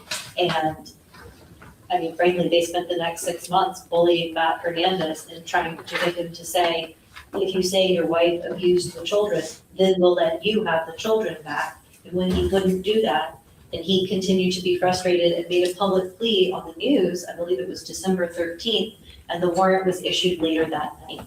Then they were both indicted in January of 2024. well, you're not going into the contents of the warrant. No, Your Honor, not an opening. Okay, that's where I thought we were going. That's why I was explaining to you. She's on trial for the indicted offenses, not for what some officer may have charged with. Certainly, Your Honor. And while I do think that may be relevant in speaking to the officers on cross-examination, it was not my purpose. But you're just referencing the time that he was arrested. Yes, Your Honor. Okay. Is she, your response? Her, because first of all, I don't know who she's referring to when she says they were bullying, because I understand that. it's been my case. I look at, I'm assuming she's talking about feedbacks on whatever happened in juvenile court, which they're completely different courtrooms. So I'm not sure how I'm supposed to, or how the evidence would even go up that the DA's office was being vindictive and charging. Well, let me say this, I'll let you address the timeline, if you will, but if we're getting into issues of argument, okay, I don't think that's appropriate for open statement. Certainly, Your Honor. Because you don't have, there's no evidence. So I would ask that we refrain from your statement that law enforcement was bullying him and things of that nature. Yeah, don't tell them that he was getting bullied by law enforcement. Don't do that. Understood. Certainly, Your Honor. Does that make sense? Yes, Your Honor. Okay. So she gets to give them the timeline, but she isn't allowed to discuss how the state bullied her client. Of course. Why would you want her to do that? Why would you want her to be able to say what the state did as facts? Like, that's crazy. It's crazy to bring up factual allegations. And again, remembering that the standard for a criminal prosecution is beyond a reasonable doubt. Well, a significant amount of reasonable doubt occurs with the determination of what the impetus for the charges even was. If the charges are charged inappropriately, then there's significant doubt there. And it's of course relevant to bring that up. Why would you even charge this? Not criminal, not sufficient other evidence. And oh yeah, he at the time had just given an interview and was not charged until the day he was given an interview. And then all of a sudden he's public about it. And suddenly he's publicly getting called a child abuser. And now has to defend himself the judge for the is rest of his telling her life. she's not allowed to tell the jury this. This is Yeah, crazy. That's nuts. And It's of course crazy. it's relevant. Now, the burden would be on her if she's still doing this in opening statements. I mean, the trade-off is that if she's going to say that and say, we're going to prove out that this was done at this time, that this is the motive, then the burden's on her to do that faithfully to the jury. I mean, she has to call, she may have to call that investigator or the charging officer on direct. She may have to call other people and say, what did you see? What have you heard? What was the feeling about this? You have to, if you're going to make the promise that, look, they did this vindictively because he went on the show, then you're going to have to bring those facts into question. You're going to have to call you to the stand, for example. Did you do this show? What was the show about? What did you guys talk about? Right. Did you, did you get any communications or whatever? Did you get any pushback from this? Were there any, they'll have to build that record. But if you're committed and able to building the record, which if she's got it in her opening, she seems like a competent attorney, and I'm guessing she's ready to do that. That's what she's got to do. But that's that's what the judge needs to allow them the chance to say, we're going to do this. And then if she doesn't do it, the jury looks at her and goes, you told me you're going to do this. You didn't do anything of it. Your credibility's in the tank. But he just appears to be protecting the state from looking stupid or from looking bad. And that's not his job. Yeah. And yet that's his entire job that he does in this case. Oh, you would have loved the judge in the Tim's case that was very similar to this, very similar set of circumstances, same hospital, same doctors. The judge, we call her Auntie Sue, was amazing. She was so good. But this judge is the absolute opposite. Auntie Sue let the defense bring in everything they needed to bring in. She was totally unbiased. She was just like, well, it is what it is. The evidence is what it is. This judge is putting his thumb on the scale from the beginning, and it's a constant fight. So Catherine and Steve, they overcame a big hurdle in this case to go on to win it. All right, folks, that's it for today. We have been going for 4 hours and 30 minutes, and we are done. And Nick, you've got a show coming up when? When's your next show? Right. I'm scheduling it for 5 Central, but I'll probably start it up and get it going. I'll go to the bathroom and then get things fired up. I just didn't know 100% when we were finishing up. But I've been watching the Tyler Robinson hearing, the guy accused of killing Charlie Kirk, that they had. The defense has made a motion to continue out the pretrial hearing, in which they would challenge the probable cause determination. And so if you win at a probable cause determination, you win the whole trial. They are alleging that there's exculpatory evidence, like there's an ATF report where one ATF examiner wasn't able to match the bullet fragment to the rifling on the barrel. And it kind of overlooks the fact that I think there's 2 reports that do, but this one either doesn't, or this one the defense wasn't satisfied that it does. And so they've alleged now that they're entitled to bring this report. The state, we talked about this in this case, the state doesn't really intend to introduce it because it's not very helpful to their case, but they want it. The state's counter argument is like, that's great, and you'll get that in discovery, but you don't need it now because this is about probable cause. This is pre-trial, and you don't really get to present a counter case. Probable cause determinations are, is it more likely than not that they have probable cause to believe that this crime exists? They don't have to get to that beyond a reasonable doubt standard. And all deferences go to the state on probable cause determinations. You have to outright eliminate the evidence that supports the elements, because if that evidence is in there, it's presumptively valid, even if it would be inadmissible at trial. You have to eliminate it entirely, like a violation of the Fourth Amendment or something like that. So just having an exculpatory report is probably not sufficient. But who knows? The judge may find it convenient to just go ahead and continue the case out anyway.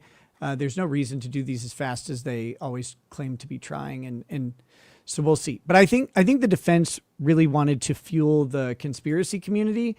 I think they really wanted to change the online narrative about Tyler Robinson as much as they can. They want the idea that they couldn't match the bullet and the ballistics don't add up, even though that's not quite what it says. They want that idea out there because that's their only hope, is to start changing the public narrative and hope maybe someone develops a theory that they can use, or that the public perception of the theory will at least get him off of the death penalty charge. And, that's a big thing for them. So it's an important hearing. I think the defense already achieved their purpose. I think the state may win the ultimate outcome of the hearing, but it's interesting to see like what they're doing here, because I don't think it's directly on the legal issue. I think it's more about public perception. So kind of cool to watch. Well, I would redirect the stream over to you, but you haven't set it up yet. So chat, go to @Rakeda and just wait for it, because he'll be setting that up and you'll have more content to watch while you make dinner. And we will see you. We will. Oh, good. Okay. Well, then I'll vamp for a few moments so I can get it. Well, I'm going to dip out because I'm starving. I understand. You've been here all freaking day. I am so sorry. Go ahead and go. And I'll see you. We'll be back at it on Monday. I'll be taking the day off tomorrow. Beautiful, beautiful. See you guys. Be excellent, my dudes. See you later, Flux. Always a pleasure, of course. All right. So those of you in the chat, don't forget to like and subscribe on your way out. And also check out Locals, meganfox.locals.com. Locals is a fun place. Nick's got a Locals too. RaketaLaw.locals.com. It's cooler than every other Locals. Now listen. And Locals has fun things like live chats. You can share memes, etc. And I'm planning on doing some Locals exclusive stuff. In fact, some people have asked me if I could put that body cam footage that we've been going over in the Hales case up on Locals. And I may do that. That sounds like a good idea. So I may do that today. Actually, I'll put up one for members only, just unedited body cam footage that you guys can watch if you missed the show or didn't want to sit through 4 hours or whatever. So go check out meganfox.locals.com. And did you set up your stream yet? Yes, I got the link coming. Just 1 second. I don't think I need it. I can go in and redirect. Oh yeah. Don't you have redirect on? Yes, it's Tyler Robinson hearing part 2 or whatever is the title of it. Mother of God. Oh, there it is. Okay. I have to type in the entire thing. I have to type in Rekieta Law completely. I can't just type in Rekieta. No, that would be too easy. All right, you guys, I have redirected you over to Nick's stream. He'll be starting up very shortly. He's just going to take a short break. So you guys go get a snack, refill your drinks, and he will be there. Nick, hang around for a second. I want to have a short conversation. Bye, chat. See you on Monday and also tonight, obviously, on at 8 p.m. Tug's stream. Be there. I will be there at 8 p.m. with Tug. See you guys. Mr. Ponton, I believe you have a filter turned on in the video settings. You might want to take we're a trying look. to, can you hear me, Judge? I can hear you. I think it's a filter. It is, and I don't know how to remove it. I've got my assistant here. She's trying to, but I'm prepared to go forward with it. I'm here live. I'm not a cat. I can see that.